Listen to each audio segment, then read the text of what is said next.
Hello. Hello?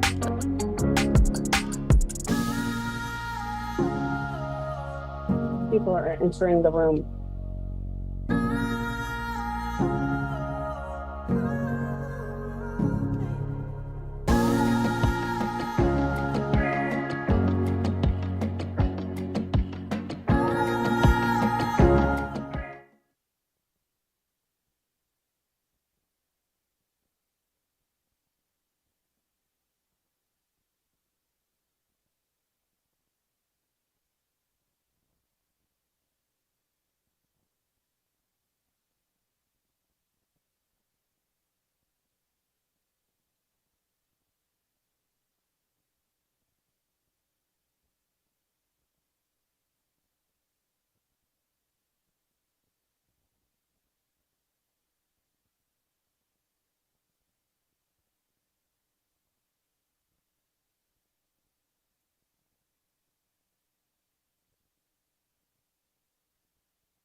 Whoa, wow.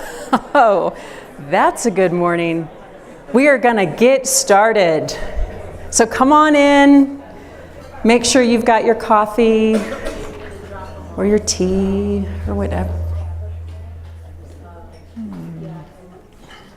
Okay. Good morning and welcome. Please come on into the front and move into the sides. We have reserved some seats for individuals who have accessibility and mobility needs, so thank you for leaving those open. I think we're getting set up here. My name is Sarah Schmidt. I am the interim president and CEO of the Colorado Health Institute. I've been with CHI for 10 years. I have presented at Hot Issues for 8 years. This is my first year, however, welcoming all of you from the main stage. Looking at you, Michelle, back there. But it's wonderful to have all of you with us. Thanks to our sponsors at the Colorado Health Foundation, we are excited that today we do have main stage content being translated by the Community Language Cooperative. If you would like to have live translation during the sessions, there's a table by the registration. So please just go on back there and they will get you all set up with what it is that you need. I think they'll be here in about 5 minutes. So maybe at the end of this little opening would be a good time to go. I'm stalling a little bit because everyone's coming in. As we begin, I do want to acknowledge that the land on which we stand today in Metro Denver is traditional territory of the Ute, Cheyenne, and Arapaho peoples. And we are joined by virtual colleagues across the state of Colorado that is traditional tribal lands of 48 nations. We want to thank and respect elders past, present, and emerging for their stewardship and their contributions to this land and to our communities. And I invite all of us to make a commitment to dismantling ongoing settler colonialism, oppression, and inequities, including in our conversation today.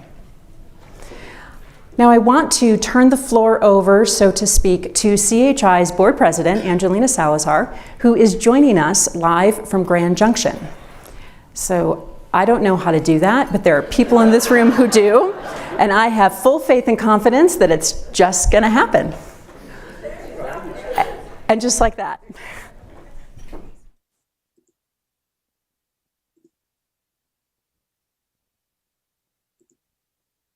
Can you all hear me?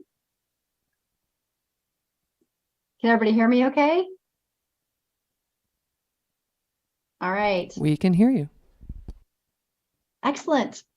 Well, welcome everybody to Hot Issues in Health. Geez, I am so disappointed I can't be there in person, live from Grand Junction, Colorado, over here on the other side of the divide. But isn't that the beauty, right? Whether you're there in person in Denver or you're part of a virtual attendee group like myself, thank you everyone for participating. Every one of us, whether you're a policymaker, a provider, a student, a business professional, no matter who you are here because you care about healthcare in Colorado. And I'd like to start by recognizing the CHI board members, the CHI staff, and if there are any elected officials present, please, there in Denver, stand. And if you are on Zoom, maybe just put a little thumbs up in the chat. And if we could just give a round of applause for all these wonderful individuals that make this happen today.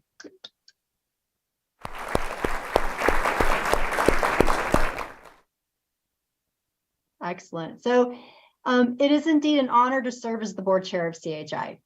My other job, my day job, is another great honor. I am the CEO of the Western Healthcare Alliance, which is based in Grand Junction, Colorado, serving all of the state, including Moab. WHA is a network of 31 rural hospitals and healthcare organizations, and they collaborate to improve rural healthcare. Healthcare policies can make or break a rural community's access to affordable, high-quality healthcare. So in my role, I facilitate collaboration between rural hospitals and healthcare organizations to find solutions to all of the problems that we face together, and really to speak as one voice So I see the impact of healthcare policies that tend to be focused on urban areas, kind of a one-size-fits-all approach, if you will. And rural communities, which many of you might know, have always had to do more with less. So telling the rural community story and ensuring it falls on the ears of those who can make a positive impact it can be a challenge. Fortunately, we have CHI. CHI is our trusted source of information and analysis of healthcare policies with a focus that includes all Coloradans. And right now in rural areas, our hospitals are facing, well, you've seen the news, facing housing, staff shortages, combined with significant economic and regulatory challenges. Add to that the mental health crisis. I could go on and on and on. But I had a colleague tell me recently, if the seas were always calm, we would never build a better boat. And we, I think, is the key word in that sentence. We must work together to solve these problems.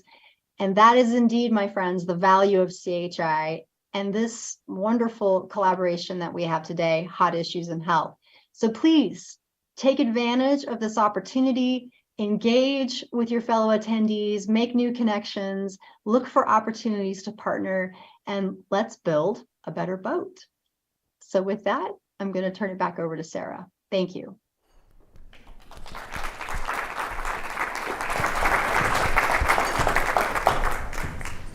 It works. Awesome. I mentioned that the Colorado Health Foundation is our lead sponsor supporting our accessibility and translation options. But I do want to take a minute to thank our sponsors who have really made today possible and really have provided the support for all of us to come together. Colorado Hospital Association is our reception sponsor, which we will all be enjoying later today. Colorado Access sponsored our lunch, or is sponsoring our lunch, which I know you will all really like. Jeff Bontrager is excited about the dessert bar in particular. And Copic sponsored the breakfast that we have all been enjoying, so thank you to you three. SCL Health, now Intermountain Healthcare, is our scholarship sponsor, and we also have received support from AARP Colorado. So want to give a thanks to all of these folks. We really couldn't do it without you, and thank you. Yes. Okay, so we're going to start. Welcome back to Hot Issues in Health. It has been 3 years since our last in-person conference in 2019. And it's just really good to see so many people here. Bibi, I think you said that the last conference you were at was December 2019, Hot Issues in Health. Very good. For anyone else, was that your last in-person conference?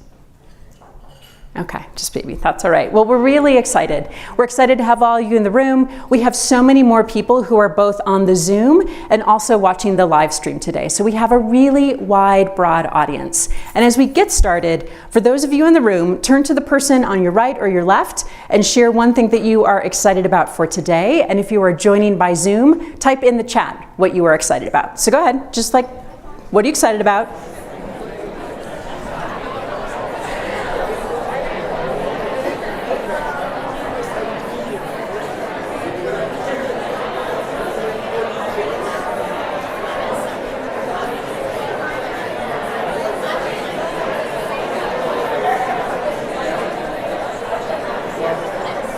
Okay.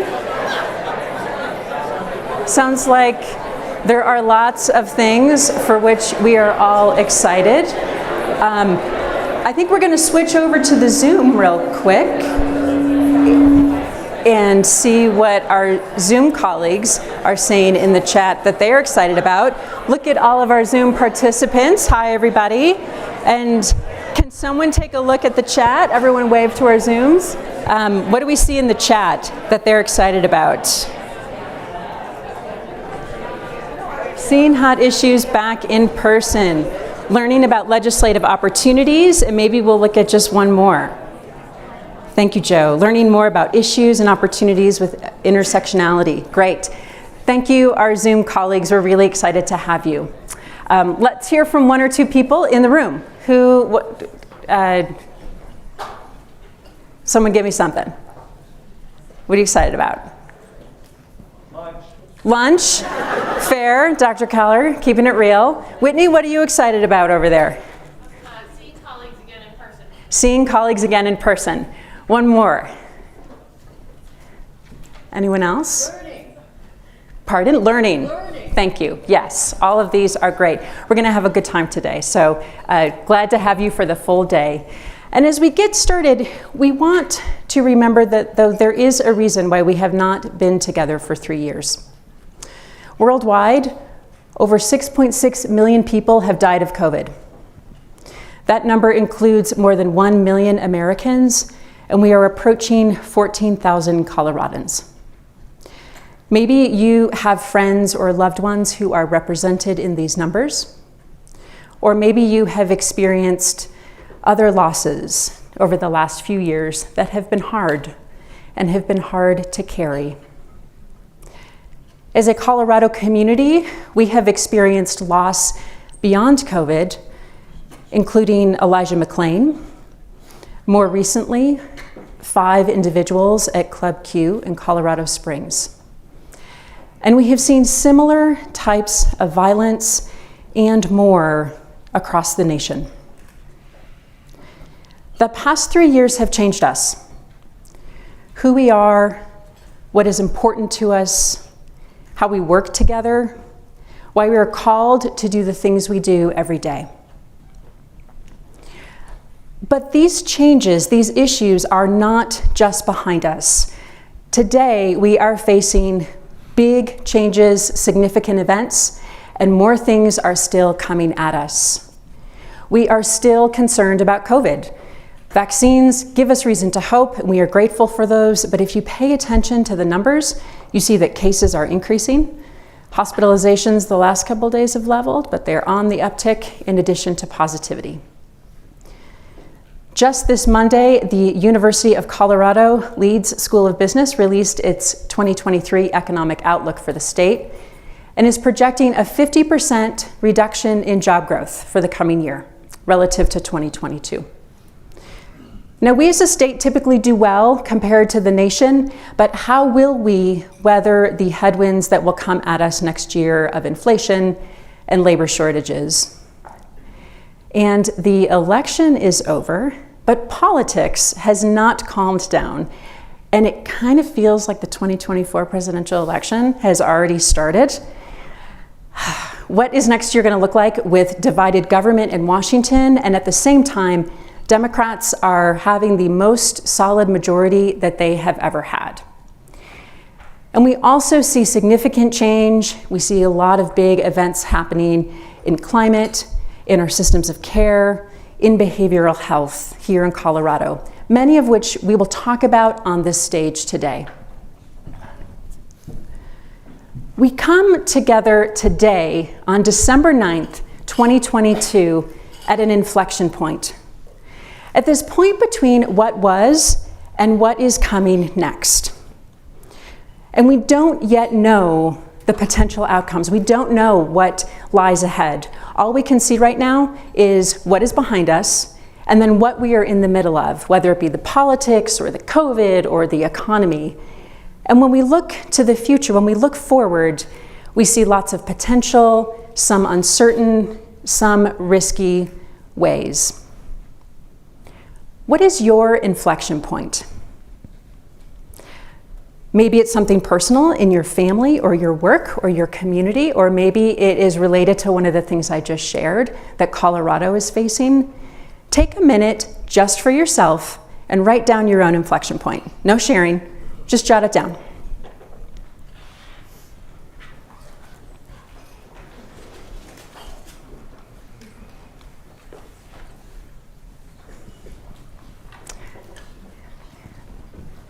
Hang on to that for today.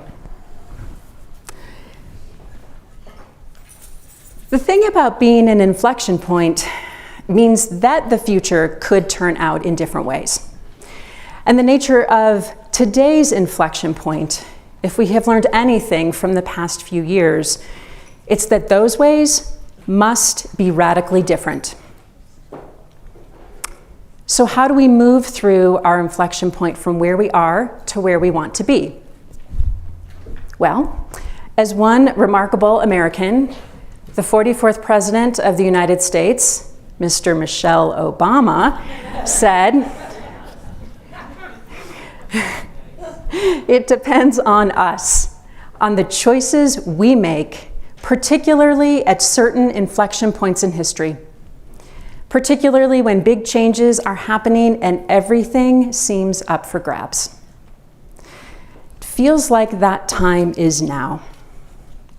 So in what areas do we need to make choices? I'm going to share a recipe that we are thinking about at CHI. States have an obligation. Policy will happen at the state level for the foreseeable future, and we have to choose to act on that obligation.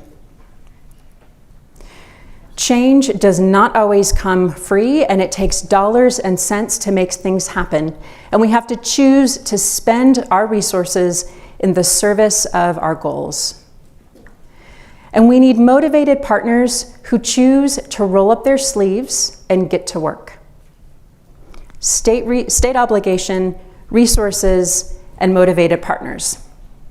This is our hypothesis for what it takes to move forward and shape our curve. So let's test it. I would like to invite my colleague, Jeff Bontrager, up to the stage.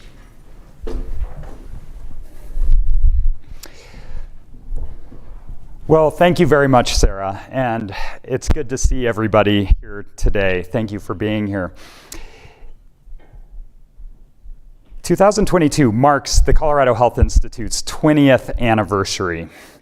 I have had the honor and, I have had the honor and privilege of being present at the Colorado Health Institute for most of those 20 years. And all I can say is that time flies when you're having nerdy fun. As the CHI elder statesman of sorts, it's been fun to reflect on the past 20 years and to dig into the archives a little bit. So where were you in 2002? Well, here are some fun photos of some of the CHI family back in 2002, including a photo of me apparently at my Metropolitan Opera debut. And you may know some of the folks that are up here on the screen. You'll see them at the conference today, or you may know them from past CHI engagements. But I think that it's safe to say that we were all a bit younger 2 decades ago, and that now we're wiser. Or at least we'll go with that. The thing is, though, that it's safe, what Team CHI, this was Team CHI 20 years ago. And let's think a little bit about where the country was at in 2002. So think back to that year. The nation was still reeling from the attacks of 9/11. In fact, the fires at the World Trade Center had just been extinguished in December of 2001. The war in Afghanistan had started, and the war in Iraq was soon to follow. We were also experiencing a tech boom. So one phenomenon that had happened was the advent a few years earlier of this thing called the Google, which was a search engine for finding cat videos or chat rooms about cat videos. And more of our lives revolved around the internet. In fact, the Google was competing with a platform back then called Ask Jeeves. Who remembers Ask Jeeves? Oh, yes, okay. More and more of our lives were revolving around cellular technology as that became more ubiquitous. And the nation had even undergone a recession due to the tech bubble bursting. And, I'm sorry, I just need to get, I'll ignore that. That was just a page from my pager going off. Who had one of these back in 2002? Oh, quite a few.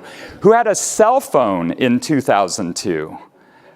Okay, well, I didn't get a cell phone until 2004, but I see that we have some early adopters here in the audience. The point is that the nation was at a significant inflection point in 2002, nationally, economically, financially, emotionally. But let's talk a little bit about inflection points within the health domain.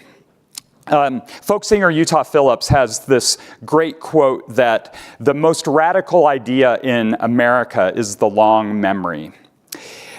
Basically, it's saying, in other words, we can't be so fixated on what's in front of us that we lose the lessons or forget the lessons that were born from history.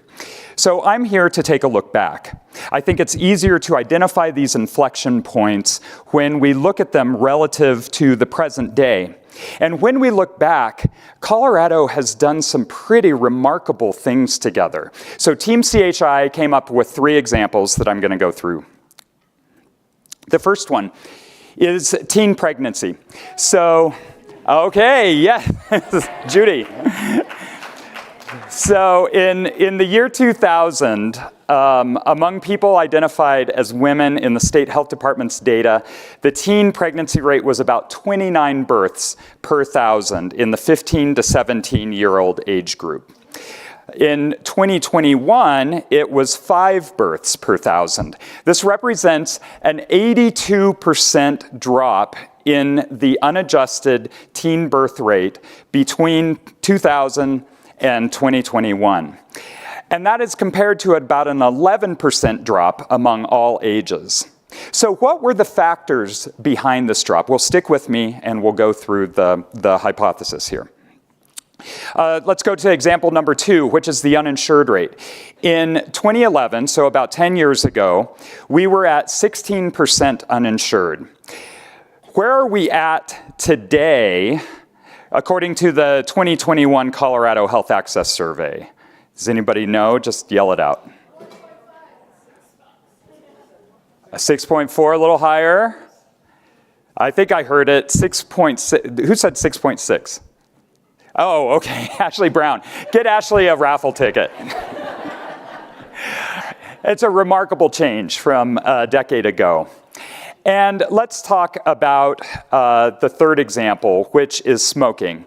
And for this one, it's just interesting to think back 20 years ago as to all the places where we could smoke. So who remembers ashtrays built into the armrests of airplane seats? Yep, I do.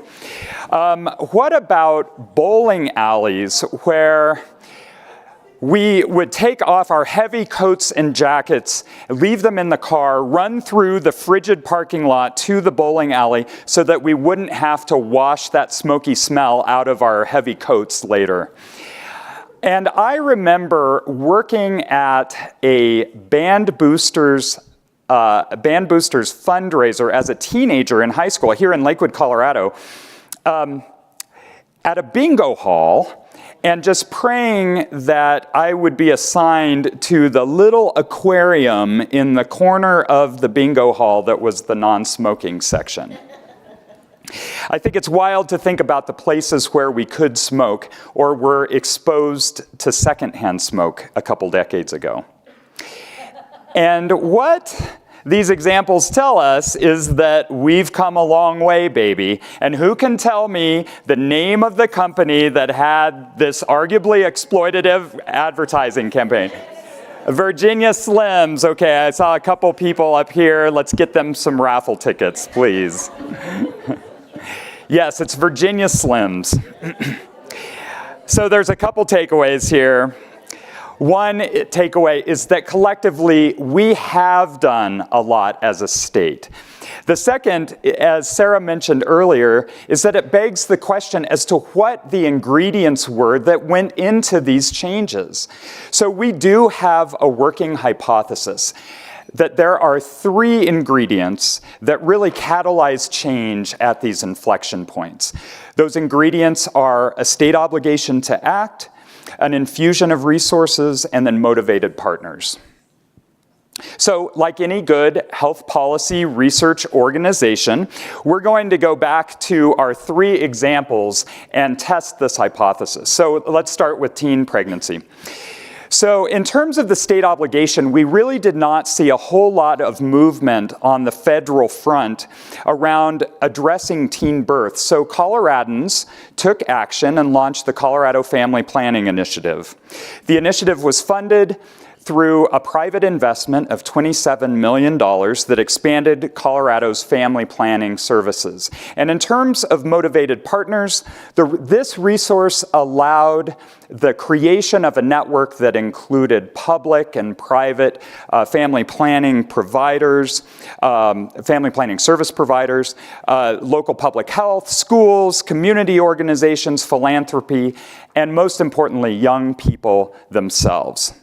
The end result was effectively taking the unintended out of pregnancy for thousands of young people in Colorado. So do we have this recipe right?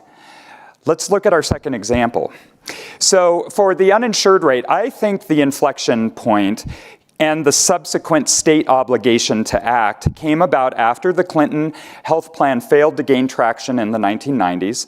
There was also a managed care backlash, and healthcare costs were rising. So the state took matters into its own hands in the 2000s and established a hospital provider fee to pay for expanded Medicaid and CHIP coverage.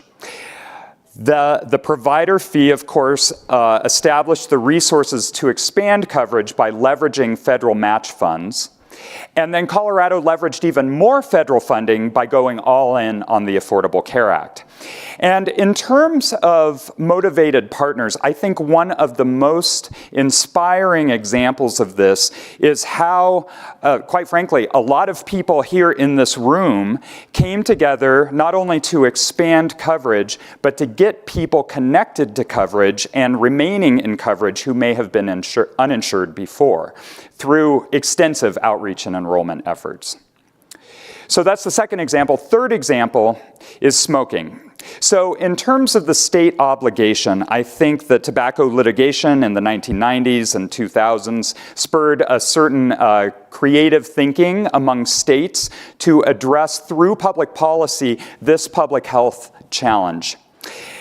In Colorado, we acted with a bipartisan Indoor Clean Air Act, which my colleague Joe Hannell reminded me was the make or break legislation back in 2006 for policymakers. The Master Settlement Agreement provided resources, and then voters passed Amendment 35, which added additional resources and funded prevention programs and treatment programs and safety net clinics.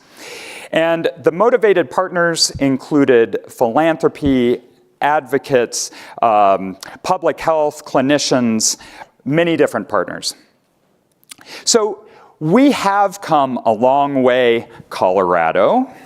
And do we have this recipe right? Is there something that we may have missed? We would argue that, once again, the state's at an inflection point, and we're not just saying that. As Sarah mentioned, we don't know yet the direction of our curve over the next 20 years, and that's what we really invite you to think on at this conference. So with that, take it home, Emily Johnson. Thanks. All right, hi, good morning, everybody. Good morning. For those of you I don't know, my name is Emily Johnson, and I am CHI's Director of Policy Analysis. I have been at the Colorado Health Institute since 2015, so this conference, and really this entire year, our 20th anniversary, has been a great occasion for me to look back a little further and see how far we have come as a state. And when we have a state obligation to get something done, resources to help get it done, and motivated partners, it really is impressive how far we can go, which is great news because we still have a lot of work to do. I don't think I am surprising anybody in this room by saying that barriers and inequities in our system continue to persist. This inflection point graphic is something you saw earlier in this presentation, and Sarah asked all of you to reflect on your own personal or professional inflection points, or what you see as being the major points of change for Colorado right now. I would now ask you to consider, where does this go from here for you? Is your slope aggressive? Is it maybe more incremental? Are you feeling bullish? Maybe feeling a little bearish? From the perspective of how we think about and implement health policy in Colorado, I, for one, am feeling bullish. And I think that's because I have to be. For example, let's look at this uninsured rate graphic again. This is, of course, wonderful news, but 6.6% still means that 360,000 Coloradans across the state don't have coverage. And I don't say that to dismiss this progress by any means, but just to say, can we go lower than 6.6%? Can we get to 0? Or I think about some of the frankly Byzantine aspects of our current healthcare system that don't center healthcare around the person. Rather than a nip here or a tuck there, are we ready to start talking about a major overhaul? And some of these ideas can sound, frankly, a little fanciful, and you can almost feel silly up on a stage at a health policy conference talking about them, but I think we have more than a state obligation. I think we have a moral responsibility to go for this kind of a moonshot, because we are not just playing with ideas here. These are people's lives, and this is our future. Of course, we know that these things are complicated. It is really hard to change the world or even to change the state overnight. And it might always seem like there is a reason something can't happen, like, oh, grants aren't usually written that way, or the people of Colorado will never overturn Tabor, for example. But I think we owe it to ourselves to really challenge these limitations. Are any of these things as impossible to overcome as they might seem? No policy is a permanent fixture of the universe. These things were all created. They can be uncreated or recreated. So again, can we get to 0%? Could we even get to a future where you don't need health insurance to get health care? Earlier we talked about our theory of change, this recipe for success, and Colorado is brimming with these opportunities right now. First, it is the state that has to act and that can act. Education policy, climate policy, health policy, a lot of these things are currently happening at the state level. Just this year, Colorado passed the Reproductive Health Equity Act that at least codifies, some fans in the audience, that at least codifies an individual's right to access reproductive health care within the borders of this state.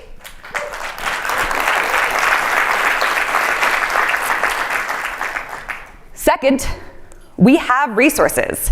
Over 2 years, $9 billion have come into Colorado through the American Rescue Plan Act, and that's more than any of us have seen in our careers. It's more than any of us have seen in our lifetimes, truly. To put that in context, last year the state budget was around $37 billion, and there are more federal resources that are on their way through grant opportunities from the Inflation Reduction Act. Finally, there are a lot of people in this state, dare I say in this room, that are not willing to accept the way things are today is the way they should be tomorrow. The Behavioral Health Administration, for example, which was founded out of a recommendation from the Behavioral Health Task Force, which itself engaged in an enormous amount of community engagement. Basically, we have a lot of people coming together right now to say we need to work together differently. And right now is a perfect time for us all to be together, to plot a course through the uncertainty that we are facing. Because as Jeff just showed us, we have been in these types of places before, and we know what we need to do to get through them. That is, of course, easier said than done. I think I have a tendency to look at my job description and think about what I can solve for here. I have a health services research degree, so I have a health services research hammer, and I am looking for a health services research nail. If you present me with a social ill, I will find a way to tell you how capitation or value-based payments can address it. I think about the teen birth rate, and I'm automatically all about, okay, how do Title X clinics pay for IUD insertions? What's the cost to charge ratio there? Or I think about smoking and I immediately go to nicotine taxes because I know the economics of that, but I don't know how to make people's lives less stressful so they're less likely to smoke in the first place. And that's because that's my wheelhouse. And I think a lot of us do that. The way that our government, our society, our employers, the way that our day-to-day routine is structured, it puts us in a place where it's really hard to pause and take a step back and see the forest for the trees. But it's hard to move the needle, to do this important work, to center equity without doing that. So what if we started carving out some time to make that happen? What if we began with this time today at this conference? What if we start flipping the way we think about things? Instead of beginning with what each of us feels individually best equipped or best positioned to do, we start with our vision, we see where we want to go, and then work backwards from there to figure out what our best next steps are. And let's be very clear on what that vision is. I don't want a world where people are charged more for cigarettes. I don't care. What I want is a world where people don't smoke, or actually what I want is a world where people don't suffer the health consequences of smoking. So what if we take our visions and we map out a way to get there that has nothing to do with our sphere of influence or our lane? I'd like to revisit that inflection point that we all thought about earlier today. Think about your hammer. Think about what is in control right at your fingertips, and then consider whether you have to ignore that for a minute for the sake of this larger picture. This kind of mindset makes us all incredibly vulnerable when we leave our lane. But I believe that every person in this audience, in the room or virtually, likely has insights and talents that go far beyond whatever is in your job description. And I think it is allowing those insights to take root that really help us get there. This is a framing we will be bringing to this gathering today, and you'll see this as we talk about our initiatives throughout the day. And it's a change for us. For the first 20 years at CHI, our approach was really, hey, what are the big things going on in the legislature this year? Great, here is some awesome sound analysis about that. And we will continue doing that awesome sound analysis, but we're also thinking when we lift our gaze, what's going to make the big impacts? Where are there issues of such urgency and importance in Colorado that it doesn't matter what is happening at the state legislature or the executive branch or federally or locally? We have to keep our gaze focused on those. We want to identify a future we need to get to, much like we did with teen pregnancy, much like we did with smoking, much like we did with uninsured rates, and then move there all together. So what is our new focus? Those of you who closely follow CHI's work or who have looked at today's agenda probably know the answer to this. We believe there are 3 major inflection points for Colorado right now, and that those are climate and health, behavioral health, and integrating our systems of care. We see these 3 as places where that recipe we've talked about this whole presentation is present. There is a state obligation to get something done, there are resources for making this happen, and there are motivated partners who want to see this work advancing. I'd like to share a little bit about how we're thinking about these today, and I hope you will all see where your work plugs into these efforts, because we believe every single person at this conference has a role to play. These are not just CHI's priorities, these are Colorado's priorities. We know we have to adapt to our changing climate. There is funding for adapting to our changing climate. And we know this work is often happening at the state rather than the federal level. And so today you'll hear from some of the motivated partners we have engaged in this work. People are putting their money where their mouth is when it comes to how we integrate our systems of care to better connect them to serve both public and private health.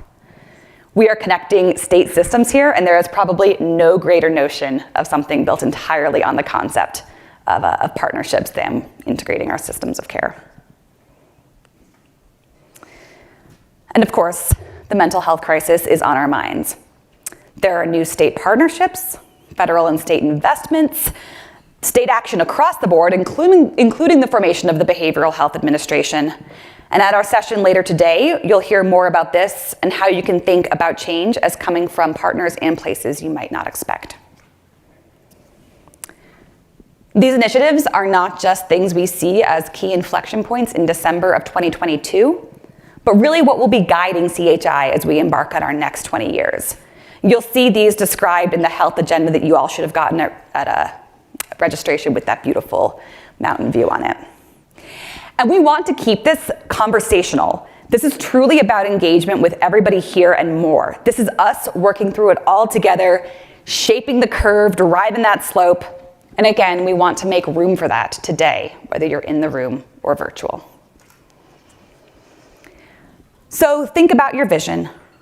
Start with your vision, and then think about how we can all collectively build to that. We will be asking you to reflect on that throughout the day. Who here has heard of Humans of New York?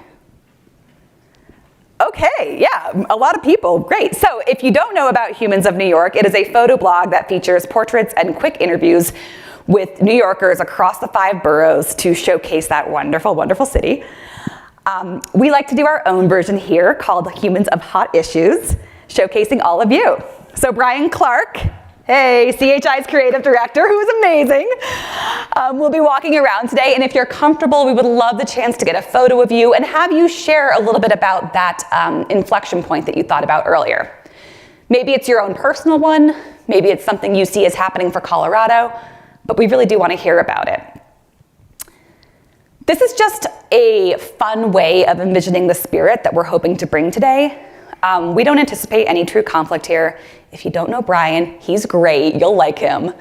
I have raffle tickets too. He also has raffle tickets if you need a little extra inspiration. But when we are working in the trenches of policy, things are going to be different. We are going to disagree on the best ways to move forward.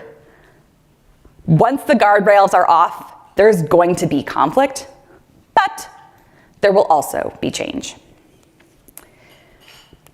I'm sorry, those are the Humans of Hot Issues pictures I should have advanced earlier. Anyway, thank you, and welcome to Hot Issues of 2022.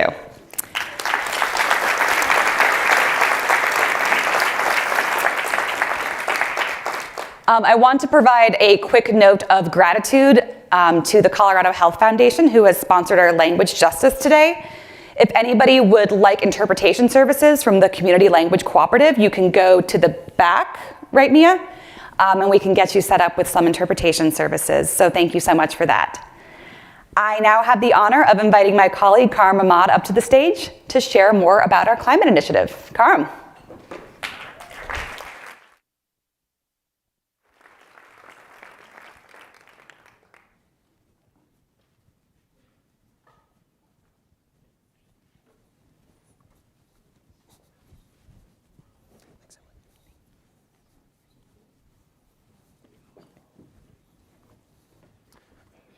Good morning, everyone. Can you all hear me? Am I mic? Okay, cool. So thank you all. Thank you all for making it out today. It's really great to see you all. I'm going to actually invite you all to take out your phones and scan this code.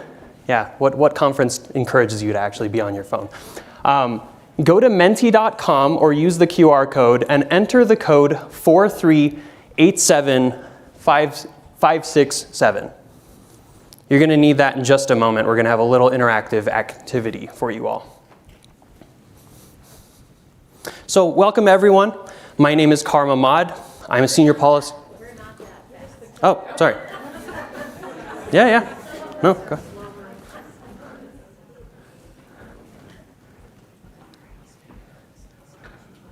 And you can use the QR code, or you can do menti.com and enter in the code. And you'll be prompted to answer a question, which I'll prompt you again in just a moment. All right, all ready? And we're going to have the QR code up on the screen in just a moment, so no worries. So welcome everyone. Again, I'm Karim Ahmad. I'm Senior Policy Analyst here at Colorado Health Institute, and I lead our Acclimate Colorado initiative, which is our climate change and health initiative at CHI, along with my colleague, Chrissy Esposito. Where are you, Chrissy? The two of us and our team at CHI have really been building out our body of work on health and climate over the last few years, and we're very excited to share some of this work with you all today. Before we get started, I want to give you an overview of sort of what we're going to be talking about and what this session is going to look like. So first, we heard about inflection points. We want you all to think about inflection points today, and we want to look at the Marshall Fire as an inflection point to act to protect our health from climate change impacts. Second, we want to talk about what those climate change impacts look like in Colorado and how they're felt differently. And finally, it'll be my honor to introduce Javier Alberto Soto. He is the president and CEO of Denver Foundation. He's going to be moderating a panel of community leaders from different organizations that are on the vanguard of protecting people's health from different types of climate impacts. And then once we do the panel, we're actually going to have time, about 10-15 minutes at the end for Q&A for the folks in the room and the folks online. So welcome to the folks online as well. So less than a year ago, the Marshall Fire happened in Boulder County, in suburban Boulder County.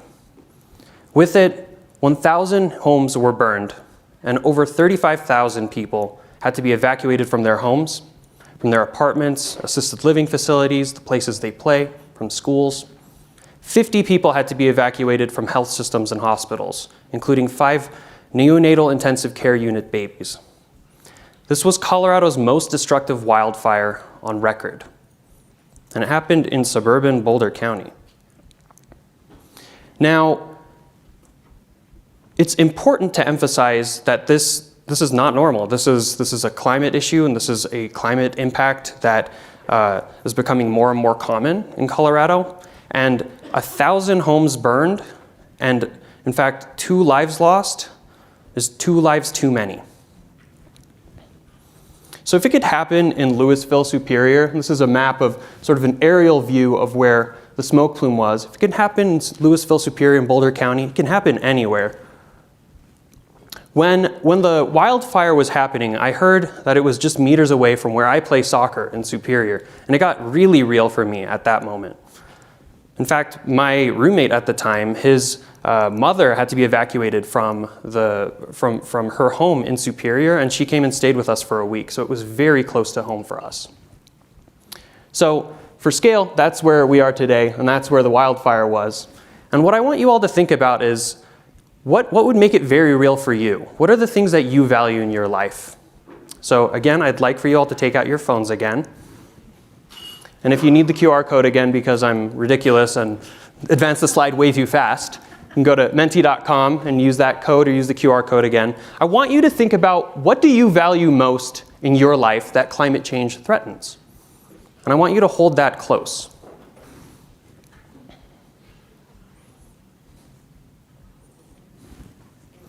So as the answers start coming in, should be populating sort of a word cloud up here in just a moment, but to share the 3 sort of things in my life that I value most. One, I value sort of, well, there's really the 3 P's of what I value in my life. I value the people in my life, which include my family, my loved ones, my friends, my coworkers, my teammates. I value really the places that I grew up. I was born and raised in Colorado. I grew up in Fort Collins, went to school at CU Boulder, live and work and play in Denver. And I also value the things that I play. You know, I play soccer, I play outdoors. When there's a lot of wildfire smoke, that's not ideal. And I'm seeing that the word cloud is not populating, which is very disappointing. That's okay. So we'll share the word cloud afterwards with you all after the conference, but I want you to think about those things, and I want you to really think about what you value and what you would do to protect what you value in your life as we interview some of the panelists later in this session. So now that we've reflected on sort of what we hold close and what we hold dear in our life, it's important to emphasize that climate change is a threat multiplier. That means it's an accelerant of instability and insecurities, including housing insecurity, economic insecurity, food insecurity, and mental health and trauma impacts. These are all impacts that are very real for people in their lives. Now, climate change comes in many forms, but in Colorado, the most significant are extreme heat. The ones that we're going to talk about are extreme heat, drought, and poor air. So with extreme heat, temperatures have increased by about 2 degrees Fahrenheit in Colorado in just the last 30 years. So like basically since I was born, it's gotten a lot hotter. Second, Fort Collins, my hometown, is the 9th fastest warming city in the United States, which was very surprising to me. Nearly 1 out of 5 days in Denver in the last couple of years, 1 out of 5 days, have been in extreme heat. That means over 90 degrees Fahrenheit. So it's getting hotter and hotter where we live. And it's not just in urban areas of the state. It's happening in the Eastern Plains too, in the eastern cities. Lamar actually recorded the state's hottest temperature in 2019 at 115 degrees. So these impacts are felt everywhere. And with more extreme heat, you're going to have more things like drought. So with drought, as of today, because this changes every day actually, more than 3.5 million Coloradans live in drought-stricken areas. This means areas with extreme drought, with moderate drought. And with more drought, you're going to have more likelihood of wildfires. The point that I really want to emphasize here is that drought is an issue that's out of your control. It's out of your hands. And for our agricultural workers, our ranchers, our farmers, the people that put food on our plates, this is a stress that they don't have control over, and it's creating a lot of stress and mental health impacts in those communities. So we'll hear from Dan Waldvogel from Rocky Mountain Farmers Union, who'll talk about that intersection of mental health and drought and the work that they're doing with the AgWell program. With more wildfires, with more extreme heat and more drought, and more cars on the road, more people moving to Colorado, you're going to have more poor air. So in fact, Denver and northern Colorado are still not in attainment for ozone. That means we do not meet the EPA standards for healthy air, essentially for those standards. And the Metro Denver area is actually among the worst in the country for ozone and particulate matter pollution, both from industry, from wildfires that are happening in our state and from out of our state. And this is impacting the health and well-being of people who have asthma, of chronic illnesses, who have a lot of sort of preconditions that can make them more susceptible to these impacts. So we'll hear from our other two panelists, Renee Chacon, and we'll also hear from Olga Gonzalez, who are doing community work at the intersection of poor air, environmental justice, and health equity. Now, while climate change is happening, it is impacting actually the health of everyone here in this room right now, whether you know it or not, and the folks online as well. The impacts are felt differently depending on who you are and where you're from. So this is a list of some of the populations we've identified in our research as disproportionately impacted communities. I want you to think about some or likely all of these communities were impacted by the Marshall Fire. I want you to think about how that experience may have differed for each of them. Some people may have done fine, some people might still be struggling. So I want you to really think about that. So while climate action may seem daunting, acting to protect our health on climate may seem daunting, it is doable. That's why at CHI, this last year, we've launched the Acclimate Colorado initiative, which really focuses on how can we bolster resilient communities that are ready to lead on acting to protect people's health and well-being from a changing climate. So what we're up to right now at CHI, there's 3 things that we're doing. First, we've launched pioneering, first-of-their-kind climate and health indices that assess the health impacts of climate change on people's health, on community health, and we're also looking at social factors that influence health, as well as what is sort of the local actions that are being taken to protect people's health with those indices. Our report, Think Globally, Adapt Locally, is available online, and we will make that available to you all. We're also aligning major actors in this space. It is a space where there's a lot of people doing really good work in the environmental side and the health side. We're bringing those people together. So we're aligning these groups through our Acclimate, we call it the Acclimate Colorado Action Team, and this action team is made up of 15 to 20 different organizations from the environmental space, from advocacy, state agencies who are leading work on energy, on health, on environment, And they've really been helping us advance a policy agenda that's really centered on what are the 5 key areas that we can really push forward to protect people's health. We're very excited to launch this policy agenda in January, so be on the lookout for that. We're going to have a webinar likely in January or February where we'll be talking more about that. So circling back to the Marshall Fire, I want to center this discussion, I want to center this session really on the heart of the matter, which is community action and inflection points. So in the aftermath of the Marshall Fire, one wonders if a tipping point exists that will spur large-scale collective action to address well-documented and severe risks to the lives and livelihood of Coloradans. If the Marshall Fire is not that tipping point, it may not exist at all.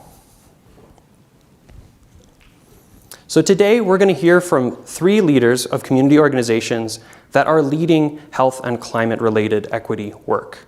First, we'll hear from Renee Millard-Chacon. She's going to be actually joining us online. We're embracing the hybrid. She'll be joining us online, and she'll be really focusing on air pollution and sort of indigenous communities of color and environmental justice. She comes from the Women from the Mountain organization. She's the co-founder of that organization. Next, we'll have Olga Gonzalez. She's the executive director of Cultivando. They do a lot of really great health equity work in Adams County, and she'll be sharing on some projects they're doing in Adams County related to air quality and their community. And Dan Waldvogel from Rocky Mountain Farmers Union is going to share a lot on sort of that intersection of drought, mental health, and agricultural ranching and farming communities. So I'd like to, before I introduce our moderator, I'd like to really center us on this central sort of question for this session, which is what community leadership and actions are going to be necessary to protect the health and well-being of our communities. I want you all to think about that personally, and that's really what we're going to be centering our discussion on. So without further ado, I'd like to introduce Javier Alberto Soto, the president and CEO of Denver Foundation, to moderate this panel. If you could all give him a warm welcome. So can I leave this here? And I'd like to also introduce the panelists to come up too. Olga and Dan. And Renee is going to be joining us online, so you'll see her here up on the screen in just a moment.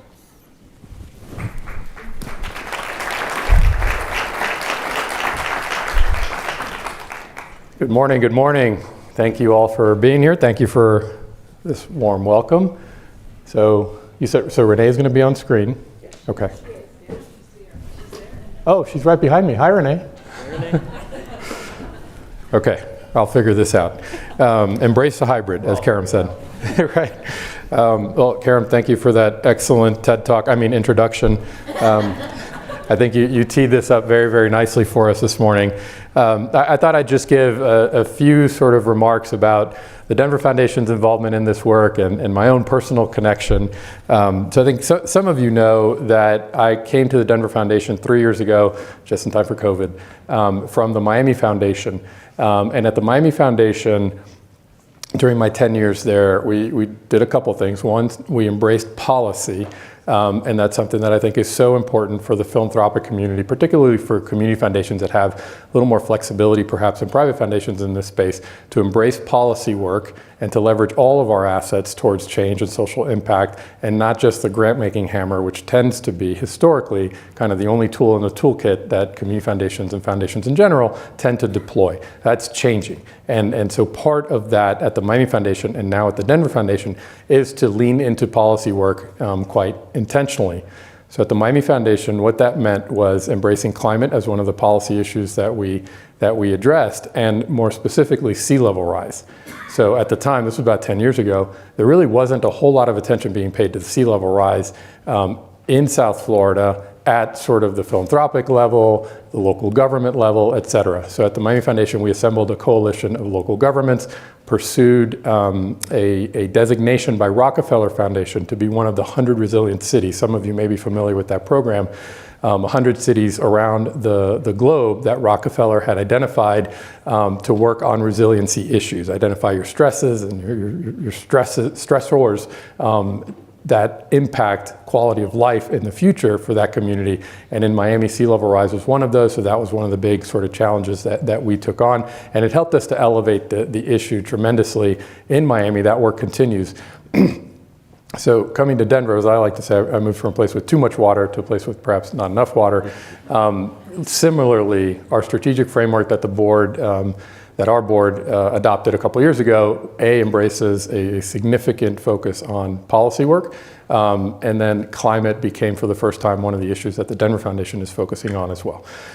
So we are making grants in this space, and we are also looking to lean into policy work. And I can talk all about our investment portfolio as well, but just know that that's another area of focus, again, leveraging all the tools in the toolkit. And so on the policy side, I think it was important for us first to sort of have some credibility in the space as a first-time sort of climate-involved foundation. And so I thought that really needed to start with data. So we were so thrilled to partner with CHI on the Acclimate Colorado project in order to achieve that data through the health lens, and particularly the health equity lens, which is of great importance to the Denver Foundation, and move that work then for the Denver Foundation from a platform of data and analysis and true impacts to all Coloradans. So that for us has been really an important partnership, an important way for us to gain entry into this space and have dialogue with other partners. As Karim said, there's a whole lot of outstanding nonprofit organizations in the state working on climate. So this is our way of just introducing ourselves to that conversation. So with that, just a little bit of background again on the Denver Foundation and sort of my own personal connection to this issue. I would like to now have the panelists introduce themselves. Renee, perhaps I'll start with you. Just for now, your organization, introduce yourself and your organization and the primary communities that you serve. So Renee. Thank you. Klasokamati ometo, klasokamati atatonati, klasokamati tonansimpleli, klasokamati abuelitos y abuelitas, and all the ones that came before, and all the little ones to come. My name is Renee Millard Chacon. I'm mixed indigenous Dene, Chicana, and Filipino on the lands of the Ute, the Cheyenne, the Arapaho, the Chicano, the Apache, and 48 tribes that still live and travel through these spaces we now call Colorado, Denver, and Commerce City, where I live now. My organization is actually based out of Commerce City, where we have Weld County behind us, which is the most fracked county in the United States, Suncor in front of us, and we live off of Highway 85, which is a transportation space connecting Canada to Mexico. Women from the Mountains started in increasing environmental justice and equity policies, specifically in passing several different bills, including working to pass 1266 with other EJ coalitions to finally recognize environmental racism. And then in duality, we also hold in our communities cultural education, open and closed circles, because before we can honestly talk equity and equity priority communities or disproportionately impacted communities, we first need to have safe and brave spaces for our communities to heal from known trauma. So it's basically working in state and federal agencies to develop cultural and trauma sensitivity, and also holding duality of safe spaces in our community to hold cultural and trauma sensitivity. Because if we're going to honestly look at environmental justice, we need to develop emotional intelligence to support compassion workers, care workers, and community workers, because it's not getting any better. So this is the spaces that I work. I'm so grateful to have co-founded our organization with Micaela Ironshell Dominguez of the International Indigenous Youth Council of Standing Rock. And we work in and around Colorado and within Indigenous communities to protect our way of life and our connection to the biosphere. Thank you, Renee. Let me go to Dan. Introduce yourself, organization, and communities you serve. Great. Well, good morning. I'm Dan Waldvogel. I'm the Director of Rocky Mountain Farmers Union. I do have a ranching background as well. Rocky Mountain Farmers Union, we represent roughly 20,000 family-scale farms and ranches. Primarily here in Colorado, we are a 3-state organization, so we do work as well in New Mexico and Wyoming. We're a fairly dynamic organization in a lot of ways. I focus particularly on policy work, but we do have a foundation. We have education programs. I founded a program called AgWell that we'll talk about a little bit more later. But essentially, we serve farmers, ranchers, ag workers, and represent those folks on the state and federal level. We do have a primary focus on rural and frontier areas, but we do have a lot of dynamic, exciting farm operations in metro and urban areas as well, including Denver and Albuquerque. But really, you know, we are here to help the folks that are facing, you know, multiple chronic stressors that they have very little control over. So often farmers and ranchers are servicing really high levels of debt. They have very little control over the cost of inputs to produce that food, fiber, or fuel. They have very little control over the price that they get for those goods. A lot of times they're working in a family business, so it can be kind of like a Thanksgiving Day meal all year long, working with your family. But also that comes with a lot of increased stress as well, sometimes around some of the pressures we put on ourselves.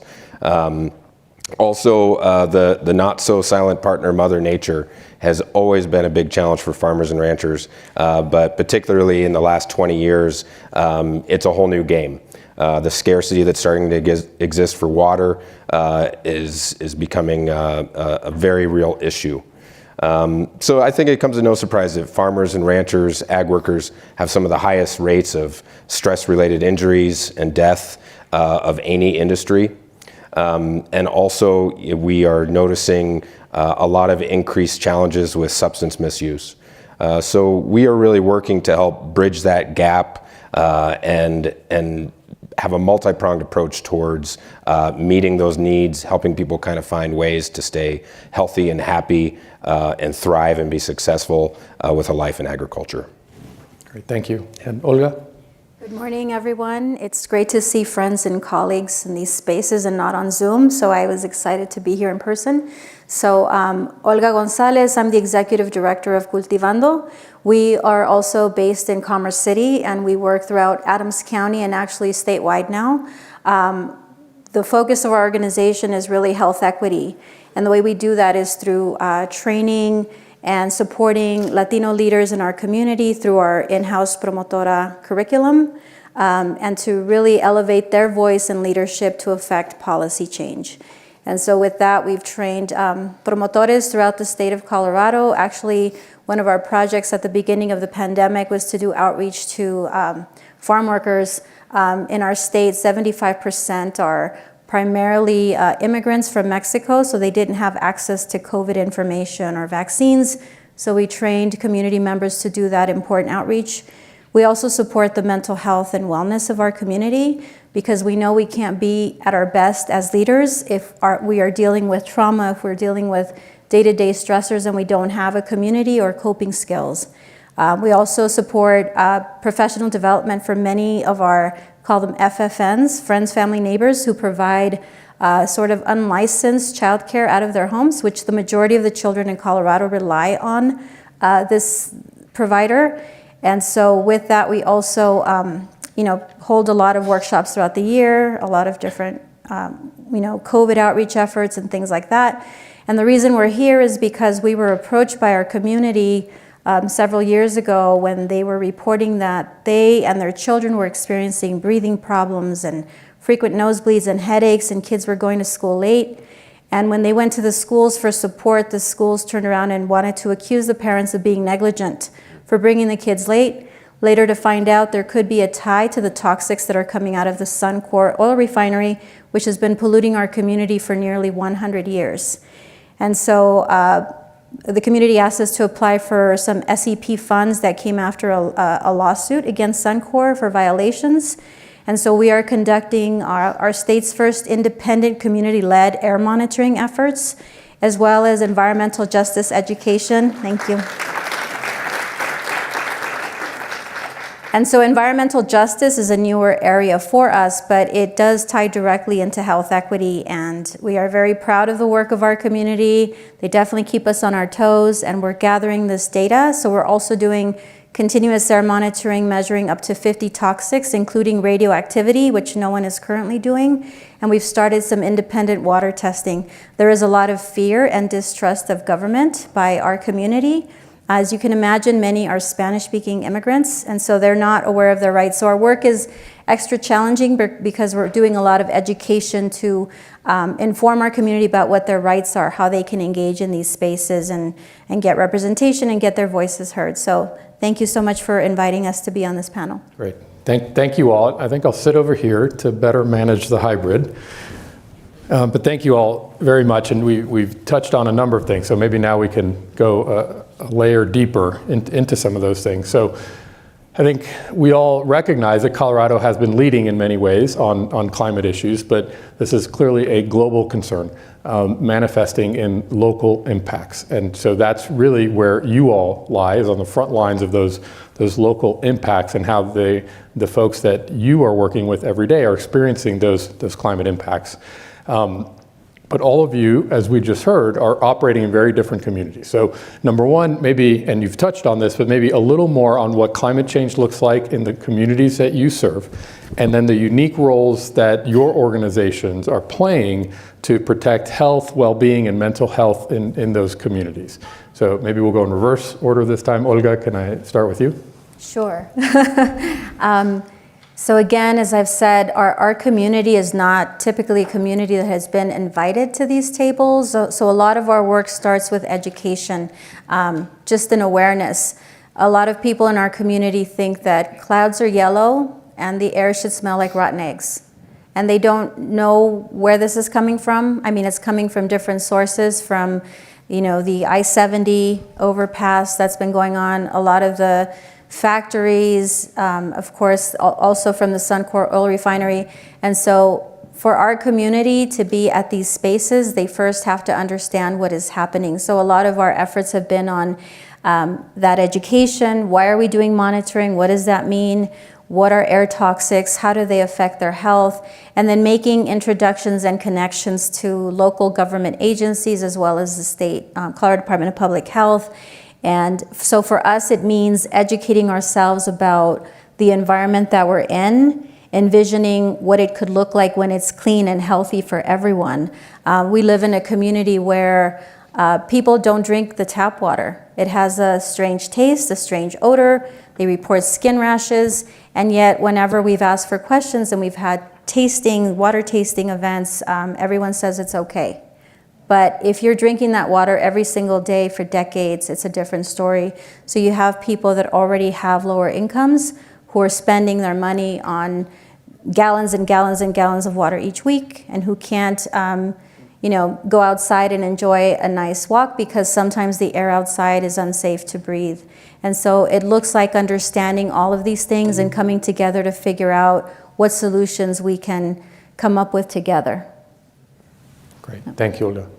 Dan, I'll go to you. First, I have to say I have major boot envy right now. Oh, thank you. So I like those. But I did bring my Christmas socks. Oh, I like that. Dad, go ahead. Sure, yeah. I think probably the area that I'll focus on a little bit too is just kind of speaking a little bit more around what we're seeing with a lot of the climatic changes. When you're looking at drought, it's a natural disaster that's kind of hard to pin down. It's kind of nebulous because there's sometimes not a real clear beginning, middle, and end to it. In the last 20 years, we've had some okay years and we've had some really tough years in the state. But ultimately, we've been in a prolonged drought for about 20 years. There's a lot of research that's coming out now saying that we're probably in about the worst situation we've been in for about 1,200 years. But the thing about drought is it's not always just dry weather. We're seeing a lot of other situations where we're seeing frosts and freeze happen more randomly. Sometimes things will get warm and then you'll get a frost, right? Almost a late frost that can make, really create a lot of chaos when you're trying to grow food. Also, we're seeing this phenomenon called hot drought, where a lot of times the snow even just evaporates before it ever gets to the river. You can look out some days in May in a mountain valley and it looks like the Great Smoky Mountains. That's all water vapor floating into the sky and not getting into the river, not getting into the soil. And that is increasingly causing a lot of issues.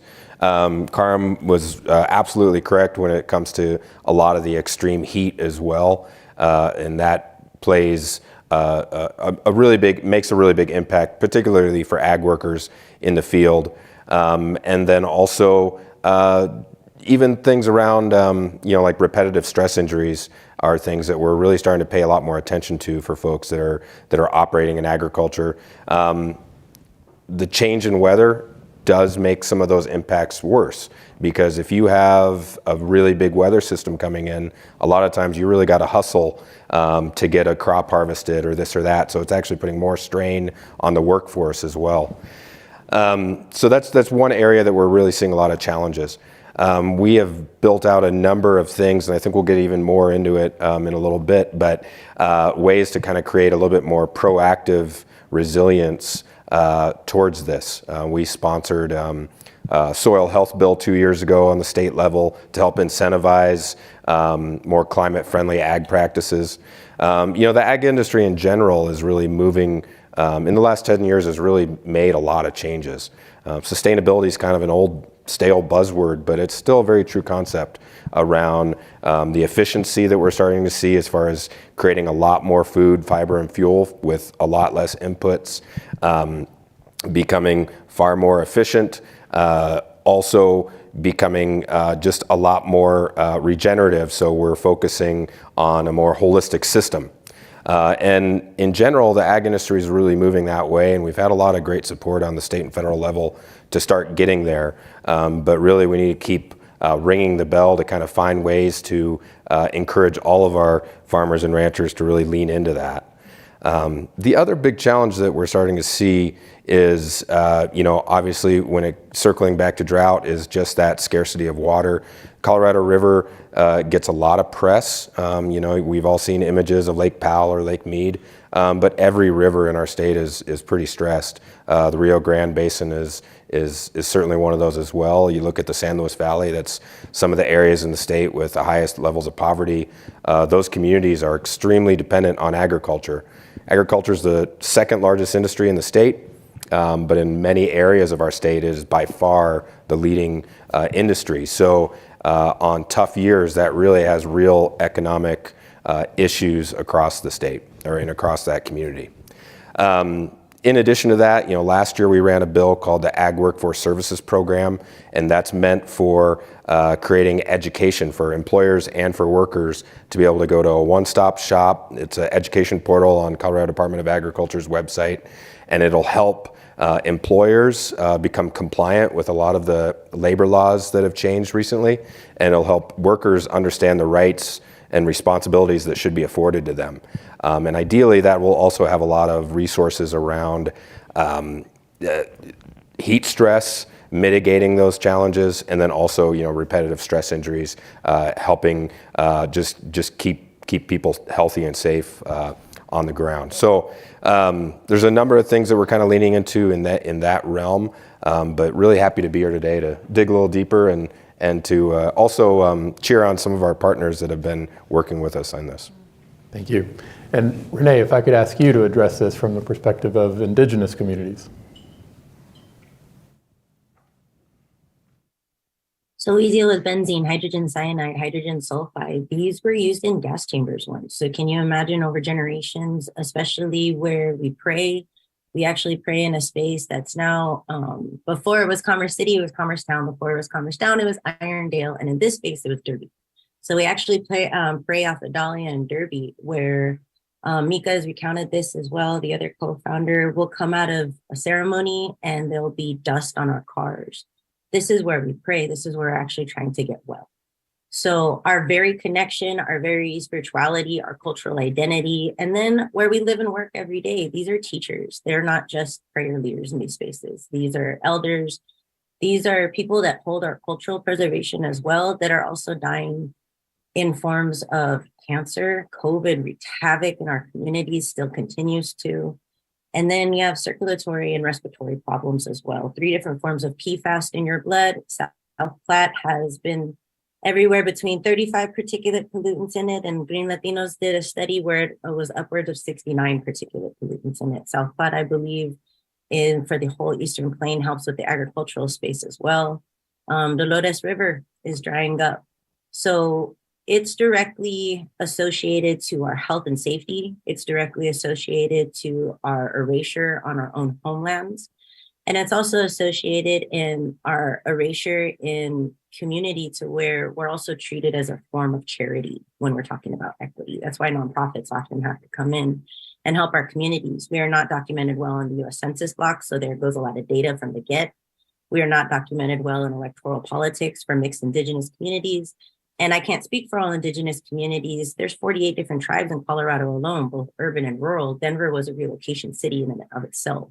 So being able to recognize indigeneity and our rights to even land trusts and maybe even to heal our own soil through different programs is not afforded to us still in these spaces.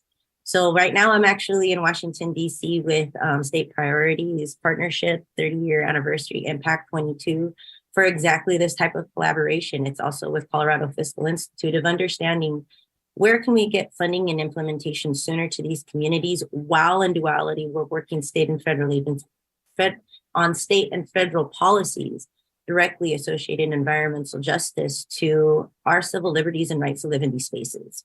We have been harmed for generations.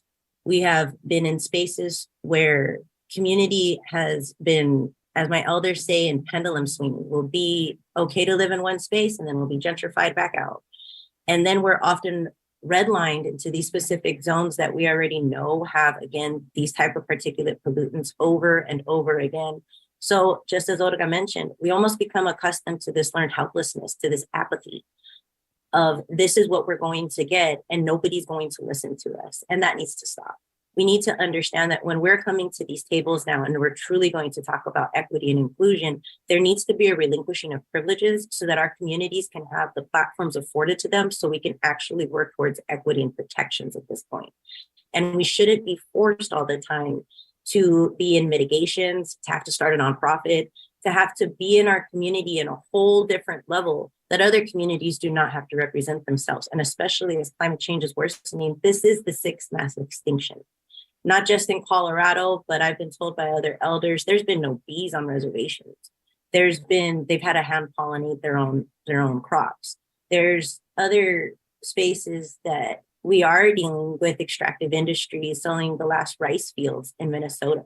And so many other spaces that it's not just our connection that we're looking at in Colorado where our communities are being harmed in this way, but our connection nationally and globally, that if we truly do something about it, and just like a connected biosphere, look at those that are indicating where there's the most harm done and go there first and help there first, everything else will grow even stronger.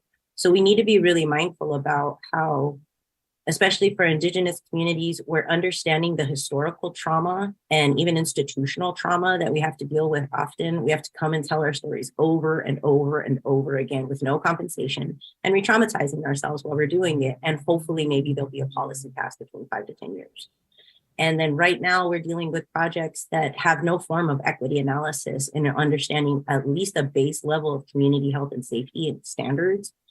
And if that needs to be done on a state and federal policy, building the capacity within our own communities to help guide that with the form of community modeling and monitoring that's going to show where there's already been harms done, where you have left out communities before, that's created data gaps and protection gaps, and where Indigenous communities can now hopefully reclaim their land, their spaces, their names, and for certain spaces as well. These are not just our ceremony grounds, but our sacred lands. So being really mindful about when we're looking at this holistically, are we being sensitive to different cultural identities that also deserve to have a space at these tables or their own, and to be able to acknowledge where there's been so many harms that going forward for all of our future generations' sake, we can't allow that. Thank you. Dan, I want to go back to resiliency that you brought up earlier. And I know that Agwell also approaches resiliency through the mental health aspect of this issue. For example, you all convene some peer leadership groups and assistance groups to address mental health needs of your population. So can you talk a little bit about the role of community leadership in creating more resilient communities where mental health and suicide are major issues, often driven or influenced by drought and some of these other climate impacts you were talking about? Sure. Yeah. I think, at the end of the day, the trusted messenger is key when it comes to building that community and trust. And when we created AgWell, one of the main things we did was create something called the Rural Peer Assistance Network. And we very much modeled after, the Promotora model, being that we would identify community leaders to really be that conduit to resources. When you start to classify a rural community, there's a lot of pitfalls to avoid because there's a lot of communities that are invisible within that area. So you have to be very mindful of that as well. But at the end of the day, it comes down to building trust.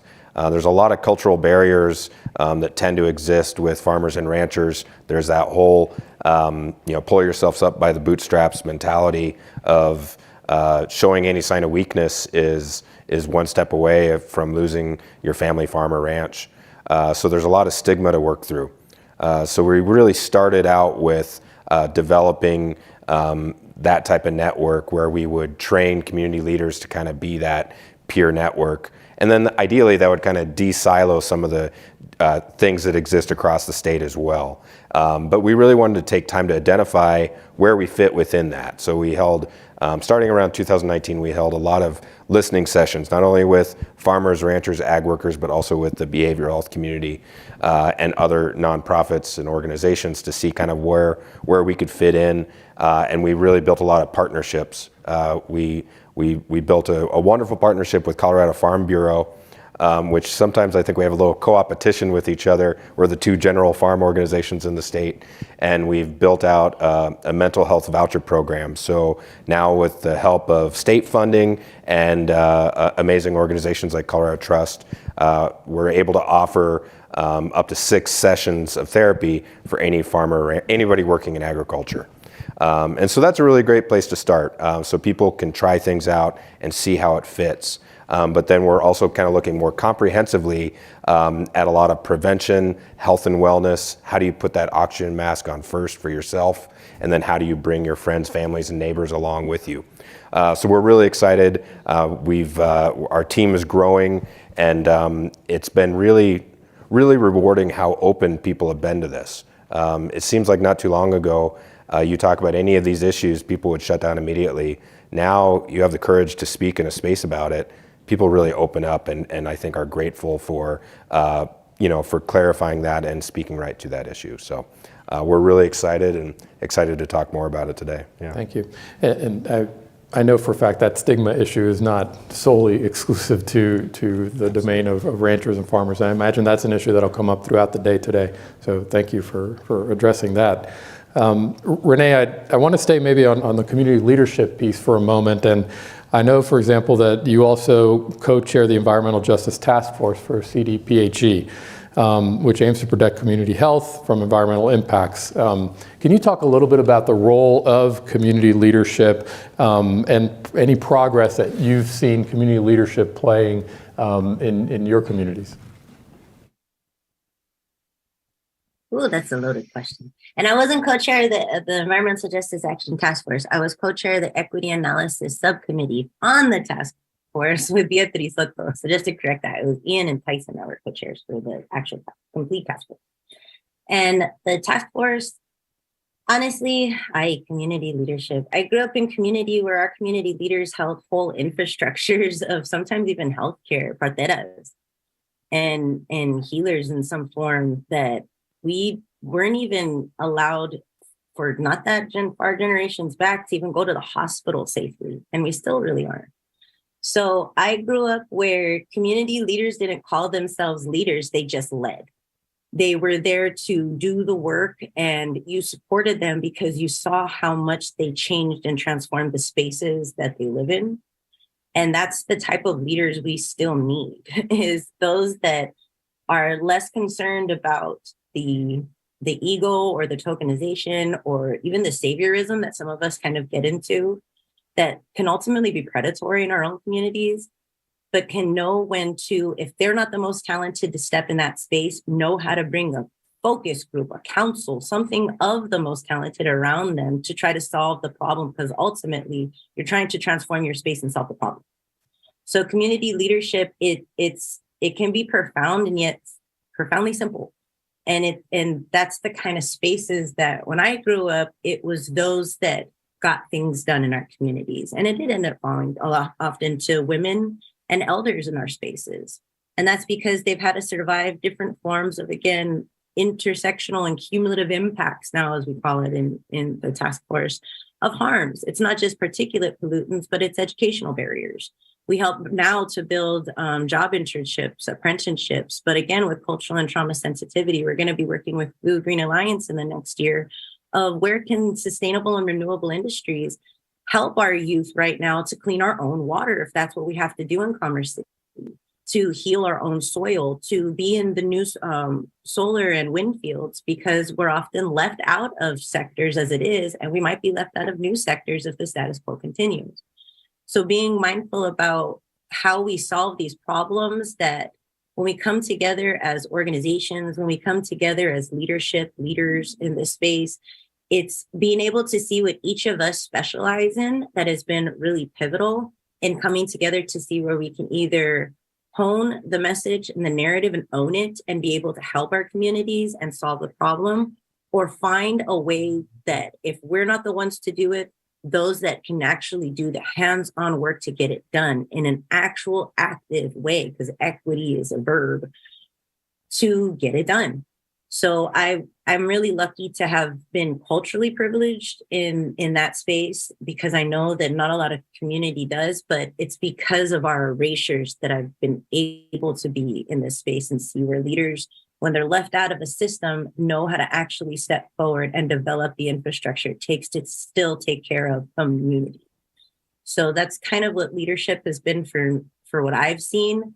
I don't even call myself a leader. What the spaces that I'm trying to bring in is being a part of coalitions. Right now, I'm on the EJ Coalition for the Clean Transportation with NAACP, Mi Familia Vota, Green Latinos, Colorado Working Families Party. And we're on that specifically, again, so that whatever I can't address directly that can help community in a certain way, we're there as a think tank and brainstorming to where we'll still find a solution that if it works in one community, it oftentimes can work in another. So I suppose leadership can sometimes be those that lead, or a council of the talented ones that are ready to transform their spaces. Thank you.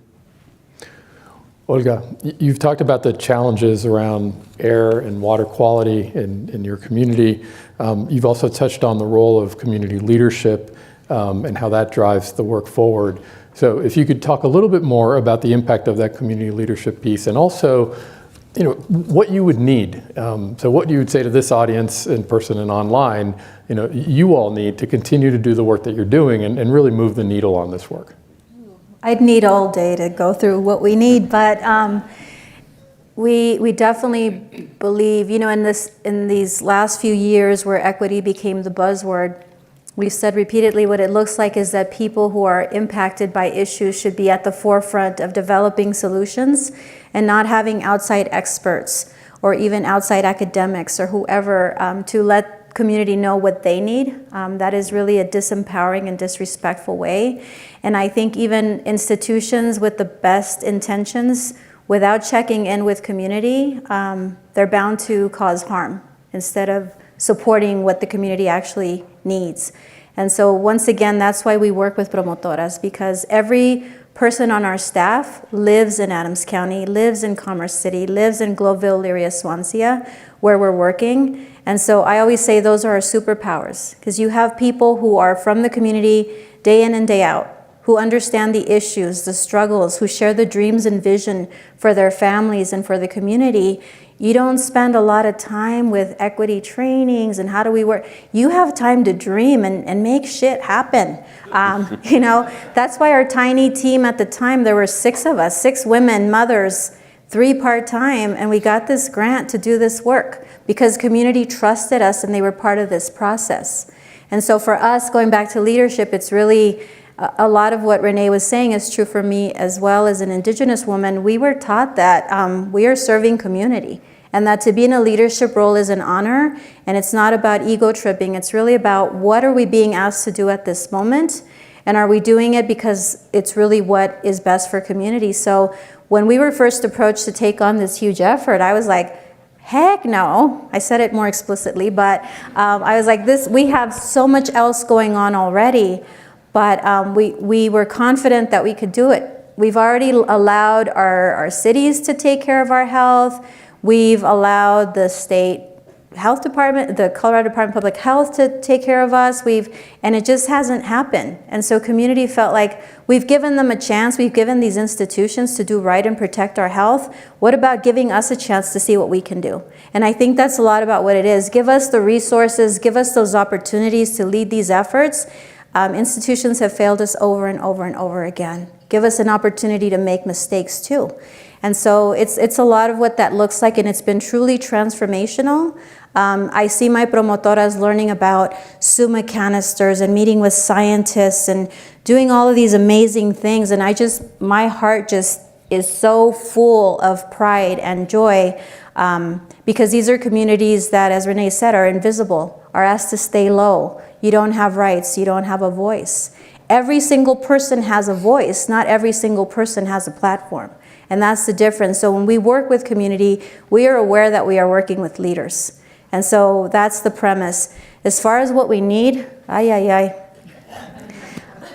of our efforts need funding. I mean, that's the thing. We need, I think, a sharing of resources as well. There's areas where we don't have expertise, we don't have access to certain things.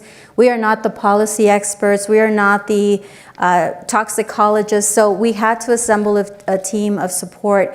And so the funding goes a long way. In addition to this work, we are doing this without having a home even. In the course of doing our work, we were vandalized. We were targeted for vandalism in a 6-story building, broken into. My Native American art was stolen. A picture of a Muslim woman was turned upside down, and the word Trump was spray painted on our elevator. I have promotoras going to collect air monitors where the filters are all over the place. We have vandalism where they are being followed by men in cars who watch their every move while we're trying to do this work in service to our community. So we need a whole lot of things, and that's really present for me right now. I'm at a point where I'm like, who do we have to send with you to collect these, to do your work? The work is hard enough. We deal with trauma. We deal with addressing environmental justice, supporting mental health, doing all of these things, and then we fear for our safety. So we don't even, although we've been around since '98, we don't have our own home yet. So that's a big request, and I'll put it out there. We're looking for a home, and we need funding to make that happen because we deserve nice things too. Karen, why don't we, I know we wanted to leave a little bit of time for questions perhaps from the audience. I'll turn it back to you. Yeah, so I want to turn it over to the audience. I think we've got about 10-ish minutes. I'm going to cheat. I know I have 8 minutes, but I'm going to say 10-ish. Want to see if folks in the audience have questions for our panelists. I know an hour is not enough to talk about how to tackle climate change and health and community action, and we've started to dive into that, but I know we have a couple mic runners, so if there are folks, you can raise your hand if you do have a question for our panelists. And I know we also have folks on the Zoom call, so Joe, or whoever is running the panel back there, just give me a wave if we've got some good questions coming in on the chat. Yeah. And Emily is going to bring the mic over to you.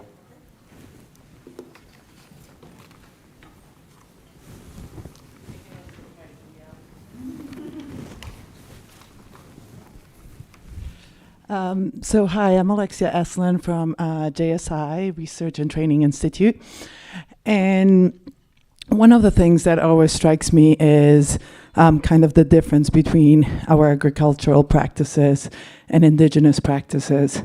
And so would love to hear from Renee and Dan, kind of, are you trying to bridge some of those differences? Are you trying to incorporate in agricultural some of those indigenous practices that have been proven for so many years?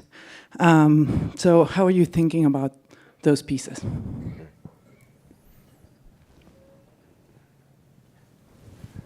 Want me to go first? Sure. Thank you. Honestly, that's why we hold a lot of cultural education classes and programming, whether it's a closed or open circle, as I call it, or we call it for our programs.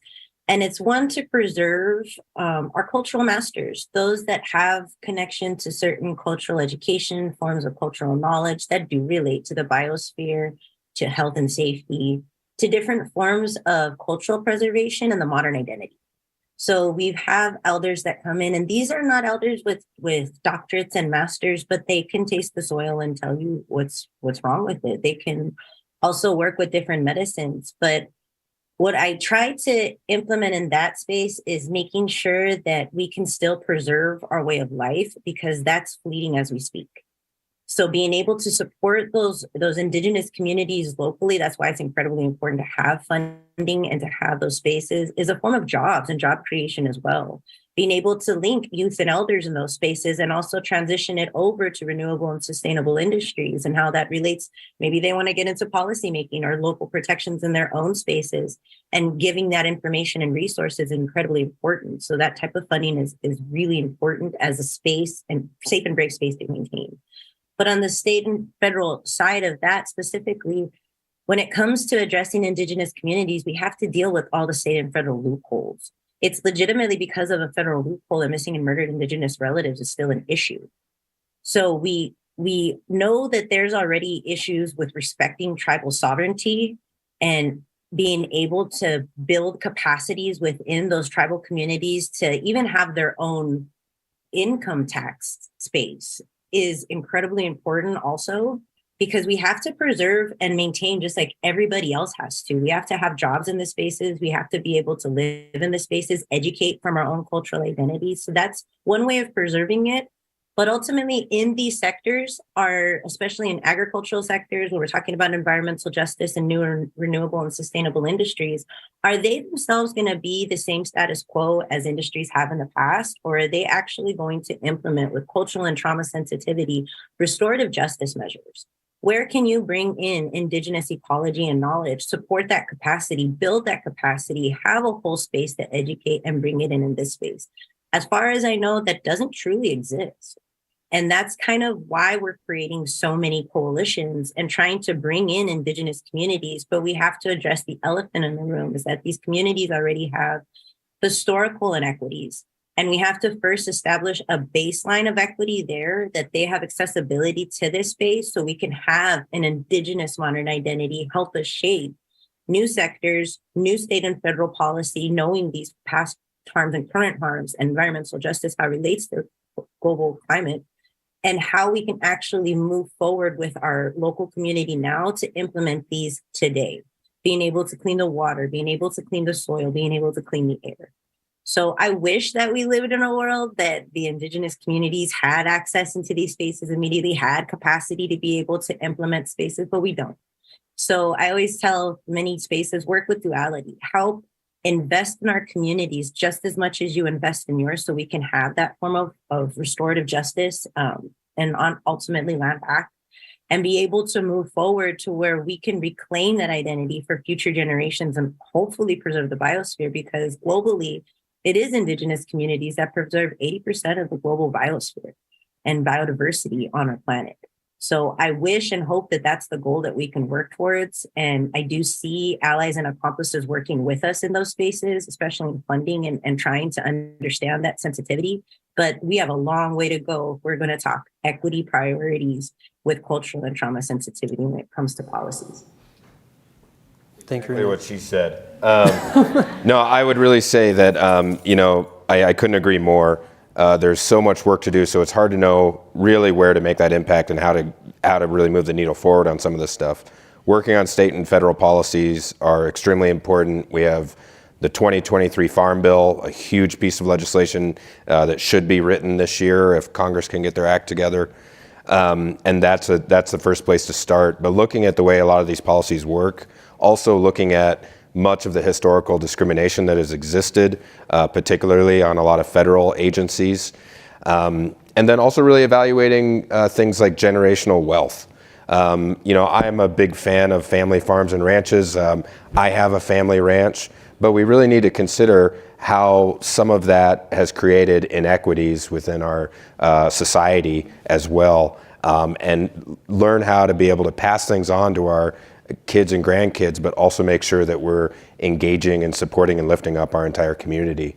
I've been doing work on the Navajo Nation with just the basic challenge of just trying to provide them some level of sovereignty operating on federal trust lands to be able to manage their land use permits and be able to access the water that they were given well over 100 years ago that they still cannot access because of federal policies. So there's so many different places to start and work towards that. And you know, we're part of that. But the big part is building that coalition and team. And first of all, really, I think going back to what Renee spoke to, first and foremost, listening to the members of our society instead of coming to them and serving them and trying to provide guidance and advice for what we believe they should be doing is really critical. Thanks, Dan. So I've been told we have 2 minutes left. If your question you have is really quick, I think we can, what's that? Oh, nothing. I think we've got a person over here. Yes.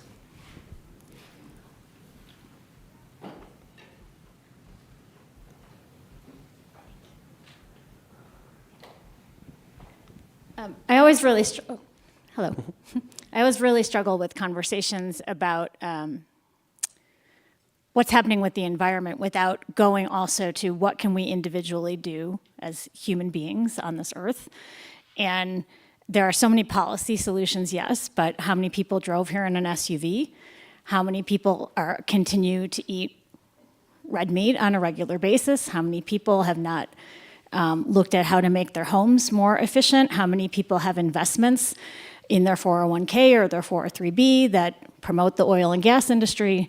I think it's really important that we start talking individually and also within our organizations and companies about how we can take steps, because this is, you know, life or death. And when you talked about putting into the word cloud, you know, and you asked what's important to us, what's our values, I just put my life, my health, right? Like, and obviously the health of our lives, of our families and in communities. But I felt compelled to share these thoughts. Thank you. That's a great comment for us to actually close on. I think this is a global issue, but it has local impacts. And it's important for us to really think about what are the things that we value most in our life. Health is number one, right? The health of you, the health of me, the health of the people that we love in our lives. So I think the thing in the literature actually that says the one thing that can get people to act most on climate change, to convince people to change their behaviors, is to make and draw those connections to health. So climate change isn't just driving expensive Teslas, it's actually making sure that there's clean air for us to breathe. So with that, I would love to thank our panelists, thank our moderator, Javier. Please give a round of applause to everyone.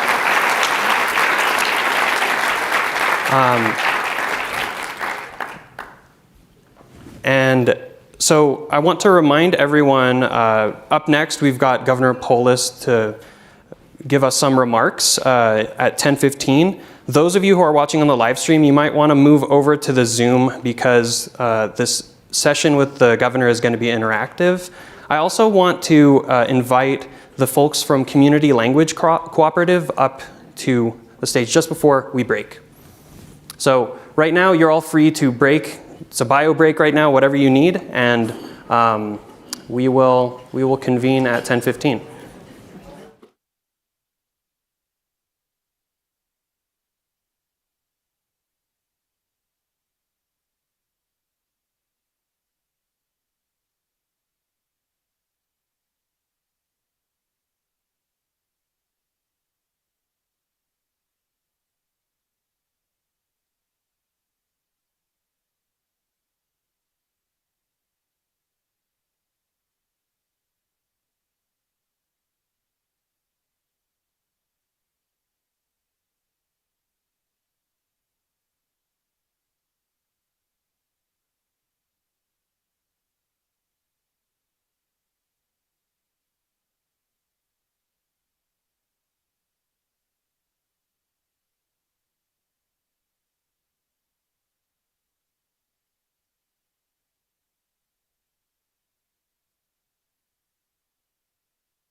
Welcome back to our next session.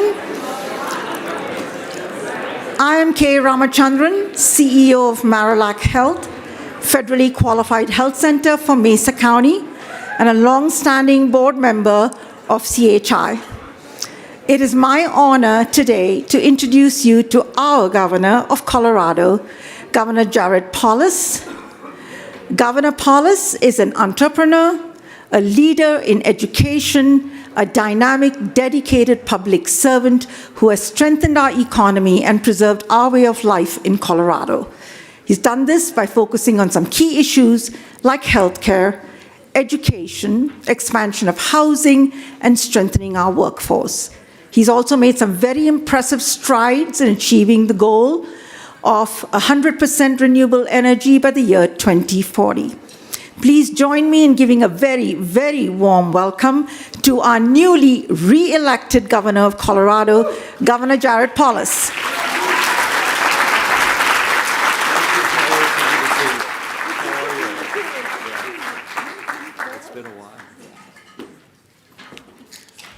Thank you, Kay. I knew her in her previous capacities many years ago. It's been great to keep up with her over time.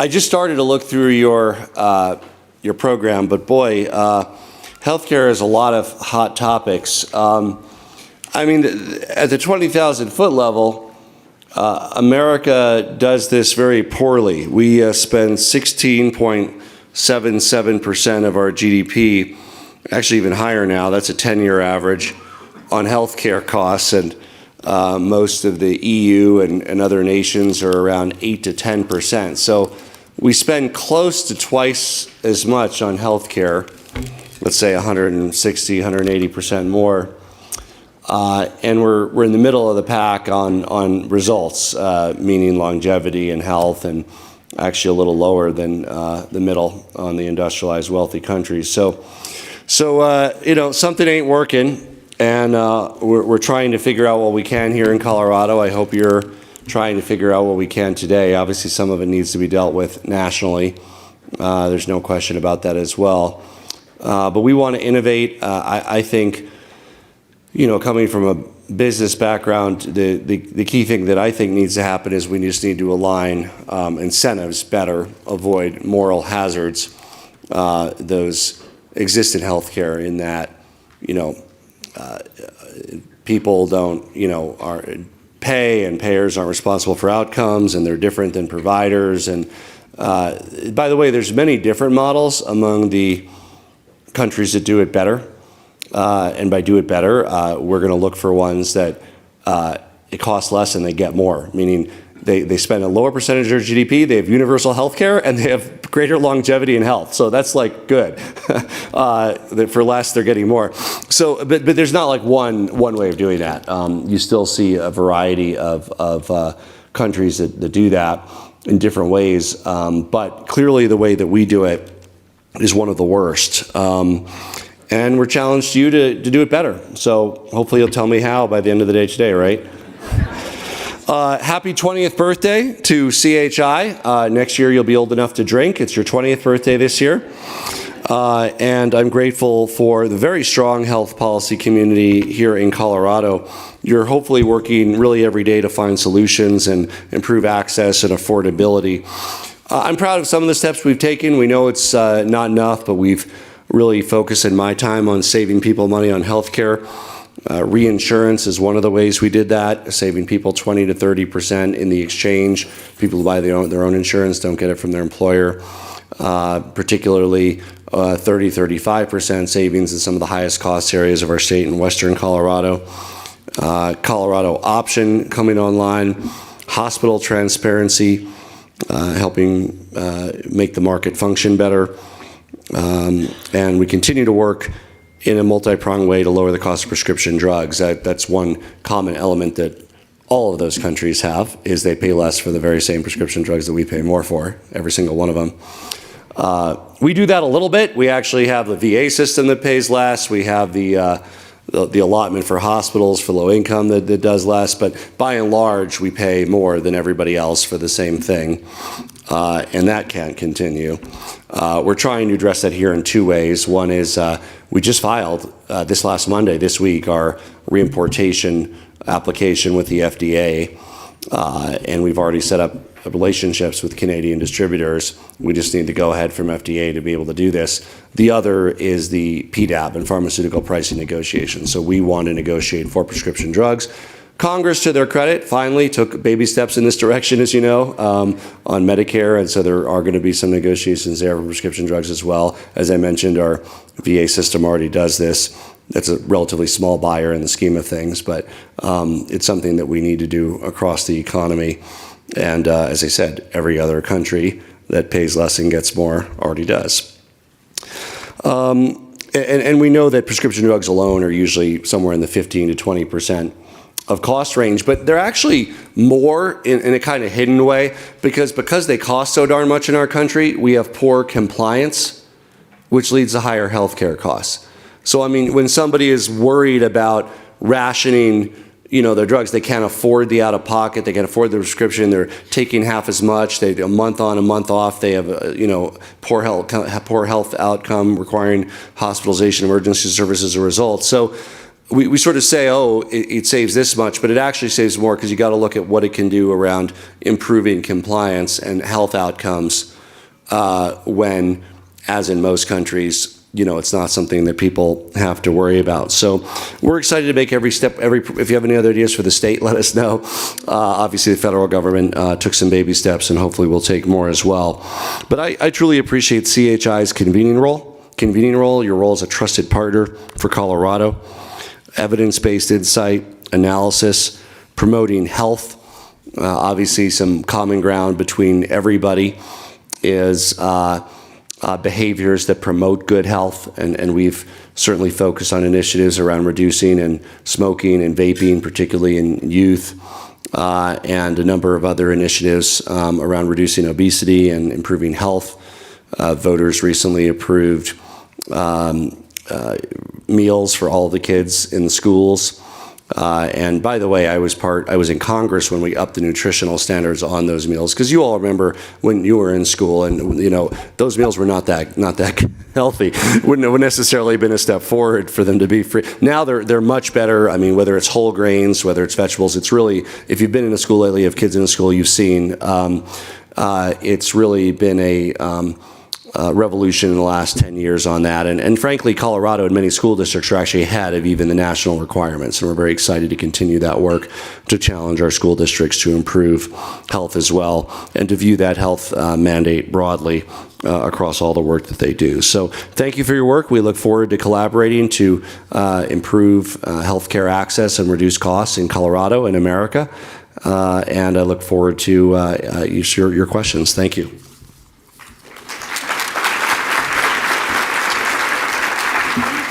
Sure.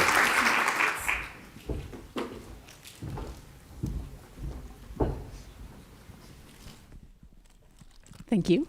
Thanks for being here today, Sarah Schmidt. Thank you, Sarah. Can I start with a politics question? Sure.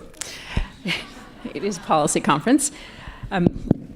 Wondering how you feel about the results of this year's election and the Democrats' win. Do you feel that they have a mandate to enact more progressive policies?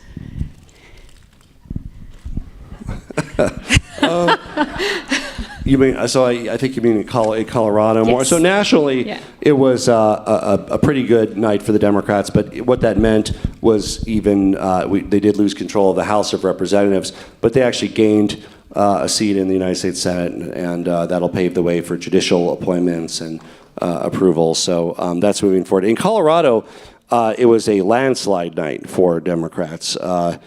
Beyond what any of us would have predicted, even those of us who look at the data, even those of us who were running, who saw polling. I mean, I thought I was going to win, but I thought it would be like 12 or 13 points, not 19 points. But who's counting? And legislative Democrats, as you know, 46 seats in the House, absolutely historic. It is historic. Republicans once had that larger majority. Democrats have never had that larger majority in our state house. So what does it mean? I mean, I think the long and short answer is everybody is elected in their own race. And so they're elected with the mandate of what they ran on. And I always encourage, I think we have some state legislators here, stay true to what you told people you would do. In some sense, politics is simple. You say what you're going to do during an election. You get there, you do it. I certainly ran on saving people money on healthcare. The first time, last time, obviously we're also focused on issues that are adjacent to health, like housing, reducing housing costs. Obviously for people being housed and having stable housing is important for health, but you're going to see a lot of work in that area, which does have a health nexus. A lot of work on social determinants of health and improving that, as well as reducing costs. So I think everybody ran on what they ran on, and they're going to work on delivering and keeping the promises that they made to voters. Great. Do you mind saying a little bit more about how your administration is thinking about addressing some of those social factors you mentioned?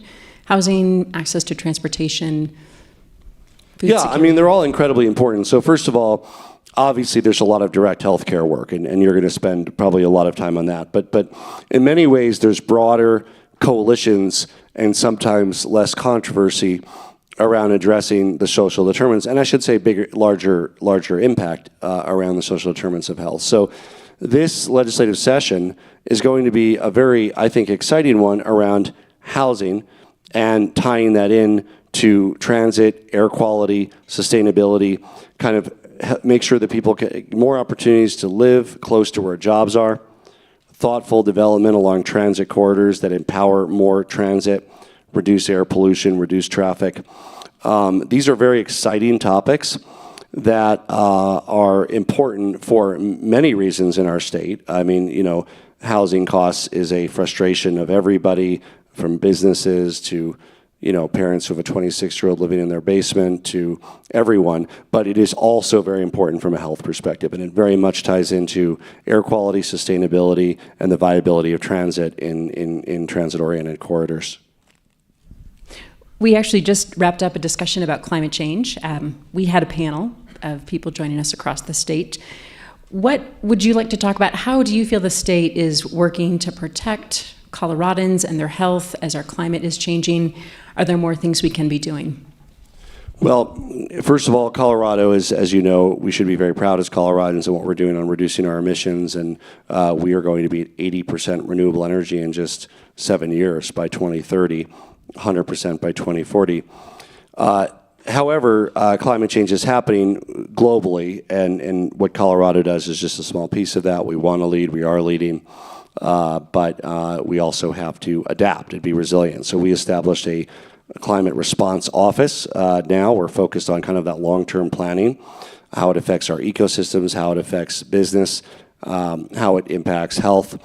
And it's going to be something that we are addressing for years to come. I think probably the most immediate change we've seen is the significantly longer fire season, higher risk of fires. It was just about a year ago now, with the most destructive fire in the history of our state, over 1,000 homes destroyed.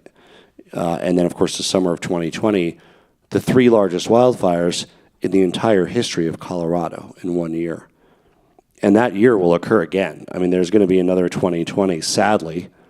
Could be next year, could be in 3 years, could be in 5 years. But the pattern is changing. And with the increased fire risk, along with the destruction, come the severe particulate-related air quality concerns that result from the fires. I think you all remember in summer of 2020, even if you didn't have proximity to the fires personally, everywhere you went in Colorado, and by the way, not just Colorado, I mean, probably 15 states with the different fires that were going on, you could barely breathe outside for a good month or two. And the ongoing health impact of that, with the regularity that occurs, is going to be something we'll be dealing with for years to come as well. You mentioned that CHI will be old enough to drink next year. In moderation. In moderation. Related question here. Substance use, both opioids, alcohol, others definitely on the rise, in particular in the wake of the pandemic. Wondering how you think about that as a governor for our state, and also as a dad with a family. Yeah, so I mean, you know, the average longevity of Americans actually decreased last year for, I think, the first time since they've been tracking it, or at least since, I think, World War II. And it was two things. It was COVID, of course, but it was also opioids and fentanyl pandemic. So that's a trend we need to turn around. You know, it's a complex problem that needs a comprehensive solution. So you know, it's easy for the media and in political realms, we focus on the enforcement side and the law enforcement side. And yes, that's a good discussion to have, and you need to talk about that, and we are. And we've interdicted a lot of fentanyl, and you know, we've increased criminal penalties, but there's not a strong correlation between how states deal with fentanyl from a criminal perspective and their death rate. It might be a slight correlation, but not much of one. I mean, I'll just give you an example. You know, two of our bordering states, Arizona and New Mexico, have substantially higher fentanyl death rates per capita. Arizona's twice ours, and New Mexico's 60% more, but they both have felony for any amount of possession. So, you know, it's like yes and. I mean, should we add additional criminal penalties? Sure, and we did. But like, you can't just do that and think it somehow solves the problem. So what it means is, of course, you know, prevention from kind of the education in the first place, kind of the just say no side of things. Don't try it, don't do it. And then how you get better and recover when you do, preventing, obviously being very strong on trying to go after fentanyl contamination of other products. But I think, you know, hopefully with the legislature this session and beyond, local law enforcement's behavioral health, law enforcement, schools, education, really a comprehensive approach to reduce this scourge in Colorado. Last question, two-part. What are you most excited about as you begin your second term? And then what are you most concerned about?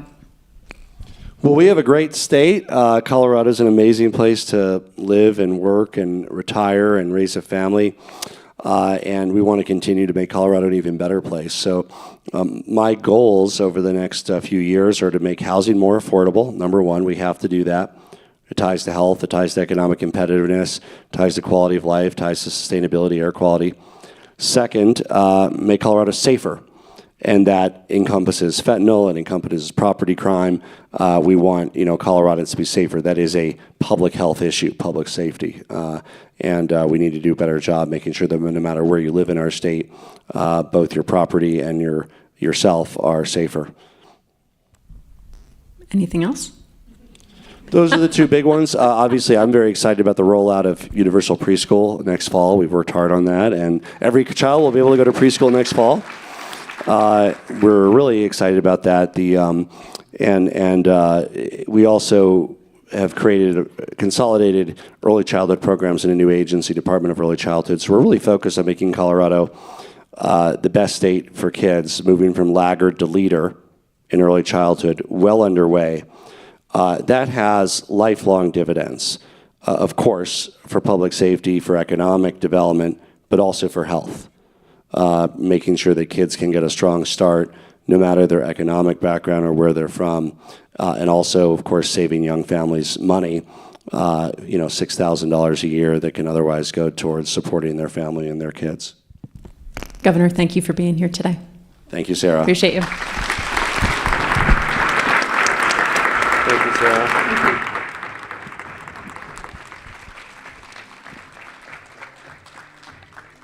Okay,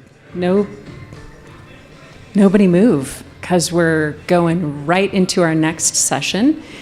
I do want to flag that Community Language Cooperative is here, so if you would like assistance with in-room translation, please just, there's a table in the back and they can get you set up. And I'm guessing I need to leave the stage right now, so I'm going to do that.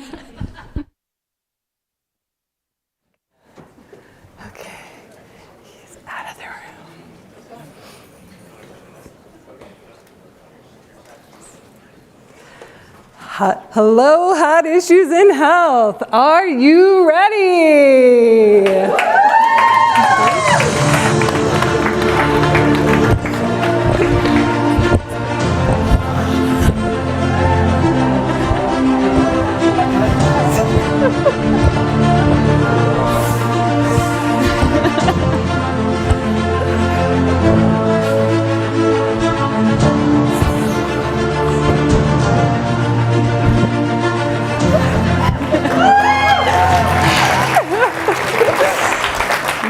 Welcome to Fragmented Systems of Care. Can we ever escape?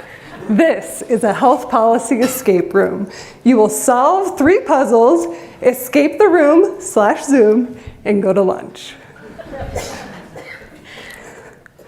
We are your hosts today. My name is Nicole Weber. I am a program manager at Colorado Health Institute, and I help lead our public health programming here. I have been in the field for the past 10 years or so and help many different groups problem solve together. I have been working with the Metro Denver Partnership for Health through the COVID-19 pandemic response, helping do this, as well as my previous role at Denver Public Health. And I'm Ashley Brown, one of the directors at CHI. I've been working in health policy for nearly a decade, but I've been working to integrate systems even longer. I started my career in engineering, and one of my first roles was as system integrator for a team of students working on our capstone project in college. A lot of people have asked me about the transition from engineering to policy, but the work is really the same. It's all about connections to solve problems. And in policy, we try to solve a lot of problems, but there's one problem that connects them all, or more precisely, does not connect.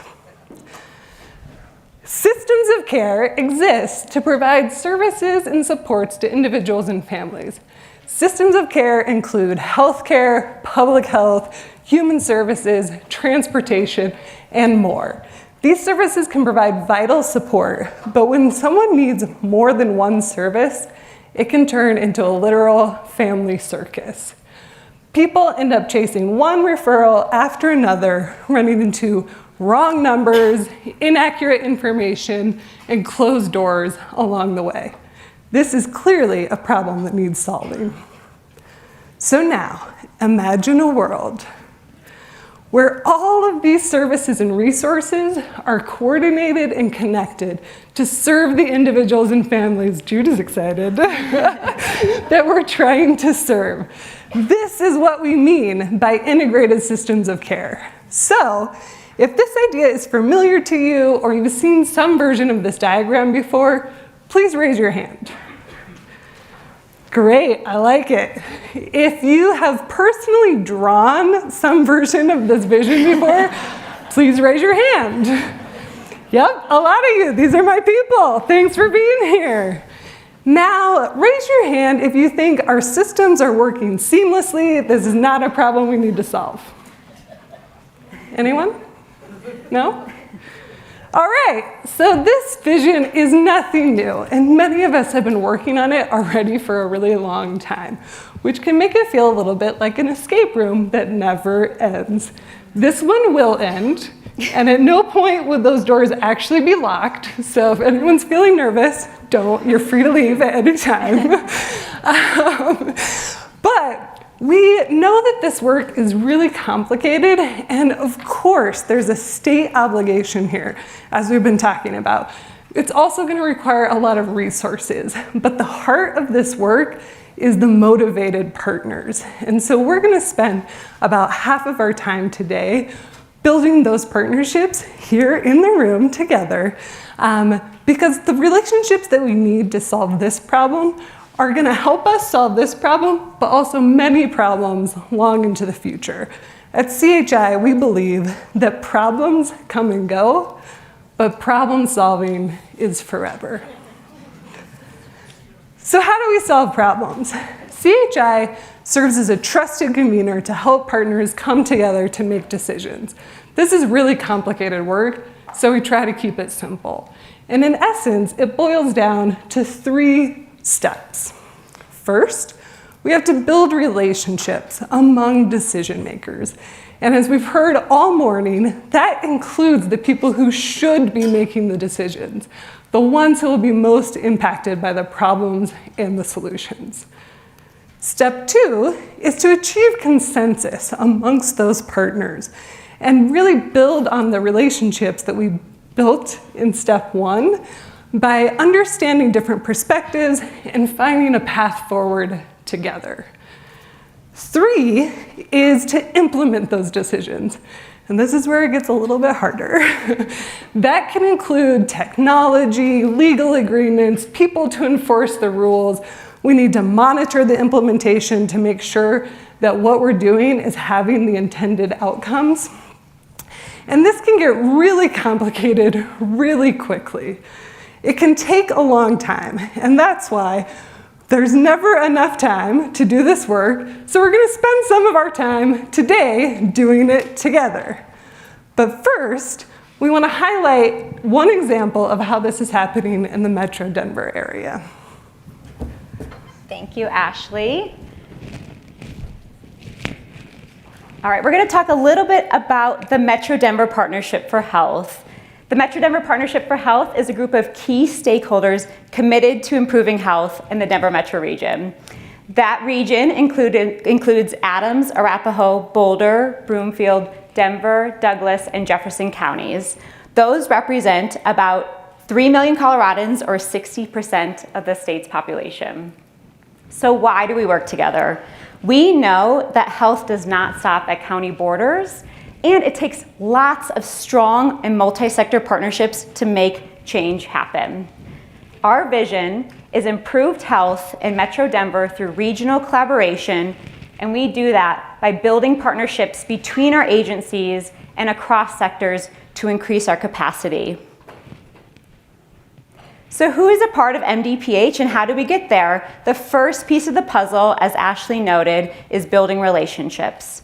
MDPH started in 2014 with the local public health agencies in the Denver metro region. We also brought upon the healthcare systems in the area and the 2 regional accountable entities that serve our region. Those regional accountable entities are those agencies that coordinate Medicaid services. Colorado Health Institute is the convener, the facilitator, and the fiscal hub of the Metro Denver Partnership for Health. Because we know it takes strong multi-sector partnerships to change outcomes, we also work very closely with county human service agencies or other governmental entities, health alliances and behavioral health agencies, as well as community-based organizations who help implement a lot of the work that we work on. We also know it's very important to bring community members to the table. Those who are most impacted by decisions should also help influence decisions. These relationships take time, but are very important to ensuring long-term change and ensuring collective action. This is a list of many MDPH partners we've worked with over the past 8 years. If you've worked with MDPH, please stand up or raise your hand. We'd love to say hi and thank you. Hi, everyone. Thank you for your commitment to the health of Denver residents and changing health outcomes. I do want to give a special shout out to Dr. John Douglas, one of our founding fathers. He's here, right here. Thank you, John. Dr. Douglas, thank you for everything you've done for Denver Metro over the past 8 years. And John was one of our initial founding fathers. He's been a co-chair of MDPH and really started all this work building relationships. So thank you, Dr. Douglas, for everything you've done. And happy retirement. I don't know if I noted that he's retiring in a couple weeks. Yeah. All right, our next step is to achieve consensus. In 2020, MDPH created a governance structure to help our partners make decisions more effectively, efficiently, and equitably. This is a key process to ensuring buy-in from your stakeholders as you move forward. MDPH created 3 principles to help us decide what focus areas we should focus on over each year. Our first principle is that healthcare, public health, and our other stakeholders should have greater reach and impact when we work together. We want to ensure that we take up the unique strengths of each of our partners and really bolster everything that everyone brings to the table. Our second principle is ensuring that we enhance current activities underway, not duplicate any efforts that are currently happening. This is also to make sure that we minimize burden on our community and aren't all doing the same thing at once. And lastly, we want to make sure that we collaborate around shared health priorities. We find what is shared amongst all of our partners from our community health assessment data and from our public health improvement planning efforts. These three principles, greater reach, enhancement of our activities, and shared priority areas are what we use to define what our focus areas are each year and are codified in our annual scope of work and budget. This is hot off the press as of yesterday, so it's exciting. After we build consensus, it's time to implement decisions. MDPH works on many different things, from behavioral health to climate change to the COVID-19 pandemic response. And I want to highlight a few key areas that we've implemented decisions in. The first is that we created a priority populations document to help us decide where and who and how to work with community. This is something that we use for many of our projects to help us guide that community engagement spectrum that we have. We also work and develop communication campaigns related to COVID-19, and we also have community ambassador programming, such as our mental health ambassador program and immunization ambassador program, where we partner with community-based organizations to promote positive health behaviors. Lastly, I'm sure many of you in this room have worked with Ashley on social health information exchange. We work to make sure that our residents in Denver Metro have the coordination and care and services that they need. MDPH is just one example of how CHI works with collaboratives to build collaborations and come to consensus. In fact, we're supporting many other collaborations and organizations across the state to build those relationships, to come to consensus, and to build, implement decisions. All of this work supports our overall vision for integrated systems of care, that Colorado leaders know how to make efficient and effective decisions together. Colorado makes smart investments to ensure accessibility and capacity of services. And lastly, that people can connect to the care and services that they need. This is the vision that we have for Colorado, and one that we know we can all puzzle together. We know this is a lofty vision, and it's going to take a long time. In fact, many of us have already been working on this for a long time, which might leave us feeling a little bit like my 2-year-old on the 3-hour drive to his grandparents' farm. 3 hours of that, everyone. It's so adorable.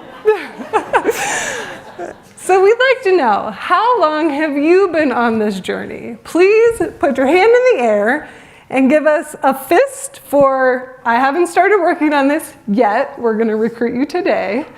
1 year, 2 years, 3 years, 4 years, 5 or more years. 60 years! 60 years! Give that woman a raffle ticket. All right, so everybody do it again, because I want you to look around the room and look at how many fingers are in the air right now. We have a ton of experience, a ton of shared work to do together. You can put your hands down. But remember those fingers, because you're going to need them in a few moments. It is time to escape the room. This is a very simple exercise. You're going to solve 3 puzzles that are related to our 3 steps of problem solving. And you're going to do it in teams to escape the room /Zoom and go to lunch. But don't worry, you will have help. We have 3 lifelines available to you. Welcome our lifelines. First, we have Nina Bastian, who you may recognize from health information technology and payment reform efforts.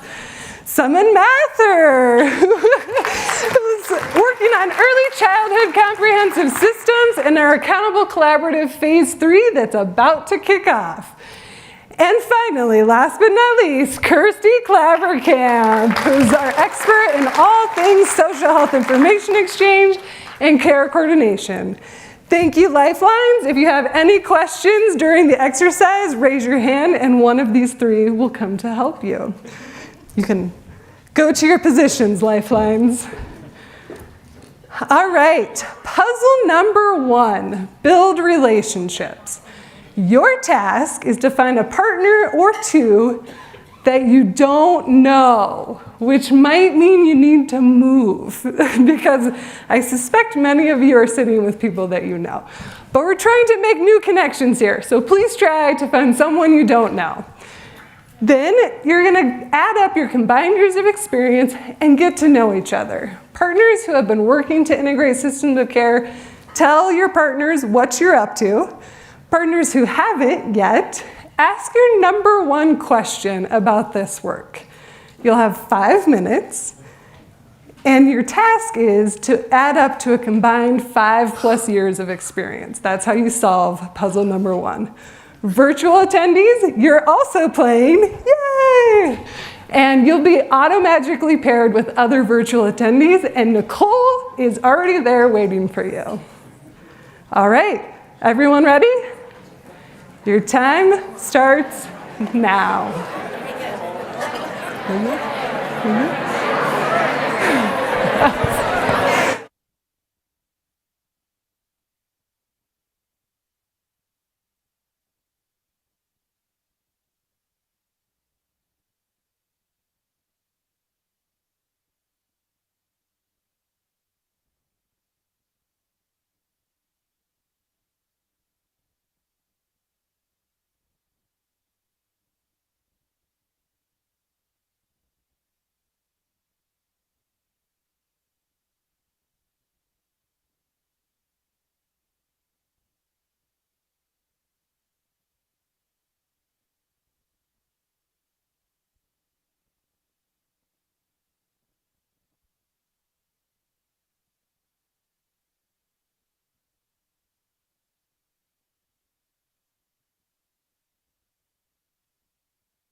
1 minute remaining.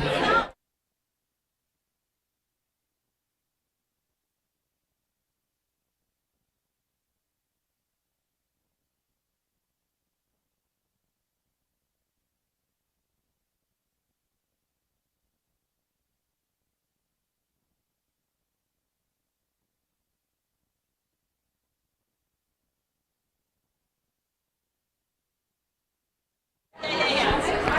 30 seconds remaining.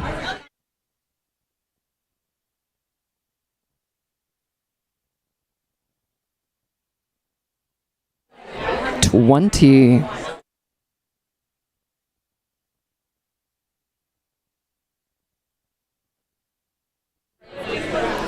10, 9, 8, 7, 6, 5, 4, 3, 2, 1. All right, your time is up for puzzle 1. But don't worry, there'll be more time very soon. People are so excited. I love it. All right. It sounds like you have all successfully completed puzzle 1 because I hear a lot of excitement, and this is exactly what this is about. So fantastic. Nina, how have we done in the room? Is anybody willing to report out on how they solved puzzle number 1? Nina. Well, Ashley, it was pulling teeth. A lot of people are not interested in speaking into the mic today, but I did find Bridie, Carrie, Brent, and Rich who are willing to share just a couple seconds about what they've been talking about the last 5 minutes. Brent? I guess for math first, we were at 29 years total between us. So We're old. yeah, but good conversation on different aspects of how we've all been involved, from volunteering to behavioral health, in-state and out. Shall I pass it around? Because they can talk more details than I can. Anybody want to share anything else? All right, thank you, group. Extra raffle tickets. Yeah. Pay attention, people. There are raffle tickets in it for you if you volunteer to report out. So remember that for the next puzzle. All right, Nicole, how are the virtual attendees doing? Hi, everyone. I think you can hear me okay.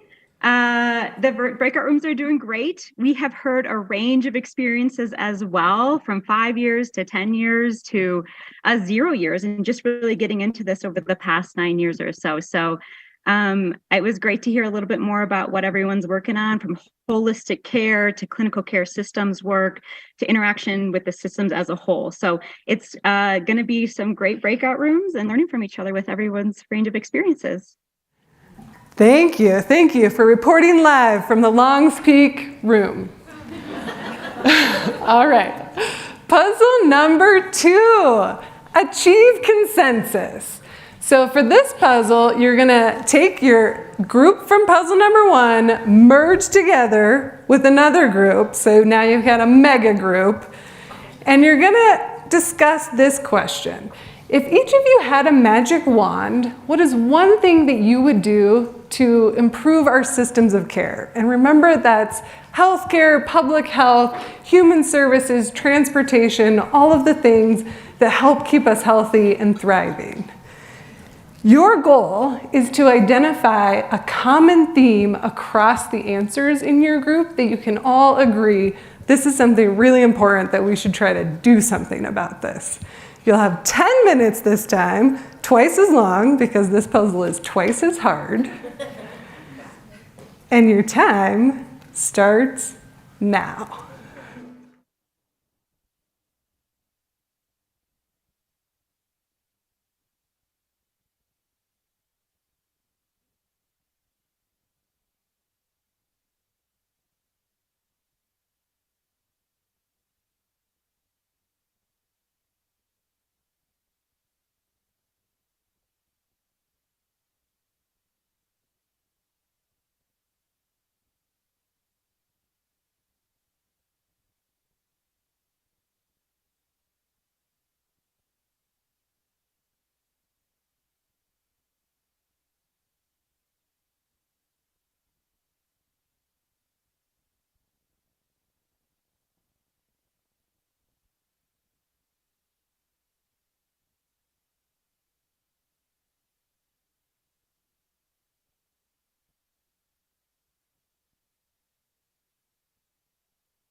5-minute warning.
Three minutes remaining.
One minute.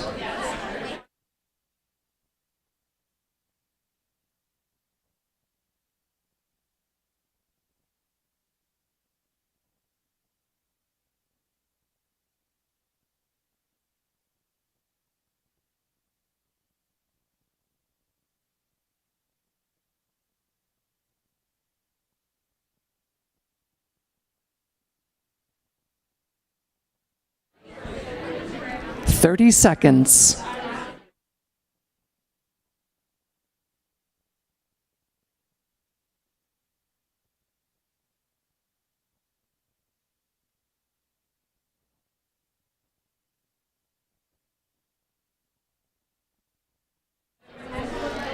Ten, 9, 8, 7, 6, 5, 4, 3, 2, 1.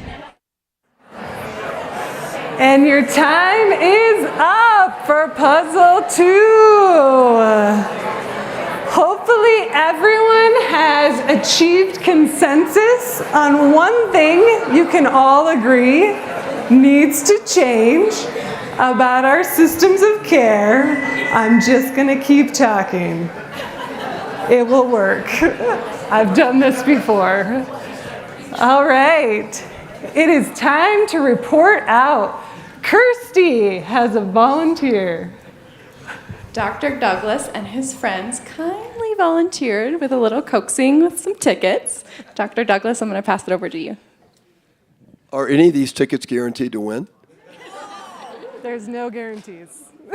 We had a fantastic group, and our common consensus theme was Senator Fields' magic wand, because her magic wand's going to include everything we talked about, including equity, housing, universal access to health care. How's that one for a blast from the past?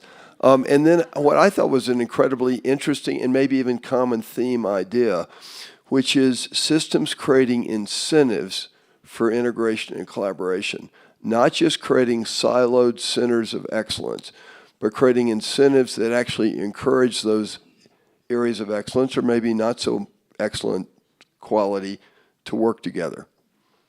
I love Great it. magic wand, right? That's a fantastic magic wand. Thank you. All right, Nicole, how did our virtual attendees do on Puzzle 2? Well, I haven't made it past this part of Long's Peak Trail, but that's okay. Still reporting from the same place. Hi, everyone. The breakout rooms talked about a very large spectrum of magic wands, of things that we could actually treat, and access issues, whether it's transportation and all the other social determinants of health that Dr. Douglas just mentioned. How can we coordinate those systems to make sure that everyone's working together? The thing that I want to end with is that the most important part of this is that we need to mobilize everyone to make this happen. And it comes back to this building the relationships piece. And that was the piece that felt the hardest to do, but the most important to do to make sure that we can get these fragmented systems of care connected. So that's our magic wand. It's the whole gambit. Love it. Okay, everyone, it is time for the hardest and final puzzle, implementing our decisions.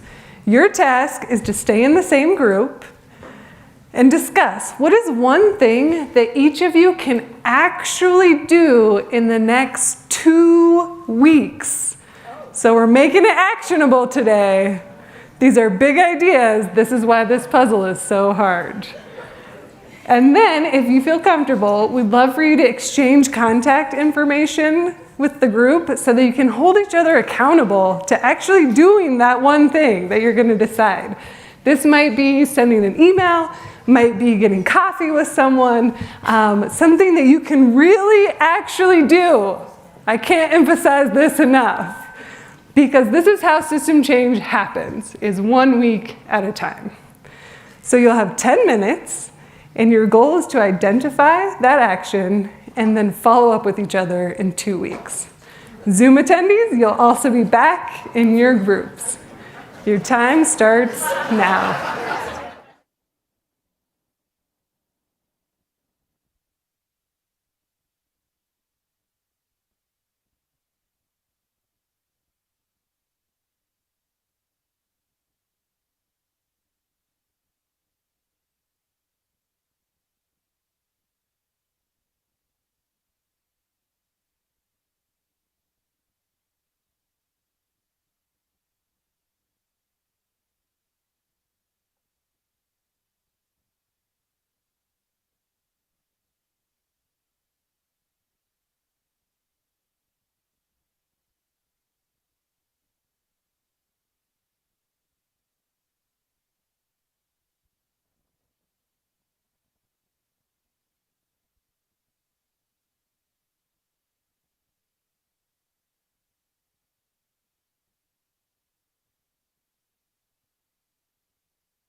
5 minutes remaining.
Three minutes remaining.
One minute.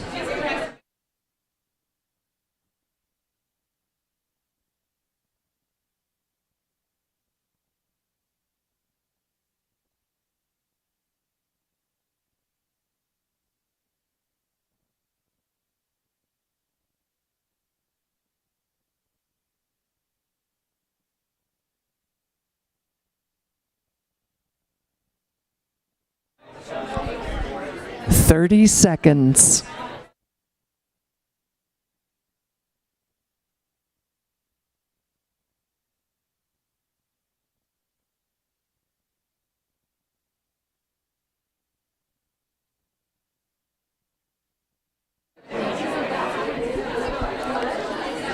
Ten, 9, 8, 7, 6, 5, 4, 3, 2, 1. All right, your time is up for puzzle 3. Summon, how did we do in the room? Great, lots of wonderful conversation. I only had to lightly bully 2 groups into sharing some of what they talked about today. So I'm going to start with Kelly. And what she forgot to mention is that she also teaches one of my classes, and so final grades aren't in yet, so here we are. But yes, my name is Kelly, and I am a Master's of Public Health student at the Colorado School of Public Health, first semester, so here we are, learning lots today. But our group basically talked about the importance of networking and breaking down the silos that exist across just how many areas of public health there are. And so our goal for the next 2 weeks, or however long we really can do this because holidays make things weird, is to just get to know some other people in the fields and what other people do. And that's especially important for us students in the audience who are making decisions on what we're gonna do next. I love it, thank you. Can we get an extra round of applause for the students who will take this over long after we all get too tired? This is also the middle of finals week, so want to acknowledge Thank you that as for well. being here. Well, Ashley, I have a second group here today as well, so I'm going to pass the mic to Danielle. Hi, I'm Danielle Varda. Our group talked about how we often talk about systems change at the decision maker, C-suite level, and sometimes forget to ask how people are going to experience that systems change, whether they be patients, people in the community, or providers who are asking to implement the systems change. So we said over the next 2 weeks, in every systems change conversation that we have, we're going to make sure that we ask how people who we want to impact are going to experience that change. I love that. Great job. We should all be asking ourselves that. Summon, we had a third group volunteer up here. Great. Puzzle 3 was a smashing success. You guys did great. And where am I headed? Over here in the corner. Okay, great.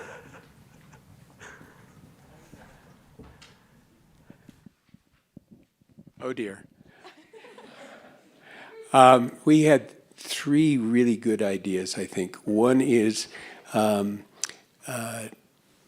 there's an enormous amount of paperwork that is causing burnout in the medical profession, the social services professions, and all kinds of professions. And if we circle the family with the groups that you put up there, Ashley, every one of those has to file a report to whoever there is. So figuring out a way to rationalize that and not have people be able to deliver care and support, not paper, would be a very kind of tactically useful thing. At the other end, we agreed that there's a project that you and I already agreed we needed to do, and we have a meeting scheduled next week to work on it, to identify the areas where the governor or the legislature could take major action on things that have already been done to fight fragmentation, to identify the 10 top things they could do to bring things together with money that's already been appropriated or decisions that already have to be made. Fantastic. Thank you to our third group. All right, Nicole, how did our virtual attendees do? Well, we heard very similar experiences, and we heard both short-term and long-term goals. So something that one of the groups said that they can work on over the next 2 weeks is ensuring that they work with their organizations to think about how to expand their scope or address needs outside of their current curriculum. What are they currently doing? And setting up coffee dates and making sure that we connect with others outside of our usual field to begin to integrate those systems of care. One of the long-term things I heard of, which is very similar to what the group just mentioned, is advocating for non-segregated funding or non-duplicative funding and making sure that we can talk to the federal government, to the state government, to really think about where these things lie and really everything comes back to funding and how does that all start and make that as the base. So it was really great, rich discussions, and I'm excited to see what they all have in store over the next couple weeks. Thank you so much, Nicole, and enjoy the rest of your hike in the Longs Peak room. All right, congratulations, everyone. You have worked hard to build relationships, achieve consensus, and implement decisions. And you've earned your lunch. Hopefully, you've also made a new connection, which might feel small today, but look around the room. We've made hundreds of new connections just in the last 30 minutes. And that's what it's going to take to get to integrated systems of care, is day by day, making those connections, making those decisions together. These connections over time can add up to something really big, maybe even something as big as integrated systems of care. So keep it up. Go to lunch, make a new connection. Make a new connection at the reception. We're not going to achieve this vision overnight, but if we all keep working on it, all of the pieces will eventually fit into place. All right, folks on Zoom. Folks on Zoom, stay tuned. We have more content coming for you. Folks in the room, lunch is out these doors and up the stairs. You're going to follow the crowd to the sunrise room, and there will be CHIers along the way. And we'll meet back here at 1 o'clock. Thanks, everybody.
Hi everybody, Jonah Goose here.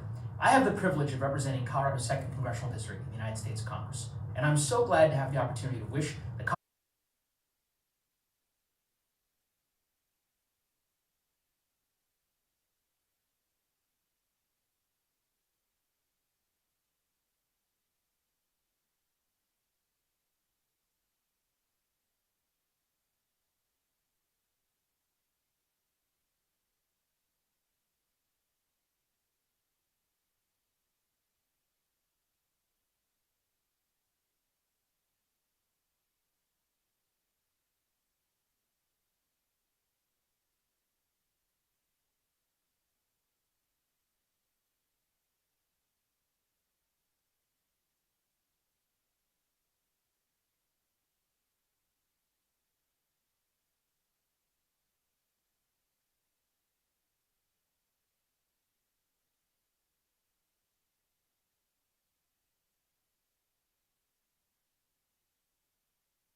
Hi everybody, Jonah Goose here. I have the privilege of representing Colorado's 2nd Congressional District in the United States Congress, and I'm so glad to have the opportunity to wish the Colorado Health Institute a very happy 20th anniversary. For 2 decades, the hardworking folks at CHI have served as a critical resource for elected officials, providing evidence-based research and analysis that helps promote informed decision-making, because better policies mean better health. I am grateful for all that you do each and every day. In our country, as you know, there are so many urgent health and healthcare issues, and organizations like yours ultimately help to foster collaborative conversations across every level of our government, from local leaders all the way up to federal lawmakers here in Washington, D.C. At the end of the day, as you take the time to identify the needs and solutions and the opportunities for collaboration in the coming year, I hope that you'll know that your work is critically important to so many, myself included. The 3 issues that you've already narrowed in on for the next year. Climate, health, behavioral health, and integrating systems of care are incredibly important to the work that we do here in Washington, D.C. And I hope that you know, as you move forward in your work, that you have a fan in my office and in me. With that being said, please take a moment today to celebrate all that you have accomplished, that the organization has accomplished, the progress that you've made in improving healthcare outcomes and promoting health for each and every Coloradan across our great state. Thank you so much for including me in today's important event, and I look forward to seeing and visiting with all of you in person and to seeing the great work that is to come. Stay healthy, stay safe, and stay hopeful. Take care.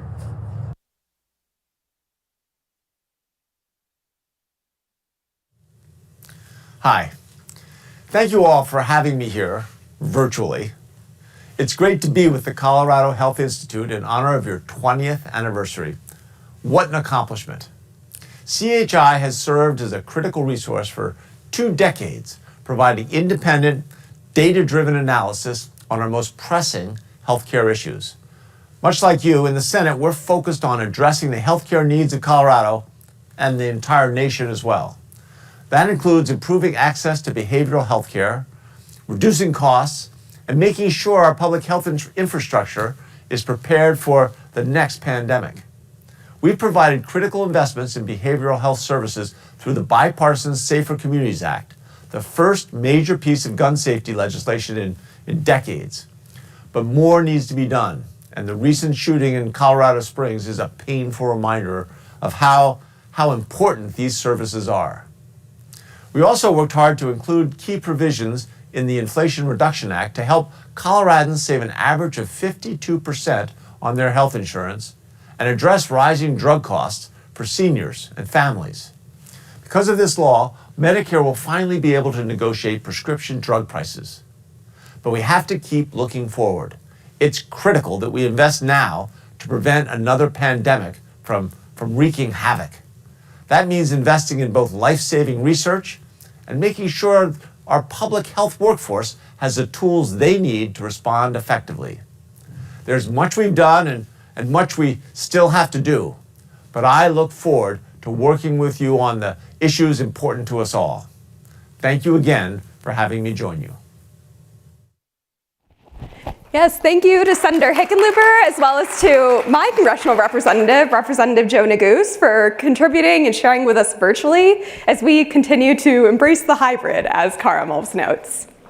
And welcome back. I know that we all just escaped this room not too long ago, but I'm back, we're back, and we're excited to have you here for our afternoon sessions here at Hot Issues in Health. My name is Suman Mather, and I'm a program manager here at CHI. I lead projects within our behavioral health initiative, and through that work, I have the opportunity to work with so many behavioral health experts, providers, advocates, and leaders across the state. And in that work, what I'm hearing, and what I think we all know, is this: we are in a mental health crisis. The harder question to answer is why. We know that COVID and its impacts are 2 explanations, but there's evidence that there's more to the story, and that's what I want to get into today. So I'm a bit of a data nerd, so that's where I want to start, with the 2021 Colorado Health Access Survey data, which found that nearly 1 in 4 Coloradans reported poor mental health in 2021, an all-time high. This likely resonates with many of us and probably comes as not much of a surprise. During the pandemic, we were isolated, we were concerned about our loved ones, and we really weren't sure what was going to happen next. But I want to take a step back, because while we saw a spike in poor mental health in 2021, we actually saw an alarming increase in poor mental health in 2019, well before any of us had even used the terms novel coronavirus. At the time, in the fall of 2019, I was working in local public health up in Larimer County, and actually some of my colleagues are here today. In October of that year, my team drove over to Greeley for the release of the 2019 Colorado Health Access Survey data. The data on the left of the screen are just some of the data that were shared that day. It showed that over the past decade, Coloradans had been reporting increasing rates of poor mental health. On the drive back to Fort Collins, my colleagues and we started to discuss why this was the case. Over the next few months, we came up with a laundry list of hypotheses, a list that got buried when COVID struck in March of 2020. But today I want to revisit that conversation because our 2019 selves were in fact onto something. What was it that was driving this increase in poor mental health in 2019? And are those same factors still at play today? What did COVID amplify that led us into our current crisis? What if this is something more than just a mental health crisis? But first, I want to talk about zebras. Who here knows what the name is for a group of zebras? Got a raffle ticket with your name on it if you do. A ruck? A raj. I don't think that's it, but there might be other alternate terms.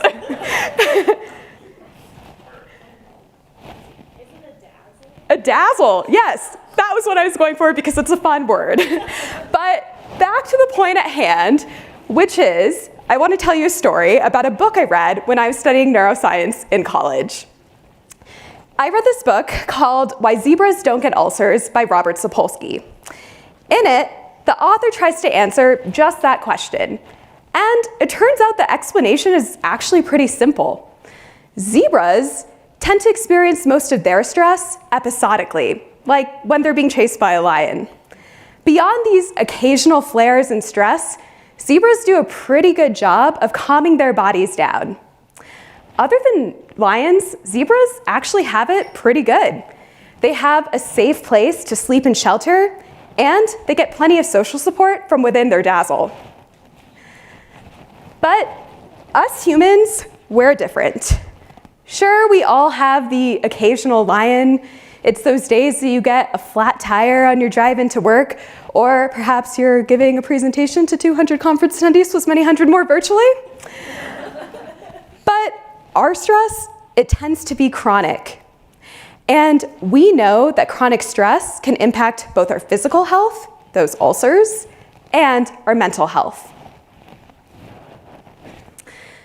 We also know that having access to healthcare can help mitigate some of the impacts of this chronic stress. And sure enough, the Colorado Health Access Survey finds that uninsured Coloradans report poor mental health at a rate higher than those who have insurance, with nearly 1 in 3 uninsured Coloradans reporting poor mental health. But is this the biggest factor here? When we look at things like food insecurity and housing stability, we find that our food insecure and our housing unstable Coloradans report poor mental health at a rate 3 times that of their food secure and housing stable peers. 3 times the rate. This is a much stronger association than with what we see with insurance. So I want you all to think about and reflect to yourselves about how you've seen these social factors show up and change over the course of the pandemic. Why is it that we're talking about social and community factors at a health policy conference in a presentation about mental health? The answer is that policies drive our mental health. Housing policies like zoning laws and residential covenants determine who has access to safe and secure housing. At the root of all this is social justice. Things like structural racism and income inequality, these are the complexities that differentiate our experience from that of zebras. This is what is harming our health, not lions. And while COVID certainly amplified and heightened many of these factors, it did not create them. Our social justice, or our mental health crisis, is also a social justice crisis. So, if this is not solely a mental health crisis, How does that change how we as a health policy community approach the solution? What are some of the underlying assumptions that we need to change about our work? We know that workforce and treatment are crucial aspects and tools within our toolkit. But what are some of the tools that we haven't even thought about yet? This is the conversation I want to have today. And I'm grateful to have two exceptional behavioral health providers and leaders in Colorado joining us today. Please join me in welcoming Dr. Morgan Medlock and Dr. Leslie Brooks to the stage.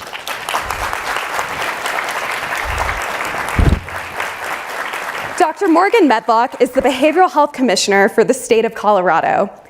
An emergency psychiatrist and addiction medicine specialist by training, Dr. Medlock has previously served as the Chief Medical Officer of the Washington, D.C. Department of Behavioral Health, faculty at Mass General Hospital Center for Law, Brain, and Behavior, and at Howard University. She has also served on the American Psychiatric Association's Council on Minority Mental Health and Health Disparities. Dr. Leslie Brooks serves as the Chief of Addiction Medicine for Summit Stone Health Partners and as the Assistant Medical Director for the North Colorado Health Alliance. A board-certified family physician, Dr. Brooks has practiced in the full scope of family medicine and now specializes in substance use and mental health.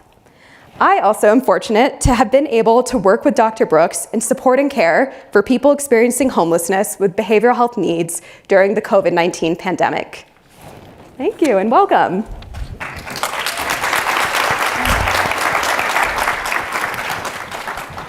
So, welcome, Dr. Medlock and Dr. Brooks. Thank you. In the historical spirit of fireside chats, we are going to be covering some complex topics today within the space of behavioral health. Yeah, it's a little toasty. I also want to acknowledge, I know I primarily refer to mental health during my presentation today, but during our conversation, I invite you to talk about mental health and substance use holistically. We will have some Q&A with the three of us, and then both Dr. Medlock and Dr. Brooks have actually prepared some questions for you. We know that there's a lot of shared wisdom in this room and in our virtual spaces, and so we want to make sure we get a chance to hear from the audience as well. All right, well, welcome again. Hope that the fire isn't too hot. I want to start with talking about data again, given that that's what I love. And the data I presented today underscores the importance of social factors when it comes to mental health. But we know that, people with behavioral health in their job title are generally more focused on treatment and recovery. How do you think about your roles as behavioral health administrators and providers in ways that expand beyond just the area of treatment? So, whomever would like to start.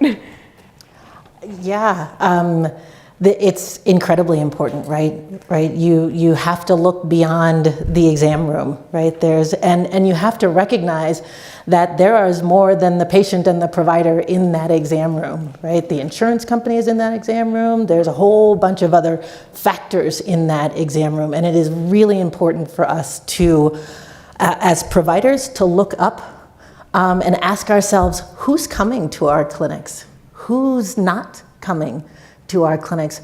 Whose pathway have we paved to make it easy to access our care? Whose pathway have we not paved to make it easy to access our care? And vice versa. As an administrator, whether you're at the local level or at the state level or at the federal level, it is really important to understand the impact of policy, because what you think sounds simple on a piece of paper in a policy may actually be quite burdensome and complicated in terms of boots on the ground. Those are my thoughts. Absolutely. As a provider, one of the things that was extremely important to me when I was practicing is to think through that shift, right, from cultural competency and humility to structural humility and structural competency. And so how do we think as psychiatrists and providers and peer support specialists about the power and equities in a person's life that have really shaped the entire context and exposure to some of the risk factors that you mentioned, right? And so as we think through that, I think that being a clinician and being a healer, and most importantly an administrator, we have an opportunity to shape a system where primarily we're interested in correcting power inequities. And we're using our approaches to standardizing our safety net and our access to care across the state, equipping providers to think through how do we experience a balance of power, whether it be between the state and local communities, whether it be between the individual in care and their provider, where often people are overdiagnosed with certain syndromes as a result of their racial identity. And again, clarifying that the risk is not being Black or Latino or tribal identity. The risk is racism. It is the approach structurally to how one's race is then pathologized. And so we have thought at the BHA about, how do we think about these 6 pillars of transformation as an intersection with the structural approach and environment, not only in Colorado, but in the United States and frankly, globally. So we think about access to care and affordability and accountability and workforce. But most importantly, our anchoring pillar is sharing power by balancing local and lived experience. And so as we are creating policies, we have formed for the first time ever a lived experience council, right, that forms an intersection of, I think we have 40% representation of BIPOC people. We have 50% representation of those from rural counties. Just as an example of how we believe that the key to reform and acknowledging these social factors is, again, co-creation and sharing power. So that's our approach to systems change. Yeah, great. And I know that the Behavioral Health Administration has also identified some core values. I'm wondering if you want to speak into how those sort of tie in and codify some of the pieces that you just spoke to. Absolutely. When we were processing what would really summarize the work that Governor Polis and the Behavioral Health Task Force have really articulated since 2019, we started with this concept of transparency, and then we intensified that into a word of just truth. So that's our leading value of truth-telling, which in this instance, again, means acknowledging that our primary issue is not only treatment-based, but it's economic. It's in our housing, it's in our education structures. And so we have to think more systemically about what it means to center truth. Our second value is equity, and we define that as naming root causes of injustices and then allocating the right resources to support the desired outcomes. Thirdly, we value collaboration, and the BHA model is really one that's unlike any other in any state that I have experienced in terms of we believe that the key to moving forward is really networked government. So it's not just about Morgan creating this cool thing in the Behavioral Health Administration. It's about how is the BHA coordinating with Medicaid and the Department of Corrections and the Department of Public Safety, the Department of Local Affairs. How are we thinking systemically and functioning as one unit across all state agencies? Fourthly, we talk about community-informed practice, which again is related to some of the concepts around believing that our communities can choose the right solutions for themselves when there's just equity of opportunity, when we ensure that the people who are most impacted by policies are co-creating those policies. And finally, generational impact is kind of our summative value, meaning that we don't want to make any one-off decisions. We don't want to just focus on addressing COVID. We want to think about how do we prevent the next impact from the next pandemic? How do we think about supporting the people of Colorado in this moment so that they're truly healthier 3 generations from now? And I would just offer, just piggybacking on that, that we need to duplicate that at our, not just at our state level, but at our local level. So as we do our individual work as providers, how do we reach out to our law enforcement? How do we reach out to our schools? How do we reach out to permanent and supported housing to make sure that they have what they need in order to keep people housed? How do we reach out to our first responders and partner with them around responding to people in behavioral health crisis and make our resources available, not just in our exam rooms and in our clinics, but in the field? Thank you. And that's a good segue to our next question, where I want to remind us of our morning opening session and the 3 ingredients our speakers talked about in order to have some movement in the health policy space. And those were the state having an obligation to address a concern, funding or resources to do the work, and having motivated partners who want to address the issue. I'm curious about where you both see behavioral health fit within this framework and whether that differs at the state and the local level. Well, you started out by saying the state's obligation, and I think that's key. As public servants, I think it's mostly important that we view our roles correctly as stewards of the people's vision. And when I moved here from Washington, D.C., and became a part of this larger story that's being told, I was clear that my job is not to create a vision. It's to amplify what the people have stated, what they've demanded. And this story started really for Colorado 30 years ago. I mean, we had pockets of advocates who really wanted a people-centered behavioral health system. It reached a fever pitch, in 2019 when Governor Polis saw the acute need, as you acknowledged, and established the Behavioral Health Task Force. But the demand for change and the call to action came from the people of our state. So I absolutely agree that it starts with state leaders and state officials as myself understanding that we are to be stewards and amplifiers of the people's vision. We're also to be experts in consulting communities in understanding the impacts of policy decisions, helping people understand as system thinkers that here's how the system works and here's how we can move forward together.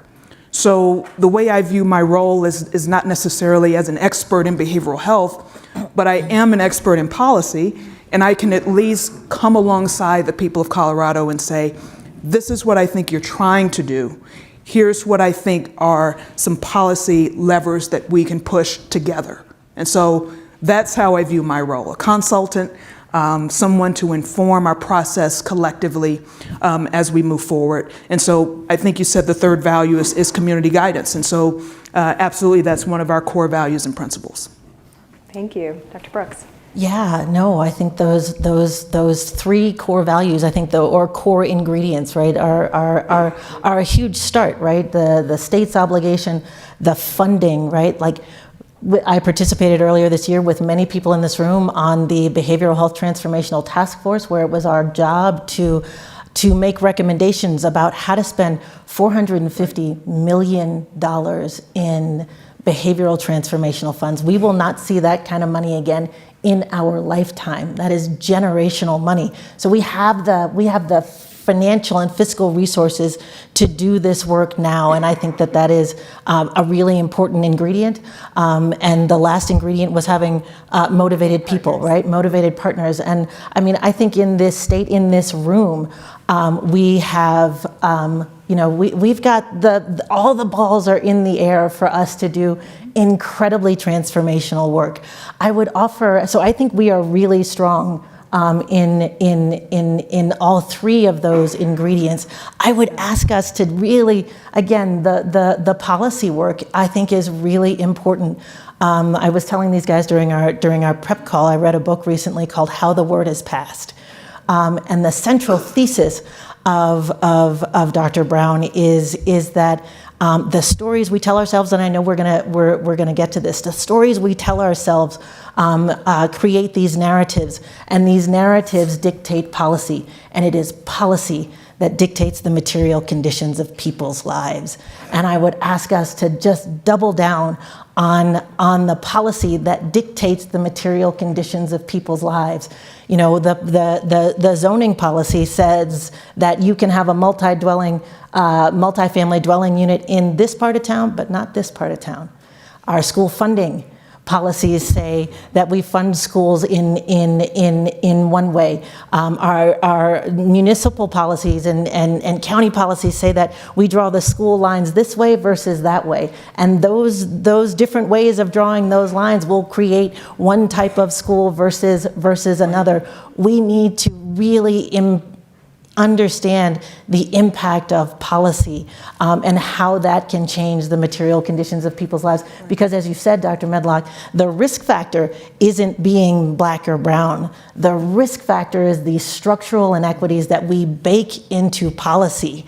And on the face of it, That sounds fine. Getting a signature on a treatment plan sounds fine. Making sure that you don't have a felony if you want HUD housing vouchers, right? All of that sounds okay. But if we ask ourselves about the stories we are telling ourselves that make that policy okay, I think that we get to a point where we can really scrutinize how we change the material conditions of people's lives. Yeah, and I'd love to stay on that thread of these stories and narratives that we tell ourselves. And I'm wondering, what are some of the persistent stories or narratives we tell ourselves that cause barriers in progress within our behavioral health space? Well, we can start just with the narrative that, assigning value based on a person's race. I still am very troubled by the use of the word consumer to refer to someone who's seeking mental health support. I think that, a narrative that is deficit-based, based on having a mental health need, if you compound that within being a person of color, not only in Colorado, but in America, if you look at who is most likely to be incarcerated versus treated, you will find it is Black Americans with mental health and substance use concerns. So I think that, the story that we tell, which often in our context is impacted by racism, is that people have a different value based on their identity. And to disrupt that story, right, requires us to work at 3 levels, in my opinion. And much of my views on how we create justice is based on the work of Dr. Kamara Jones, whose seminal article on the Gartner's Tell and how institutional racism works in public health. She suggests that there's really 3 areas that we have to address. We have to address the policy and institutional lever of how racism changes the story. In other words, the soil in which different people and communities are nourished, right? Then we have to address that interpersonal layer of racism in terms of the stories we tell about the other person individually, just apart from their community. And then finally, that internal layer of racism, which is often more complex, less visible. It's that chronic stress, right? The difference between stress and stressed out, right? It's what often tips us over the edge when we think about the load that we carry in our genes and in our history, about the trauma that's been passed down. It's that hopelessness that can settle in as a result of the stories that have been told about us. And so I believe that as policymakers, as we get the structural pieces right, I'm hoping that the interpersonal and the internal healing can begin to happen. Thank you. Yeah, absolutely. I think that just to bring this down into the weeds a little bit, like some of the stories that we tell ourselves are that addiction is somehow neurobiologically different than mental health issues, right? And with that narrative, we pay for it differently, and we structure that care very differently. There are questions that we ask of our folks who have substance use issues that we don't ask of folks who have mental health issues. We are required to ask folks in certain spaces of our substance using folks an infectious disease questionnaire. That infectious disease questionnaire is not asked of folks who have mental health issues, and it's not asked of folks routinely in physical health care, right? As if the only thing that might lead you to engage in risky behaviors that put you at risk for infectious disease are substance related, right? That is the narrative that we tell ourselves about people with substance use, that we are not telling ourselves about folks with other chronic health conditions. We also tell ourselves a narrative that addiction does not discriminate. And that is a narrative that I believe needs really, really closely scrutinized. It is true. It is absolutely true that anyone can fall victim to substance using and problematic substance using, and that impacts people across the lifespan, across identities.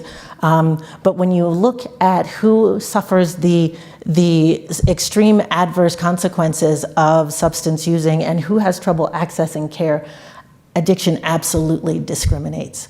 We talk about mass incarceration. We talk about whether or not who's delivering evidence-based treatment for substance using individuals. That access to care is extremely problematic and available to some and not others. Thank you. I want to talk a bit about, there has been a lot of focus on behavioral health among young people in particular, including Children's Hospital's declaration of a youth mental health emergency. But are there other populations that we're not talking about that we should be? Well, absolutely. In addition to the children and youth mental health crisis, I actually agree with that statement that it is certainly an emergency at this point.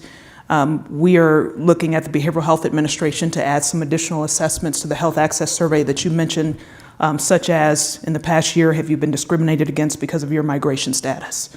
Have you been discriminated against because of your racial identity, et cetera? And we're going to really begin to look at what we know are other vulnerable populations, but we could just name them. Racial identity, gender identity, sexual orientation. If we look at Healthy Kids Colorado survey, it clearly shows that high school kids across our state who particularly identify as LGBTQ+, have a 30% greater likelihood of reporting hopelessness on any given day. So yes, there are other vulnerable populations, and the behavioral health analytics team is looking to clarify that as we move forward. And I would just double down on the same thing. I mean, we need only look to our health disparities, right, to tell us who else we need to be talking about, right? And certainly our children, and I completely agree, our youth are in we are experiencing a mental health emergency. Although I would challenge us that this urgency was here several years ago. I think we just thought we had more time before resources became really, really scarce and we really couldn't serve those individuals. But our health disparities tell us that we need to be talking about our LGBTQ population and those rates of suicidality. We need to be talking about our populations of color, our Black, Indigenous, and Black, Brown, and poor people who suffer the consequences of chronic disease disproportionately to others. We need to be having conversations about lots of different populations. Yeah, thank you. And a good point about how data plays into those narratives and our conversation about behavioral health. So I want to switch gears a little bit and again talk about something that was referenced during our opening session, which is how much technology has radically changed over the last 20 years and how much of a shift we've seen in just the last 2 years during the COVID-19 pandemic. So, I think we all are familiar with the role that telehealth and telemedicine has started to play in addressing behavioral health concerns, but I'm wondering, what are the downsides to this tech, Zoom, hybrid world that we're in that we should think about when it comes to behavioral health? Well, this is more anecdotal, and I'm still trying to figure out how it applies here in the state of Colorado. But, when I was still actively providing care, I actually found that communities that were historically marginalized preferred to see me in person. And I don't know, Dr. Brooks, what your clinical experience has been, but I found that even during COVID, people wanted to see me. And it was a really interesting lesson in terms of how when you're dealing with so many other pressures and burdens from just your experience in the world, that coming and actually being seen by someone, not just physically, but being seen in your spirit, right, is so powerful for people. So I do think the Behavioral Health Administration, as we're obviously trying to lead the way with so much technology, we're promoting telehealth. We've built the first ever front door to our behavioral health system called Own Path. And as that site launches, we're also reflecting on, hey, what is digital equity here? What does that mean? How do we also incentivize our provider network to still see people in person who want to be seen in person? I think the other piece is, in terms of digital equity, is that it's not just our role as a state system to just provide these digital access points, but to ensure that marginalized communities have broadband access. And so we are also partnering with the Office of eHealth Innovation, with the Governor's Office of IT to ensure that as we look at their strategic plan to improve broadband access, period, so that people can join these other platforms, that we're addressing that inequity as well.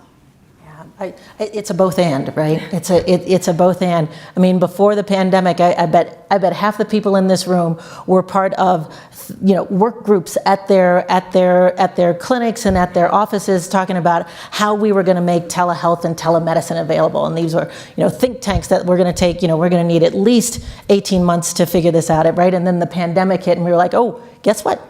We can do telehealth. Somebody get a Zoom account, somebody get a speaker, somebody get a camera, and here we go, right? That happened real quick, right? So we can do hard things, right? We can pivot and we can change, and it changed access for some really important, critically underserved folks. Our rural folks got access to cares in ways that have been unprecedented, right? And those have all been good. And there was a time when whether or not you were going to be able to see someone in person was a question mark. Why can't you just do this over Zoom? And that does not work for everybody. And so it's changed our workforce.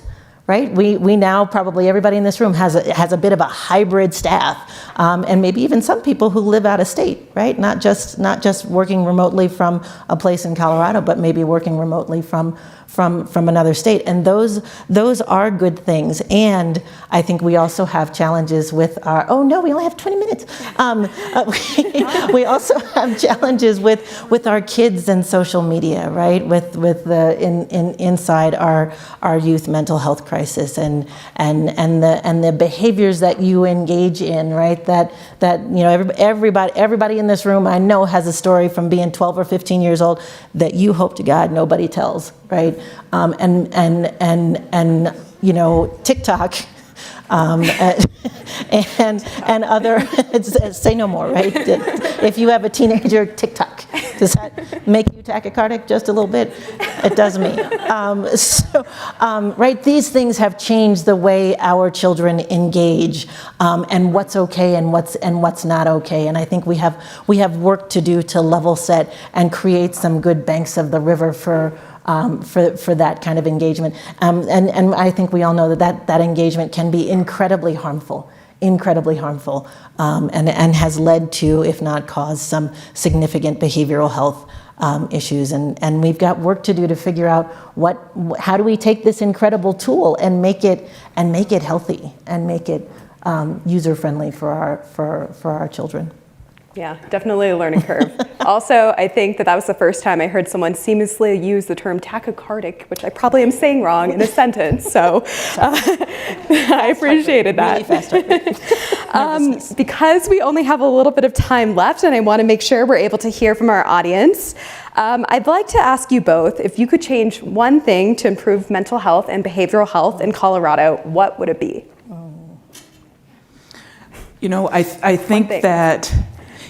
I think that we are really on to something in terms of this model that we have adopted here in creating a behavioral health administration that truly coordinates across all state agencies that touch a person. I think that model is the right model. The next step for me as commissioner, in my view, is to be a steward of not just hosting a cabinet interagency discussion, but having in those meetings where we're talking about policy, all the lived experience councils of those respective agencies. So I think the model goes to another level. It becomes an exponent, if you will, BHA squared. If we can not only get the interagency collaboration to happen, but get the cross-sector lived experience collaboration to happen and combine that with the policy making. That's what I dream of, and that's what we hope to accomplish with the Behavioral Health Administration. Yeah. It's hard to choose just one. Yeah, I could choose a little. Dr. Medlock did a good job. If the whiteboard is mine and the dry erase markers are mine, I am drawing a system where we have parity. One of the things that has, as both having spent almost 10 years in the federally qualified health center and now moving over to the community mental health center, having spent the bulk of my career inside our safety net healthcare systems, one of the things that is most jarring for me coming over to the mental health side, mental health side of things, is just the regulation that we have and the ease of access. I can get you in to see a primary care provider, even though I know that this is not universal in our communities, within a couple of weeks. And there's a teeny tiny stack of papers that will get you into care. If you come into the federally qualified health center, somebody's going to ask you for your address.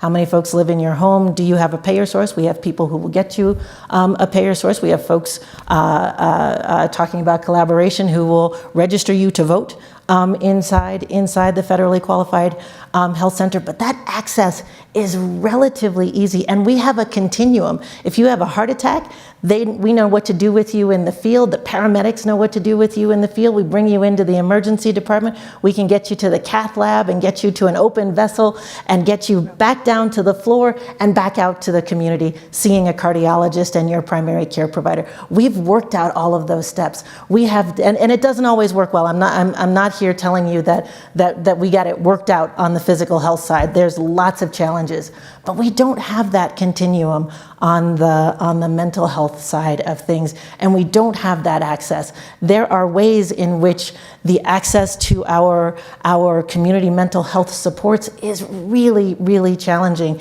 We have, I referenced this small stack of paper over here. We have a much larger stack of paper on this side. We will put you through an intake. That is not a therapeutic encounter, and that might take a few weeks to get scheduled. And sometimes we have same-day versions of that. But it's only after that intake that we get you to someone a trained, licensed professional who can say, "Tell me about the panic attack that brought you in today." Right?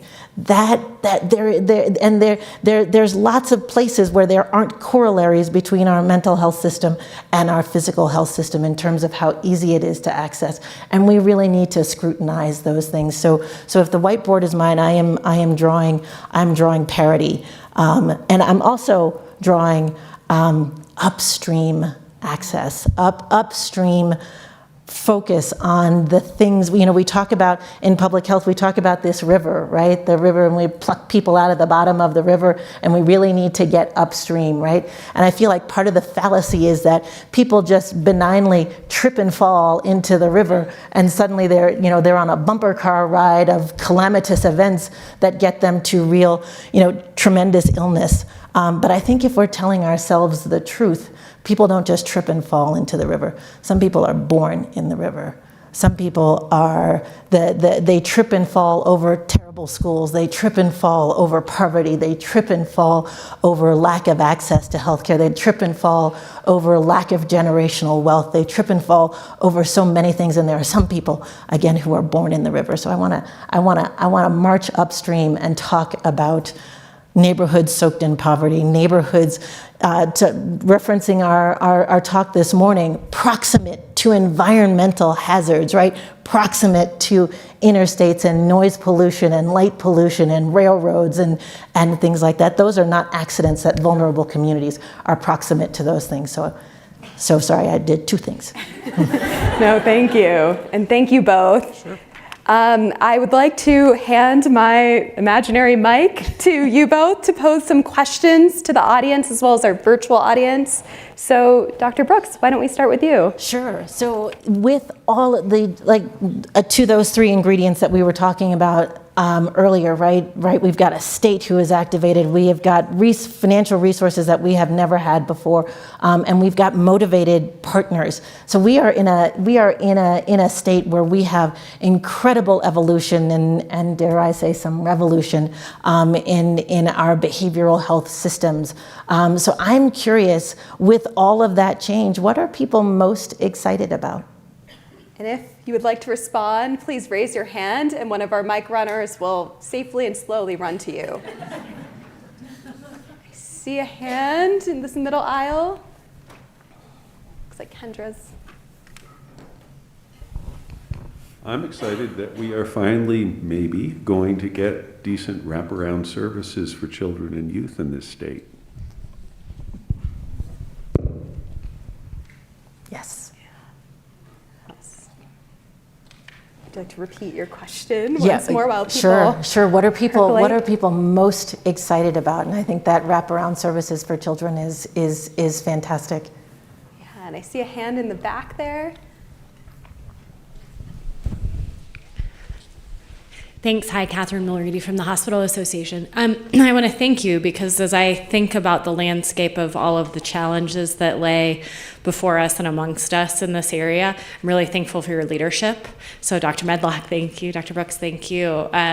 Because it takes innovation and it takes really strong leadership to just even drive the conversation forward. So there are pieces and parts that are going to be really challenging over the next couple of years as we figure out how to do it, but we're happy to have you on board. Thank you. Yeah, middle, my Larimer County colleague.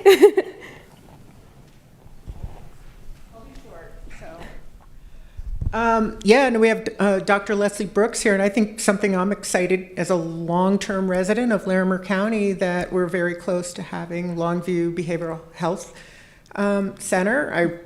The ballot initiative for that failed initially, and then we came back as a community to be much better organized in how we presented it to voters. So anyway, thank you for your involvement. Yeah. Fourth time is a charm, right? It failed 3 times in a row, and we got it the 4th time. But it's super exciting, right? Under one roof, we will have behavioral health urgent, 24/7 behavioral health urgent care, withdrawal management. You might know that better as detox, crisis stabilization, and residential beds.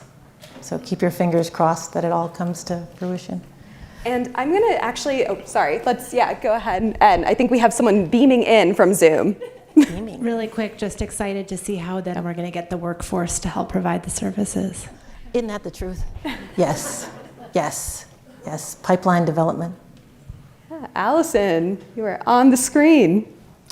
Thank you.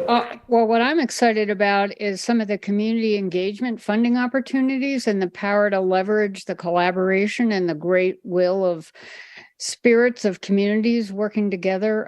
That's what I'm most excited about. Thanks, Allison. Yeah, thank you. Yes, Dee Dee. I'm actually excited that we are starting less to talk about mental and behavioral health as sort of like us and them, and acknowledging, like within this room and with the provider communities, that we also experience mental and behavioral challenges and diagnoses instead of like just talking about people as other. And they're the ones that have the problem. Right. So, Dr. Medlock, I'm going to ask you if you want to go ahead and pose your question, and I suspect that there might be some overlapping answers, actually, potentially. Sure. My question was really around this equity value, and since we have a room full of policy experts and system thinkers, how do you think we meaningfully live that out in terms of naming root causes of injustice and allocating resources to support equity?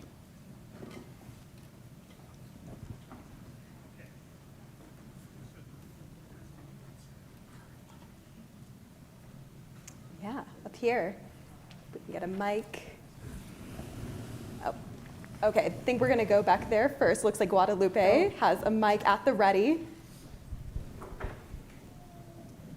This is great, a lot of hands up.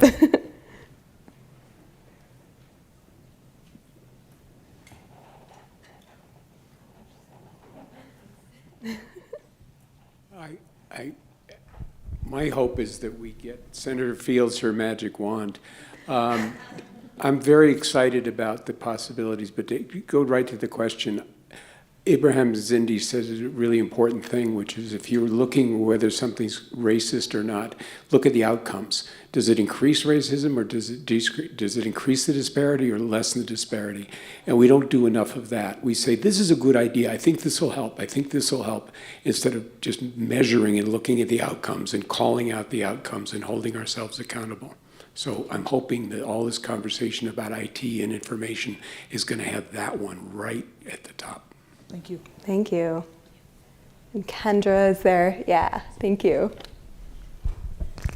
Good afternoon. It's so exciting to see you all both here on this panel. I guess what's most exciting to me is to see 2 very competent, capable African American women on this panel.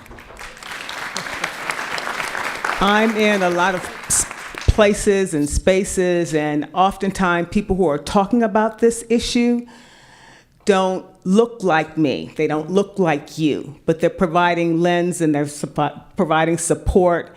And so that's exciting that you all are leading this work because you're bringing to this work your experience and in reference to what you see, what you know.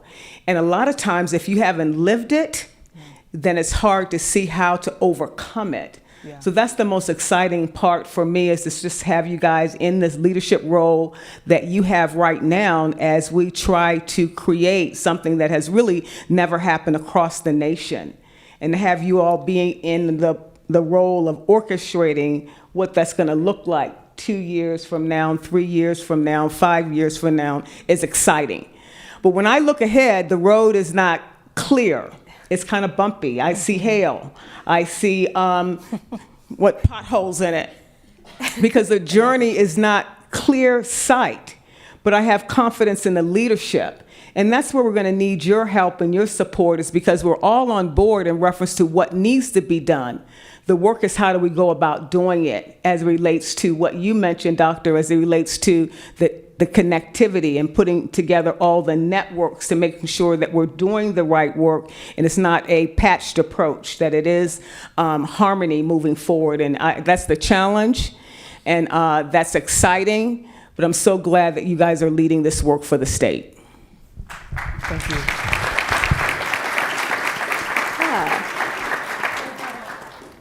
Thank you.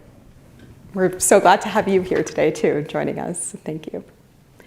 You're being seconded a lot on Zoom, by the way. Ooh. Yeah, Emily is our Zoom correspondent. I'm reading the chat.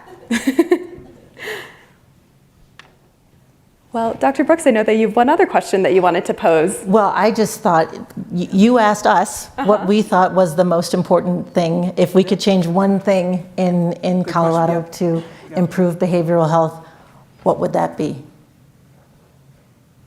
Oh, and I think we have another Zoomiverse response. Oh my. All right. Hi. Yes, hello. It's kind of elaborating on what they said, but just, to have people from the community gain information and resources out. Because we kind of did that with the Colorado option, to meet them, on their level, and it would make a huge difference in trust, I think, and like the success of implementing these programs. And also to have, more diversity from the top down, like more doctors, more people in the hospital that, are respectful and aware of different cultural backgrounds.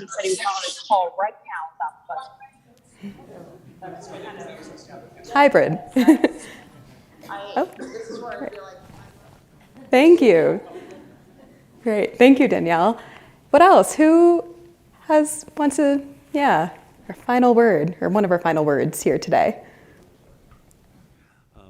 Hi. I didn't say my name before. David Keller with the University of Colorado.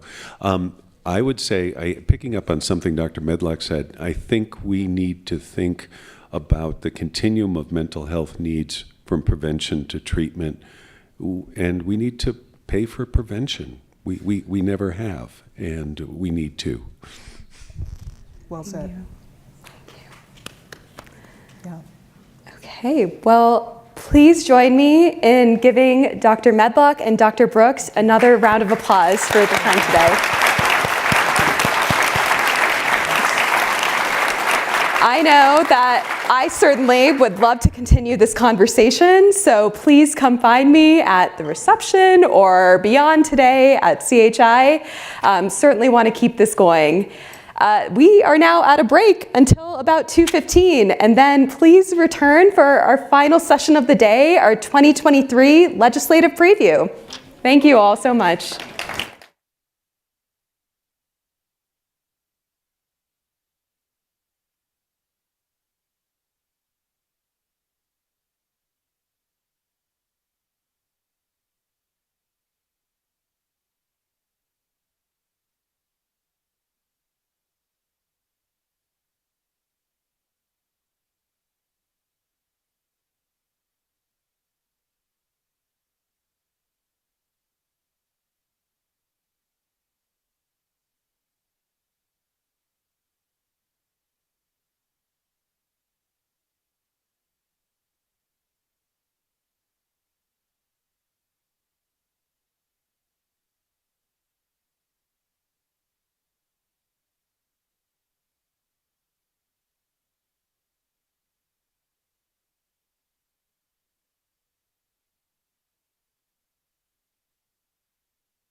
Great.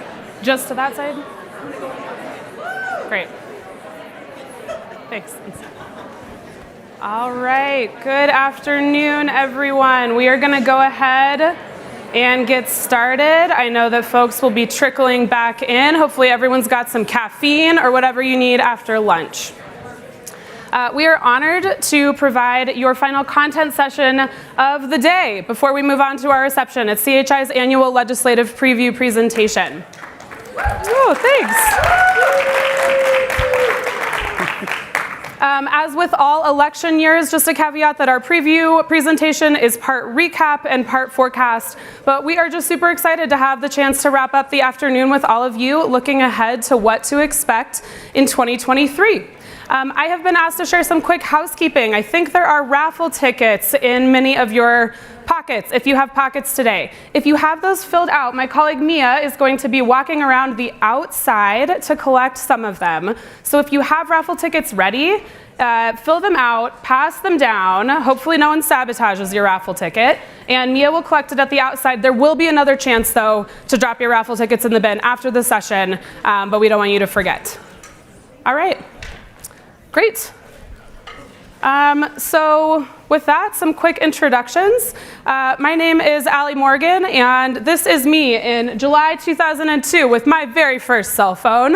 I love that people cheered for that. I can't believe that I beat Jeff Bontrager to this, but I guess this solidifies my reputation as a true millennial.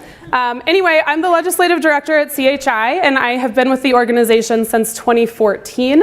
This means that I have gotten to enjoy 8 years of How to Choose presentations and legislative committee hearings and town halls, and it's just really wonderful to see you all in person today. Oh, Joe, I think you're on mute. How's that? Can't get away from Zoom, not even in person. I'm Joe Hanel. I've been making dumb jokes at Hot Issues in Health also since 2014. I'm the communications director. I help Allie out on the legislative team, and I was a reporter in my past career covering the state capitol. So been around this block a few times, but there's some new things in the legislative world today that you'll see. All right. And I also just want to acknowledge that while it's just Joe and me on stage today, there are so many folks both within and beyond CHI who contribute to making our legislative services successful. It truly takes a village. So for those of you, you know who you are, thank you so much for your support. So we have a 3-part session for you today because what other number would we use? It's the Colorado Health Institute. First, Joe is going to start with an election review. He's going to talk about the outcomes and implications of voters' decisions in the election last month. The takeaway there is that voters really added to the political power of Democrats in the state legislature and in statewide races. This is also leading to some soul searching for the Republican Party in Colorado. Next, I'm going to talk about the budget and economic outlook. We know that we have had historic amounts of federal funding in Colorado in recent years. We also know that our state economy has been doing really well. But money is also getting tighter. And we can't forget about needs for implementation for new departments and programs that have been created, and we'll just really need additional time and money to succeed. And then Joe will take us home with a look at our policy preview for 2023. We know that we have major challenges that we're facing as a state, and they do not have simple solutions. But we also know that we have the ability as a state and as a health policy community to tackle those. I will remind you again of our 3 takeaways from this morning. This idea of a state obligation, resources, and motivated partners as a winning recipe for doing big things. We have all of this in Colorado, so I'd encourage you to keep that in mind during the presentation today. We will save time for Q&A at the end, so please jot down your questions as we go. We typically get quite a few of them after this session, which is great, and we'll get there at the end. So first, though, a little bit of levity. if you have been to Hot Issues before, you may remember that Joe's kids have made some appearances in our slide decks to help capture how we've all felt during recent election cycles. If you need a little bit of a refresher, back in 2016, Ivy Hanel stole the show when local news declared that, quote, potty seat toddler is all of us, after she repeatedly answered the door wearing a toilet seat on her head when canvassers came to visit. And then in 2018, Charlie Hanel did a really wonderful job of encapsulating how we all felt both during and especially after the last midterm elections. So now it's my turn. I had a baby since our last Hot Issues in Health conference, and thank you. Thanks. It was hard. And so she goes to daycare, and daycare has gifted us with approximately 17 horrible illnesses this year. Just out of curiosity, who is a parent of young kids here today? Can I see? Okay, quite a few of you. Who doesn't have young kids but has still been sick multiple times this fall? Okay, I see more. So congratulations to all of us for making it through to this point in the year. Glad to see you all here in December. Anyway, we are very grateful to have daycare despite the germs. It's very, very important to us. And they also occasionally send us fun pictures of what our child is up to during the day, including this one. And so we learned from the teachers that this small woven basket functions as a silent hat, which prompts our normally loud and busy daughter to just kind of sit. And over the months, the size of the basket has changed, it's grown as her head has grown, but miraculously this is still working as long as they don't overuse it, which is pretty amazing. And then at home, we actually discovered that as long as we switch up different items and occasionally use like things that throw her off a little bit, we can make our own silent hats as long as they don't wear out their welcome. And so this miniature pumpkin around Halloween worked pretty well for us for maybe 4 or 5 days. So the pumpkin, you're like, why is she telling us this? The pumpkin got me thinking that there are other things in my life for which I wish I had a silent hat. You can probably think of a few of your own. And one of them for me this fall was campaign commercials. So some of the races this year didn't end up being as competitive as we expected, I think. Joe will talk a little bit more about this later. Governor Polis alluded to this earlier in the day, but that did nothing to lessen the number of ads we all faced leading up to the election. And in a moment of desperation, I took our latest iteration of the silent hat, the miniature pumpkin, and I put it on top of my TV, Exhibit A, to see if it would do anything to impact the number of election ads that were really ruining my TV watching experience. And so here's how it worked over the course of 1 hour on a Sunday morning. It didn't, is the short answer here, just on my kid apparently. And I didn't even take pictures of the ballot measures that I saw. These are only the candidate commercials from that hour, despite the pumpkin on top of the TV for the entire thing. So no matter your political leaning, I think you can agree that we are relieved to get a break from this at the end of the election cycle. Again, congratulations, we all made it. However, despite all of the messaging, I will note that voter turnout was lower this year than in the last midterms in 2018. Because we have some election nerds in the room, for a raffle ticket, can anyone tell me what percentage of active voters showed up last month? Higher than 32, doesn't have to be exact. Still higher. I heard 69, and that's pretty close. So that person gets a raffle ticket. 2/3. 2/3 of active voters in Colorado showed up last month. It was 3/4 at the last midterm elections in 2018. To be fair, I don't think that you can attribute that to the fatigue from the campaign commercials. I would instead point to less engagement with some of the candidates, and especially the sitting president at the time. But to me, the takeaway from that is that even for a state with really excellent voting practices and typically really consistently high turnout, we still have improvement to make. So don't let yourself tune out.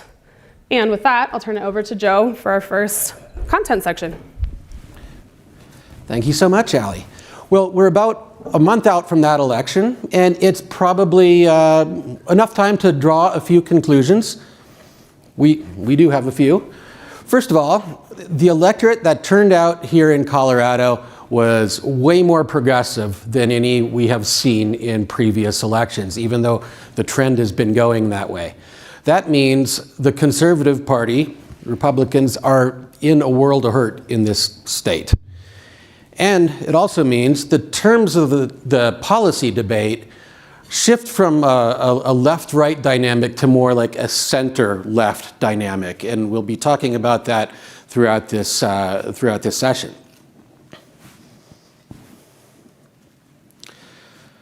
So let's start out with looking at the elections from the national picture on down to the state. Nationally, obviously the House is in Republican hands, the Senate's in Democratic hands. That's a recipe for gridlock. We don't expect a whole lot of major policy coming out of Washington, D.C. for the next 2 years. Federal elections here at home, no end to storylines. But one we want to spotlight is the 8th District. It is the newest Colorado congressional district, and it was won by former state representative now, Yadira Caraveo. We think her election and her story is important to this crowd for a few reasons. First of all, she's a physician. As of this Congress, there are only 17 physicians in all of Congress. So she'll have a lot to say about healthcare and health policy. Second, she's a Latina, the first Latina ever to serve as a representative or senator from Colorado in Congress. And along with Brittany Pedersen, they are only the 6th and 7th women at all to serve in Colorado's congressional delegation in the year 2022. One more raffle ticket. Who was the first woman to serve in Colorado's congressional delegation? Pat Schroeder, that is correct, right here. From the 1st District in Denver, Diana DeGette's predecessor. As for the rest of the statewide ballot, it was no way to say it other than it's just a Democratic cakewalk. Governor Polis was reelected by 19 points, as he observed this morning. Senator Bennett had the easiest campaign of his career, winning re-election by 14, and then the other statewide offices, Treasurer, Secretary of State, Attorney General, all of those incumbents were re-elected by margins of 10 points or more. Turning over to the ballot issues, this is maybe even more so than the head-to-head races. It's where we see some of that progressive streak come out with Colorado voters. First of all, voters chose to fund school meals for all students by eliminating tax breaks on very high earners. Great. I loved having free school meals for that year during the pandemic when the kids could just go and grab what they had to eat. Made it a lot easier. But the way the voters chose to do this was especially interesting because it was the first time ever voters have approved a statewide tax that was not on tobacco or marijuana.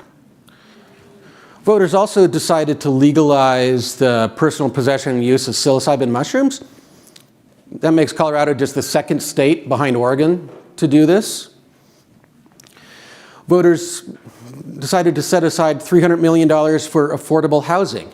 And according to the National Conference of State Legislatures, Colorado was the only state to have an affordable housing measure on the ballot this year, despite a nationwide housing crisis.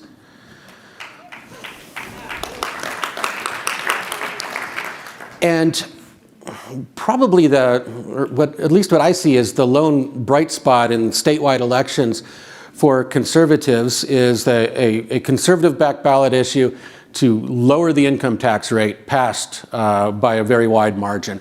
Allie's going to talk about some of the ramifications of that for the state budget in just a second here. Now down ballot to the races that will really inform the rest of this presentation, the state legislature. Here is where we stood coming into Election Day. Democrats had a commanding lead in the House, a 3-2 lead in the Senate. But Republicans thought their best chance of regaining a foothold on power would be through the state Senate. They needed to flip 4 seats, and they felt very competitive in 4 races. So what happened? Well, as you've probably seen, they lost another 2 in the Senate and 5 in the House. So that brings Democrats a 70% supermajority in the House. It is the widest Democratic margin of majority in state history in the legislature. So for Republicans in Colorado, it's simply brutal. But don't take my word for it. Representative Colin Larson probably would have been House Minority Leader this year if he hadn't unexpectedly lost his own race. Here's what he told Colorado Public Radio. He said, this election was an extinction-level event. That doesn't mean that there are no more Republicans or Republican Party. I've personally seen and talked to Republicans within the past 24 hours. There are some here today. What it does mean, though, is that on a statewide level, the party is going to have a really hard time as a viable political force and fielding candidates who can beat people like Michael Bennet, Jared Polis. And that also means the center of political gravity shifts to inside the Democratic Party. So just as it was, say, 20 years ago when the political debate was between conservative Republicans and moderate Republicans, now it's going to be between moderate Democrats and more progressive Democrats. It means that Governor Polis, as I think we saw here early this morning, clearly feels like he has a mandate to carry out his agenda, which he says is still more saving costs on health care, affordable housing, more on opioids and fentanyl. And the second impact, it means these progressive voices are going to be strengthened. Even on election night, I was seeing calls from some progressive Democrats that, hey, maybe now's the time to take another run at single-payer health care in Colorado. Or, as we had brought up earlier today, maybe the Colorado voters are now ready for a full repeal of the Taxpayers' Bill of Rights. So that's what, that dynamic, that kind of center-left, you see in the House leadership elections that happened just a few weeks ago. The new Speaker of the House is Representative Julie McCluskey, and she ran as a moderate.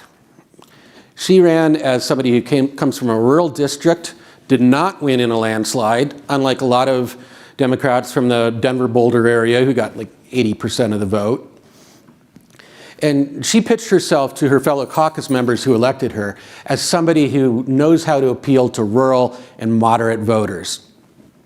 I also have to point out a new House Minority Leader, Representative Mike Lynch. This was an unexpected ascension for Representative Lynch. The former House Minority Leader, as you've probably heard, Hugh McKean, suddenly tragically died just before the election. So McKean himself was a moderate who butted heads with the right wing of his caucus. So Representative Lynch will now have that duty. The Joint Budget Committee, we always spotlight those members because these 6 arguably have the most important and difficult job in the legislature. This is the panel that approves the state budget line by line. They've been working on it since November 1st. They'll be working on it through the end of March, early April. And the only returning member here is the chair, Senator Rachel Zenzinger. That's because Senator Bob Rankin, the most experienced member of the JBC, just announced that he is resigning his seat in January. So the Senate Republican caucus will elect a new member to replace him. I have a lot of admiration for Rankin. He has been a great representative and then senator for the Western Slope, not just in the budget, but throughout all lawmaking. And he was able to somehow thread the needle of placating his own caucus and keeping in their good graces while still really deeply engaging on the budget. Probably no other legislator knew the budget quite as well as Senator Rankin. So really big shoes to fill. Speaking of that budget, Allie gets to tell you all about it. Thank you. Okay, so yes, the work of many of you in this room, in addition to those 6 folks on the Joint Budget Committee, will depend really heavily on the budget and economic outlook for the coming year. And something that really needs to be factored in, again, is this multitude of new offices and programs that are still getting off the ground. And so there are different obligations there. So what are some of our takeaways about the budget? First, as you have heard many times today, there has been a lot of federal money available for Colorado and other states to aid in economic and pandemic recovery. This has been called historic, transformational, once in a generation. Dr. Brooks said something similar along those lines just before the session. But even if much of it, even if it has not been, even if much of it hasn't been spent, a great deal of it has been committed at this point. So there are all these federal dollars, but most of them are already at this point spoken for. So the pool of unclaimed money has shrunk substantially. That means that by necessity, there should be less focus on new programs and things with huge fiscal notes coming through the next legislative session, and more focus on how to build on and sustain some of these recent initiatives and new programs. But I don't want to downplay the importance of these federal funds. Again, they have been enormous and super important. Much of this money has come through ARPA, the American Rescue Plan Act, but some more of it, including funds still to come, is from the Inflation Reduction Act and the Infrastructure Bill. This has been called collectively the largest federal investment in the state since the New Deal, which was close to 100 years ago. So CHI traced more than $9 billion in this funding through an interactive graphic on our website. We looked at money that went to all public bodies. So think of things like school districts and airports in this graphic. Has anybody been on our website to use this? Can I see a show of hands? Okay, who didn't know this existed but is gonna go check it out now? Great, perfect. Happy to share it with you today. So if you've been following ARPA, what you've probably heard the most about is the close to $4 billion of this money that was under the legislature's control. If you go to our website at this short link, you can learn more about the specific programs and bills that allocated this money. Work groups focused on behavioral health, again, as we heard today, housing and economic recovery allocated most of this last session, and they now have maybe a few tens of millions of dollars left to spend next year. So that means most of the decisions are now out of the legislature's hands and are sitting with state agencies. So agencies are going to be offering grants and issuing RFPs. Again, this means that a lot of this money has been committed but has not hit the street yet. I'd also just note again that this money is time limited, right? So while there are many things that legislators would have liked to use it to do, there are some things for which you can't responsibly allocate one-time funding. And so the takeaway here is that ARPA was big, it was really important, and it did not solve all of our problems. Let's take a look at the state budget. We're all going to be thinking a lot about this, and many of you probably are with all of the JBC and department discussions this month. I know that there is a lot going on this graphic, so I just want to take a minute to orient you. On the left are total funds, so this is our full state budget, including things like federal funding sources. On the right is the general fund. That's the smaller portion of the state budget that the legislature controls. This is broken up by individual departments, so the different chunks are different departments, except that red part of the bar is all other, and so if you're looking for a department that's not named, it is probably reflected there. As we see every year when we do this presentation, the two largest departments reflected in the state budget are HCPF and K-12 education, in the dark blue and the light blue. For HCPF, I would just note specifically that this reflects coverage and an enhanced federal match for a larger population under the federal public health emergency. And then you can also see the Behavioral Health Administration, which is that little chunk in the purple there on the left, sitting within the Department of Human Services currently, and the new Department of Early Childhood, which is that little yellow sliver right at the top of the bar. And I also want to take a minute to just zoom in on CDPHE, our public health department. That's in the green on the left side of the donuts. This department is pretty small, it always is in terms of our overall state budget, but it's seen quite a significant increase in funding due to the pandemic in recent years. So let's look at that. This year, CDPHE's requested budget for fiscal year 2024 is about $860 million in total funds and about $134 million in general funds. In fiscal year 2020, so just a few years ago, the budget was about $420 million in total funds, so less than half of where it stands today, and $35 million in general fund, just about a quarter of where it stands. And I should note that the 2024 numbers we're using are from the governor's budget request, which comes out every year on November 1st. When we look at staffing for CDPHE, that has nearly tripled from about 670 FTE then to more than 1,800 in the newest budget request. Does anybody here work for CDPHE? Okay, I wasn't gonna put you on the spot. I was just curious. Everyone's afraid now. They're like, I'm gonna get called on to share.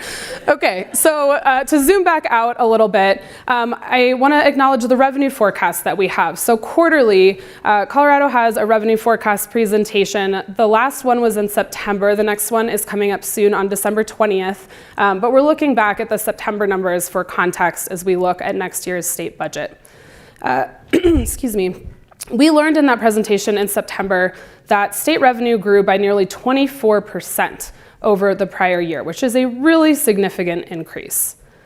We also learned that thanks to income tax and other collections, that we ended up more than $3.7 billion over the Tabor cap, leading to refund checks for all of us that you probably received in the mail.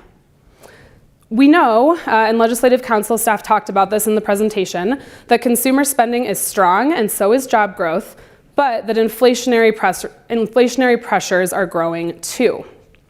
Staff predict that general fund revenue will be slightly higher this year, in the coming year than the current year, but that it will probably fail to keep pace with inflation.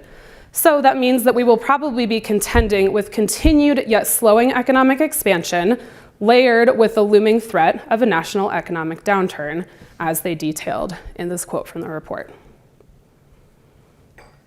So to pull a few things together and make sure that we are all on the same page about why money is tighter next year.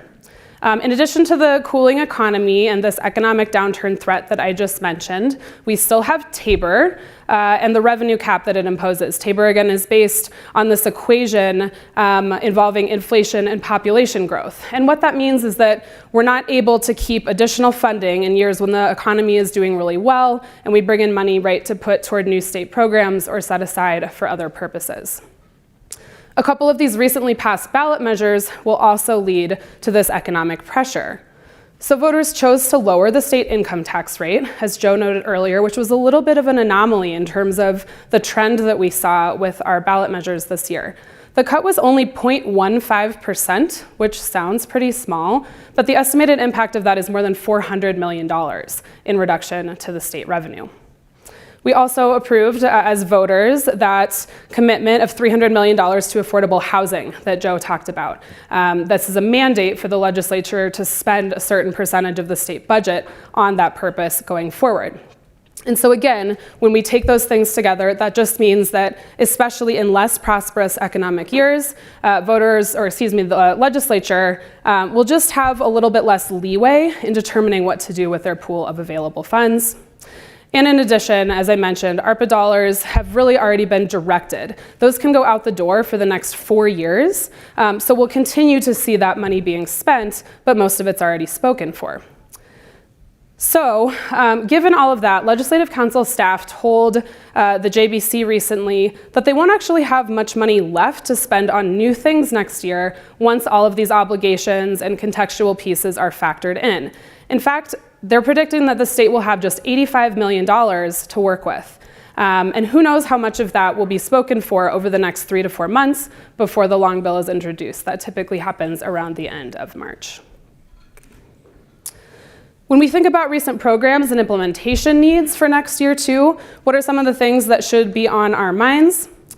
First is the Colorado option. We've heard about this in various sessions today. This was created through a bill in the 2021 session. Coverage will begin on January 1st. And there will just be a lot of eyes on these plans. So some questions that I think are on a lot of our minds and that we'll be thinking about next year are, what will uptake be like after this first open enrollment period for the Colorado option? Will the required cost reduction targets for insurers, which gradually increase over the first 3 years, be met? There are carriers who are sounding skeptical about that. And will consumers see meaningful improvements in access to their coverage? Another important recent development to keep in mind is the Cover All Coloradans effort. This was put forth through a successful bill last session.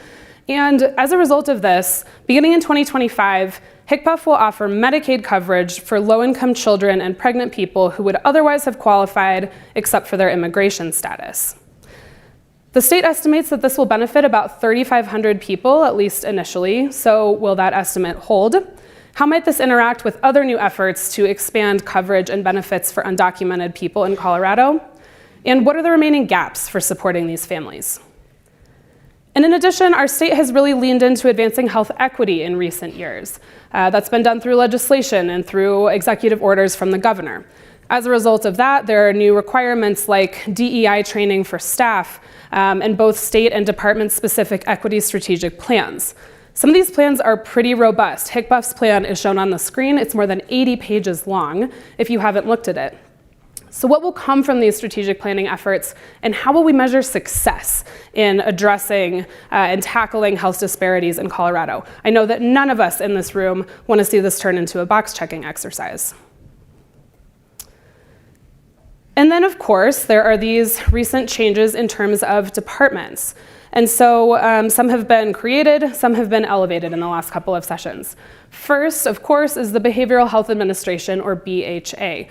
This, as you hopefully know by now, is a cabinet-level office charged with really being the single entity driving behavioral health care services and response in Colorado. We were so thrilled to have Commissioner Medlock here with us this afternoon to talk about it. Is anyone else here with the BHA? Okay, is anyone working closely with that department as they're getting themselves up and running? Yes, I see quite a few hands. So those are folks maybe to find at the reception if you want to know what's happening right now. So there are several big and important challenges facing this department in the next couple of years. First is streamlining services and thereby avoiding duplication with behavioral health that is still housed in some other places in state government. So I think about for Medicaid enrollees under HCPF, for example, some programs related to prevention still living or being moved back to CDPHE. This department is also getting stood up and being tasked with all of this streamlining in the midst of rapid system transformation. There are organizations and folks, some of whom are in this room, who have expressed, it's that time in the afternoon, guys, expressed essentially a sense of whiplash recently from all of these changes that we're seeing and trying to deal with simultaneously. So it's just a tall ask for the BHA to begin its work in this new iteration and streamline and simplify things when a lot of changes are happening at the same time, and they're still looking to fill open positions. In addition, the state's Office of Early Childhood was recently promoted to a Department of Early Childhood. This is designed to unify the early childhood system and oversee the Universal Preschool Program, which is set to launch next fall. Is anyone here with the Department of Early Childhood? Same question. Is anyone working closely with that department as they get stood up? Great. Thanks, Ashley. Find Ashley at the reception if you want to talk about DEC. So there are so many challenges we know in this space, especially as a result of the pandemic. So many providers were forced to close either temporarily or permanently, and so they need support and assistance. This also just exacerbated the shortage of affordable, high-quality childcare slots that we have available for families in the state. We may lament the constant illnesses that we get, but I know I, for one, just appreciate the fact that almost every aspect of my life depends on my access to childcare. So it is crucially important for our family and many others. And I'll just note that there have been other notable offices created as well. I wanted to specifically call out the Office of Climate Preparedness, which is housed within the governor's office. Karam and our panelists spoke this morning about the Marshall Fire as a catalyst for action on that front. And we expect to see our state's focus on climate change and health continue to grow. We just don't have a choice but to respond there. And I could talk about a lot of other programs and budgetary considerations for next year, but I just wanted to quickly mention the upcoming end of the Federal Public Health Emergency, or PHE. This has been extended every 90 days since the beginning of the pandemic, but its future is uncertain beyond early-ish next year, and so that requires planning now. You can see on the screen how Medicaid enrollment has changed from early 2020, toward the beginning of the pandemic, to now. There has been an increase of about 500,000 people in that time as new folks have qualified and become enrolled, but no one has been allowed to be disenrolled. And Medicaid currently covers about 1 in 4 Coloradans. So there are questions about how many people will shift off Medicaid when the public health emergency ends. The state estimates that this could impact around 300,000 Coloradans, many of them children. A large portion of those folks should qualify for financial assistance to get coverage from other places like the marketplace, but what impact could this have on our uninsured rate, which you've seen in a couple of graphics today? And how will our existing systems and staff, both at the state and county level, handle eligibility redeterminations for so many people? This is just going to be a big lift, and I'll add that a lot of people have also moved or lost their housing since the beginning of the pandemic. So the state is pushing an Update Your Address campaign, among other efforts to try to prepare for this. And all of this could start happening before the end of the next legislative session. One more ask for show of hands. Is anybody actively thinking about or working on preparations for the end of the public health emergency? Okay, that is a large portion of the hands in this room. I'm glad to know that so many folks are working on and thinking about this. We just have a lot of support that will be provided here, and so this is the right group to do it. Okay, we're gonna now turn our focus to the legislative session in more detail. Thank you, Allie. Few more minutes before you can give me the silent hat. Thanks for hanging with us here. We've heard a lot of ideas percolating for this legislative session, which starts just about a month from now, January 11th. But really, at this point in the year, there's more questions than anything. And I'd like to share a couple of policy questions that we'll look at over the next couple of minutes here. First, so many issues, the big issues we're facing in Colorado right now are multidimensional. So it's just so difficult to create public policy that keeps this big picture in mind, that sees the forest for the trees. So I'll be going through a couple of different topics: behavioral health, housing, law enforcement, how all those intersect, and then the health system itself and the workforce around it.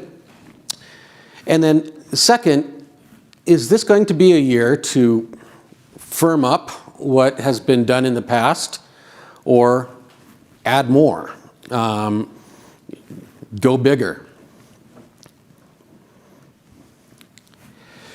So first, let's get started with the first of those two big topics, behavioral health and housing. So 2 years ago, the legislature removed felony penalties for possessing illegal drugs. But then in 2022, after some shocking headlines about high-profile fentanyl overdoses, legislators restored felony penalties for fentanyl possession. That was a compromise bill. It left nobody happy. And we're hearing calls from both sides to reopen that issue this year, either toughen the penalties or get rid of felony penalties for any type of drug possession. But the problem isn't just fentanyl. This often gets wrapped up in issues of policing and the criminal justice system. And you often hear this wrapped up in housing and especially homelessness. So add on the unaffordable cost of housing to this, and you just hear, you get a situation where there are a lot of people in Colorado, and particularly in the cities, who are living in places that are not okay for human habitation, like sidewalks. And that leads to calls to crack down, to bring in the police. So given all that, is toughening the penalty on fentanyl going to solve all this? No. Is loosening the penalty on fentanyl going to solve it? No. How about $300 million that voters approved for affordable housing? Well, that's a really good start, but it's not just a housing issue. You know, this is all often layered, and it's just really hard to tease apart, in many cases, the need for special types of housing, supportive housing for people with behavioral health needs.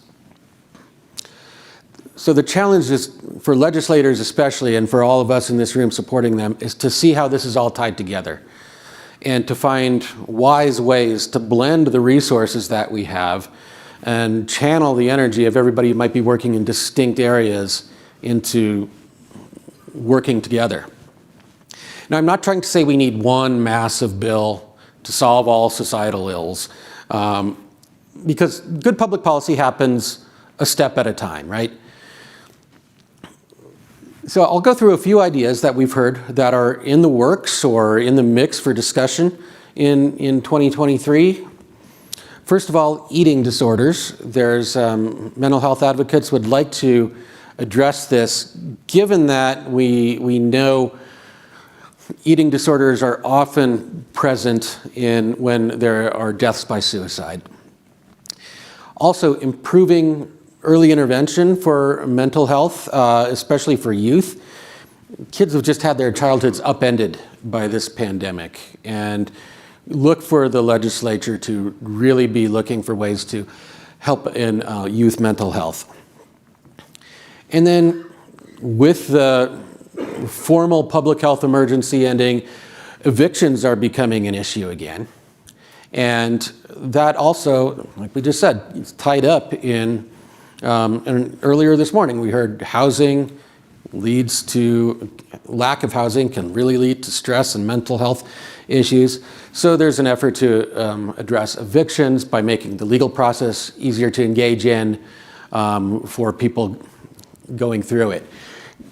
I want to do a little bit of matchmaking. Show of hands, who thinks they'll be working on youth mental health issues during this legislative session next year? All right, take a look around, see who's there. And how about housing? All right, ooh. CHI after dark. That comes in 30 minutes. Now, well, if you can all see each other, talk to each other. Mental health folks, talk to the housing folks. Often you're the same person. Don't talk to yourself. Talk to people who kind of cross-pollinate. Let's see what we can get going out of this conference. And then the second question that I posed, consolidate gains or double down. Do we have the programs and policies and funding in the system right now to do that? Or is the policy passed in the past 4 years, is that not enough? Should we go farther? That'll be a debate that you hear if you're listening for it during the legislative session. Another major issue, last one, is with overlapping elements, is the healthcare system itself. So healthcare is too expensive. You heard Governor Polis talk about that this morning. You heard all the policy levers that he is trying to pull to address that. It's disconnected and siloed. We all participated with Ashley in trying to find ways to pull down those silos and work together. And we can't find enough workers. And just really nobody can seem to crack that nut. You can adopt policies to drive down the cost of healthcare somewhat, at least. You can reform the system to be more seamless for patients, make referrals work, make them be at the right time to the right person. But you have to have somebody there to actually refer the patient to. So we can take this federal stimulus money, you can build more mental health crisis beds, but somebody has to staff those beds. And I'm not talking just about the clinicians, like the physicians and psychiatrists, but the people who do the hands-on care, the nurses, the CNAs, can broaden that out to direct care workers at home health or child care, like Ali was saying. The peer support workforce. We've got shortages in all of this. So moving on to the policies we're hearing, we do expect to hear about ways that we could, that Colorado could improve the jobs for direct care workers and for child care workers. Hospitals are interested in workforce too, by the way. Speaking of hospitals, consumer groups and perhaps the Polis administration are still very interested in community benefit accountability. This is the work that hospitals do to justify their nonprofit status and their tax exemption. And hospitals themselves are, we expect to hear them say, let's take a pause. We have done so much policy innovation and change in the past few years that it's, let's just catch up with that before we start adopting new bills, new programs, new regulations. You can expect to hear hospitals make that argument.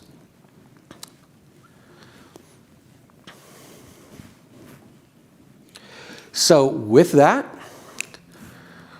that's our legislative preview.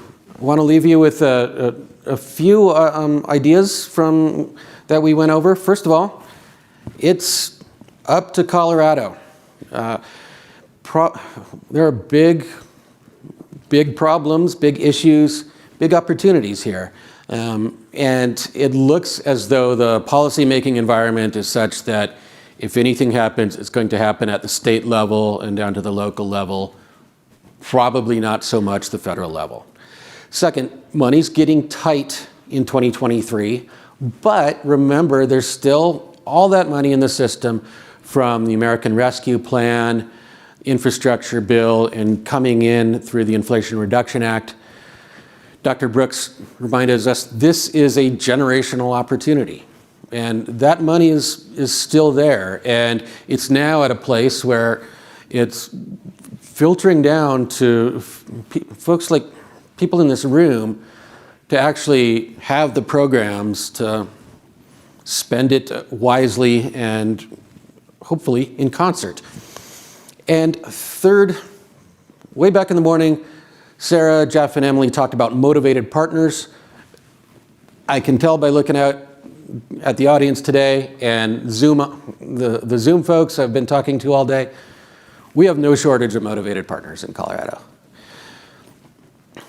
Democrats don't really have any political obstacles anymore to passing bills, so it's just a matter of how they want to work with partners, which partners are elevated, and which and how far they're willing to take this. That is our 2023 legislative preview. We do, I believe, have time for questions, and that includes my friends on Zoom. So just let Nina know, and she'll give me the high sign, and we'll put you up on screen. Thank you. Who has our first question?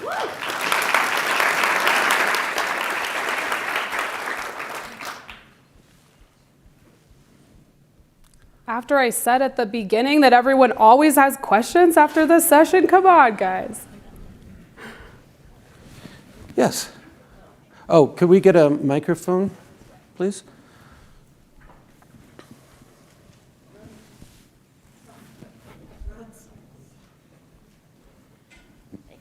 Hi, Phyllis Albritton from the Colorado Safety Net Collaborative, and we work with 50 clinics across the state that predominantly serve people who are uninsured, and some of our clinics also serve Medicaid. One of the things that I think got missed in the Colorado option from your presentation is a very innovative thing Colorado is doing by offering private insurance to people who do not have citizenship in the state. And it is subsidized up to a certain point, but only for 10,000 people. And those 10,000 people have signed up already during open enrollment. And that's probably, the estimate is somewhere between 10 and 5% of the need. Do you see this as being something that the legislature will take into account, given the fact that everyone is concerned about the public health emergency and what's going to happen there? Yeah, I mean, it just seems like, I'll go ahead first, Allie, but this is a program that, for me, somebody who's been watching the legislature for 20 years, like, is this actually happening in Colorado? That it wasn't all that long ago. I remember being a reporter covering the legislature where the Democratic majority was cracking down on illegal immigration to show how tough they were. And now they created a workaround to the federal ban on offering benefits for people without documentation, and they've created this Medicaid look-like program. Granted, it's only for 10,000 people, and yeah, CHI is estimated probably about, I think it's about 120,000 is the population, right, Emily? Yeah, without insurance. Yeah, so yeah, it's a small part of the need, but the fact that a little bit of this is being addressed is, I think it's earth-shaking, and I would expect legislators to look for more ways to expand that. Yeah, and great question, Phyllis. I would just add, this is the Omni Salud program. For folks who might not be aware of this, there's again been so much change happening. This is something that maybe hasn't gotten a ton of attention, but those 10,000 slots were filled pretty quickly. I don't know, I don't want to speak for folks at the state or DOI. I know we have some of them here today, but there's essentially this 2-year gap, right, between now and then when that Cover All Coloradans effort for Medicaid comes online. And so there is more help coming through that, right, but it's going to be a couple years away, so. 10,000 versus 3,500 though? Right. Yeah, and to your point, that is projected to serve a smaller number of people. So yeah, I think that that's going to continue to be a conversation. It should be. Thanks for the question. Hi, David Keller, pediatrician, once again asking questions. Oh, well. Anytime. I was surprised that you didn't talk about one of the leading causes of mortality in childhood, firearm injuries, which have now surpassed motor vehicle injuries in children and youth as a cause of death. What do you see as the prospects for anything new in the firearm injury prevention realm to address this public health crisis? Well, how we prepared this presentation was by asking around, basically the ideas. And yeah, we're at a, the Colorado Springs shooting is still very raw. But I don't think we heard people talking about that. Now, that's not to say nobody is, because we don't know everybody. But the folks we'd canvassed for this, that didn't come up. Yeah, I mean, it's absolutely a huge issue, and I do wonder if the Club Q shooting, coming so close to the start of the legislative session, may create some additional momentum and a sense of urgency around that issue. But I'm glad you brought it up because it's such a big issue. I think I just saw in my email inbox this morning an email from Colorado Public Radio where the subject line said something like, Colorado sets record for mass shootings, right? Yeah. And this, unfortunately, is the type of headline that we are all used to seeing, but we can't be complacent about that. And given the Democratic majorities, the sense of a mandate, right, some motivation, I would expect that to be a point of discussion next year. Great question, Dr. Keller. And again, it wasn't all that long ago when the Senate president got recalled by his district for voting for gun control measures after the Aurora shooting. But again, I think that was a different Colorado. So I think things are changing on that. Hello, my name is Kelly. Given that we're just talking about there being workforce development, trouble, having providers to refer to, and Colorado is known for funding higher education less than many other states comparatively. Has there been any chatter of addressing some of those problems and putting money into workforce development beyond like CNAs and nursing? I know there's been some movement there, but for other types of providers and whatnot.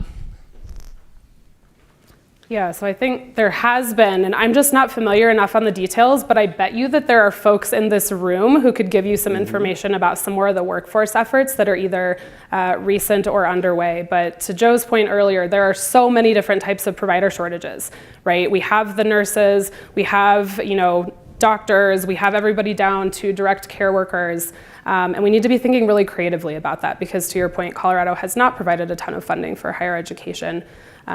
So I would encourage, if there are other folks in the room, maybe connect after the session to hear a little more about that. Anything to add? I know that early in the pandemic, the then Office of Early Childhood was taking some of the federal stimulus money to offer free tuition to people who wanted to get into early childhood care, so they can take the 2 classes they need to at least become licensed as and start providing. That's the type of thinking that is needed, I think, for all these different provider types. Yeah. Any Zoom questions? Anybody online would like to ask a question? We have about 3 minutes. Okay. Well, we have a question over here in the front row. Kendra, if you. David Elwood from the Farley Center. Morgan Medlock talked in a way I haven't heard a head of an agency talk about networking with other agencies. Going to your double down or consolidate point, Joe. And by the way, this has been a great presentation. What are the possibilities you see of these agency heads, like of early childhood, getting together with Morgan, getting together with HCPF, and saying, okay, how can we streamline? How can we work together? How can we encourage people to work together, particularly at the local level? And how can we condition our grant awards that we're about to flow out into the communities to reward people like that are collaborating, that are coming together? In other words, are we seeing any hope of that happening? And is the legislature working, not on legislation, but oversight to encourage that? Right. So I know that that's exactly what the Behavioral Health Administration was set up to do. And in early childhood, the Department of Early Childhood was set up to be the place that coordinates everything in early childhood.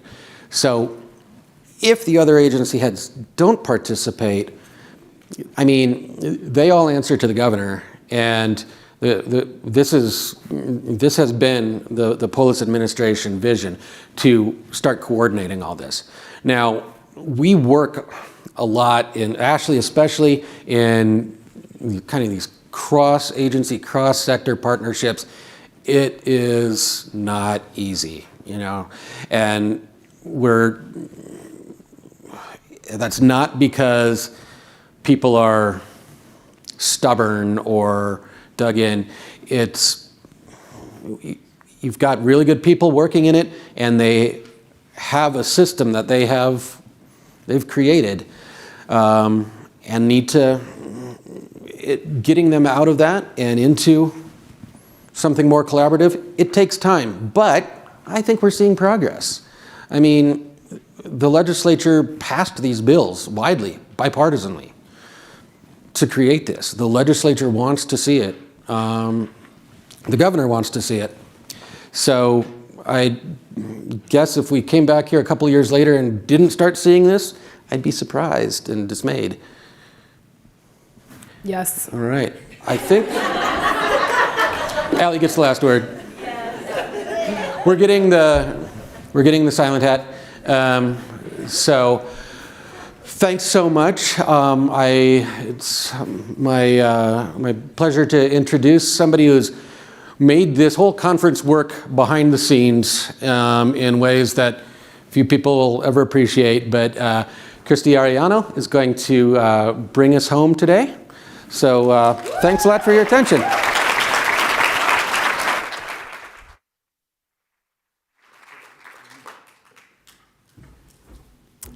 Good afternoon.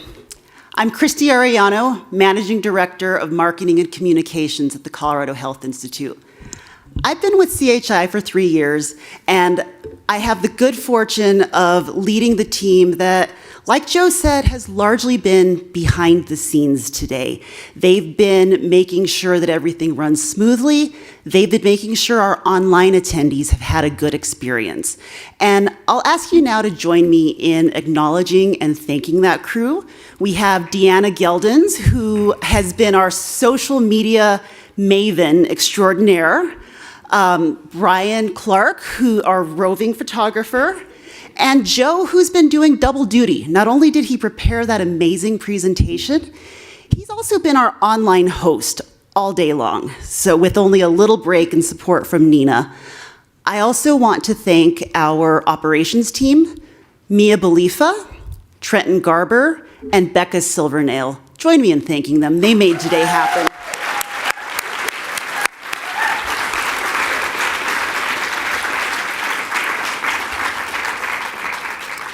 We couldn't let you go today without taking a minute to synthesize what we've heard, because it's been a lot, and it's been some really heavy stuff.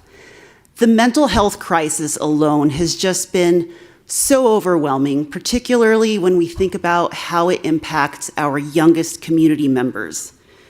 But as we learned this morning, we have a real opportunity right now. I'm going to quote one of our online attendees who said, "What if we all put on our let's make the impossible possible hats?"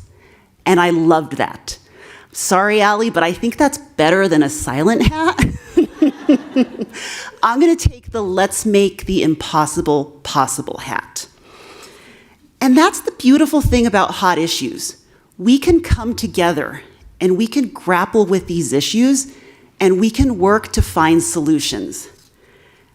And that wouldn't be possible without our sponsors. I am so grateful to the sponsors who have made today possible. The Colorado Health Foundation supported our translation services and our online streaming. We were able to make that free today because of the Health Foundation. I'm also grateful to COPIC, Colorado Access, and the Colorado Hospital Association, who you'll be hearing from shortly. SCL Health, now Intermountain Healthcare, sponsored our scholarships, and we received additional support from AARP Colorado. Join me in thanking our sponsors.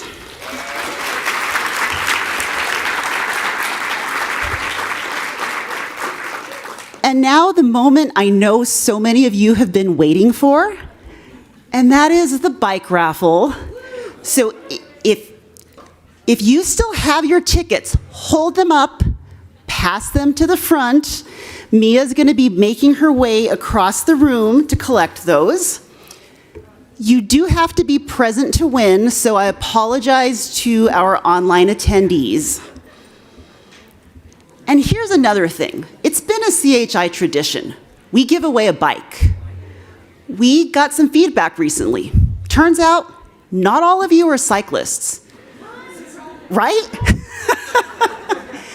If you know CHI, you know we can't fully wrap our minds around that.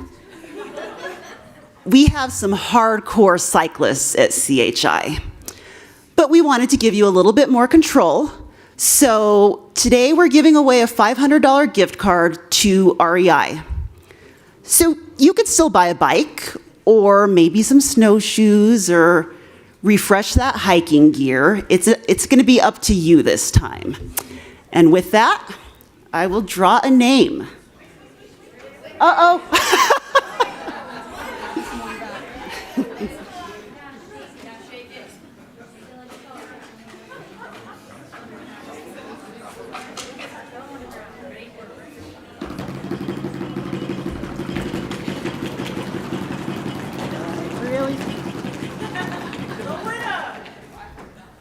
All right, Bridie Johnson.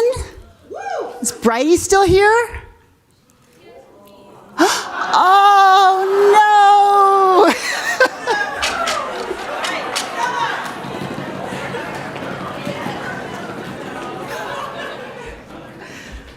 Bridie was in here a lot.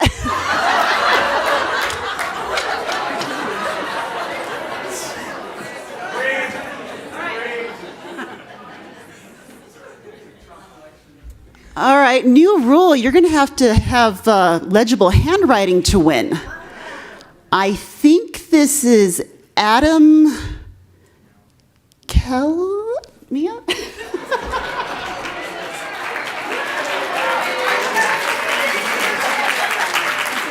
Okay. That's you. Adam, you want to come on up?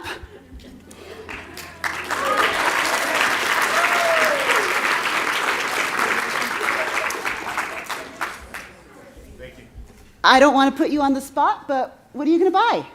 Ooh, Christmas presents? I don't know. Bike? Let's go with the bike. Congratulations.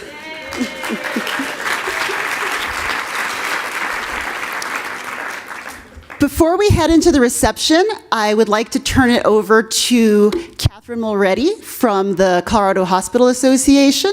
They are sponsoring our reception, and she has just a few words before we move over there.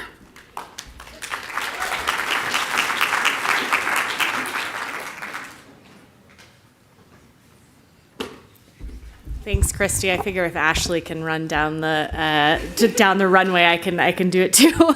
I know I'm standing between you and a beverage to celebrate CHI's 20 years, but I just want to give another thanks to the whole CHI team. The event today was really fabulous, so thank you.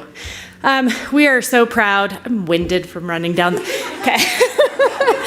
Ashley, you did an amazing job earlier. I've been there at this conference. But we are so proud and excited to sponsor this event. And we're also proud to represent all of Colorado's hospitals. Did you know that there are more than 100 of them? All of them are here for all of us, 24/7, 365, to care for our patients, to provide for and connect with communities, and support the almost 100,000 doctors, nurses, and other caregivers who make care possible every day. In the policy space, CHA invests our time and our members' time to being committed partners, ensuring affordable, high-quality healthcare is accessible by all Coloradans, and are taking on some really tough challenges to address this goal. We're in the process of implementing 65 new laws, including 17 major reforms passed in just the last couple of years, changing the public policies that, as Dr. Brooks acknowledged earlier today, really do dictate the material conditions of people's lives. Whoever asked about workforce contacted Josh in the back of the room. We have all the details. And we're championing many new ideas to improve care for all. We were one of the coalition leads on a $63 million state investment to support and expand the healthcare workforce last year. And we do a lot of work day in and day out to help financially distressed hospitals to ensure the care is there when Coloradans need it. But our hospitals and our caregivers are really facing some difficult challenges today. While for many of us, COVID feels maybe more of a rear view issue than not, for our healthcare system, the pandemic really caused social and economic upheaval with severe long-term consequences. Just a couple of examples from our recent run of statistics. I want to give credit to my colleague Tom Rennell, who's our SVP of Financial Policy and Data Analytics, who pulls all the magic numbers for us. But Colorado hospitals are seeing sicker patients, and care is getting a lot more expensive to provide. Our workforce expenses alone are up 17% over last year. And our employees and our caregivers are really struggling. With burnout, with costs of housing and childcare. I'm so grateful we talked about those issues today, and with violence. Healthcare workers are 16 times more likely to get assaulted in their workplace than the average worker.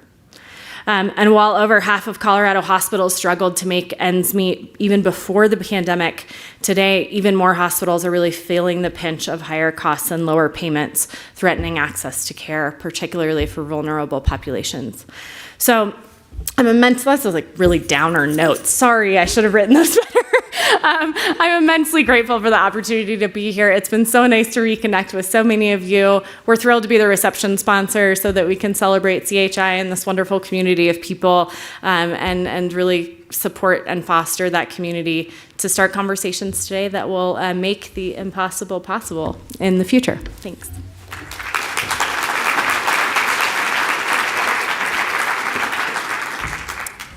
And with that, I get to send you off to the reception. We're going to be just out this door and to your left.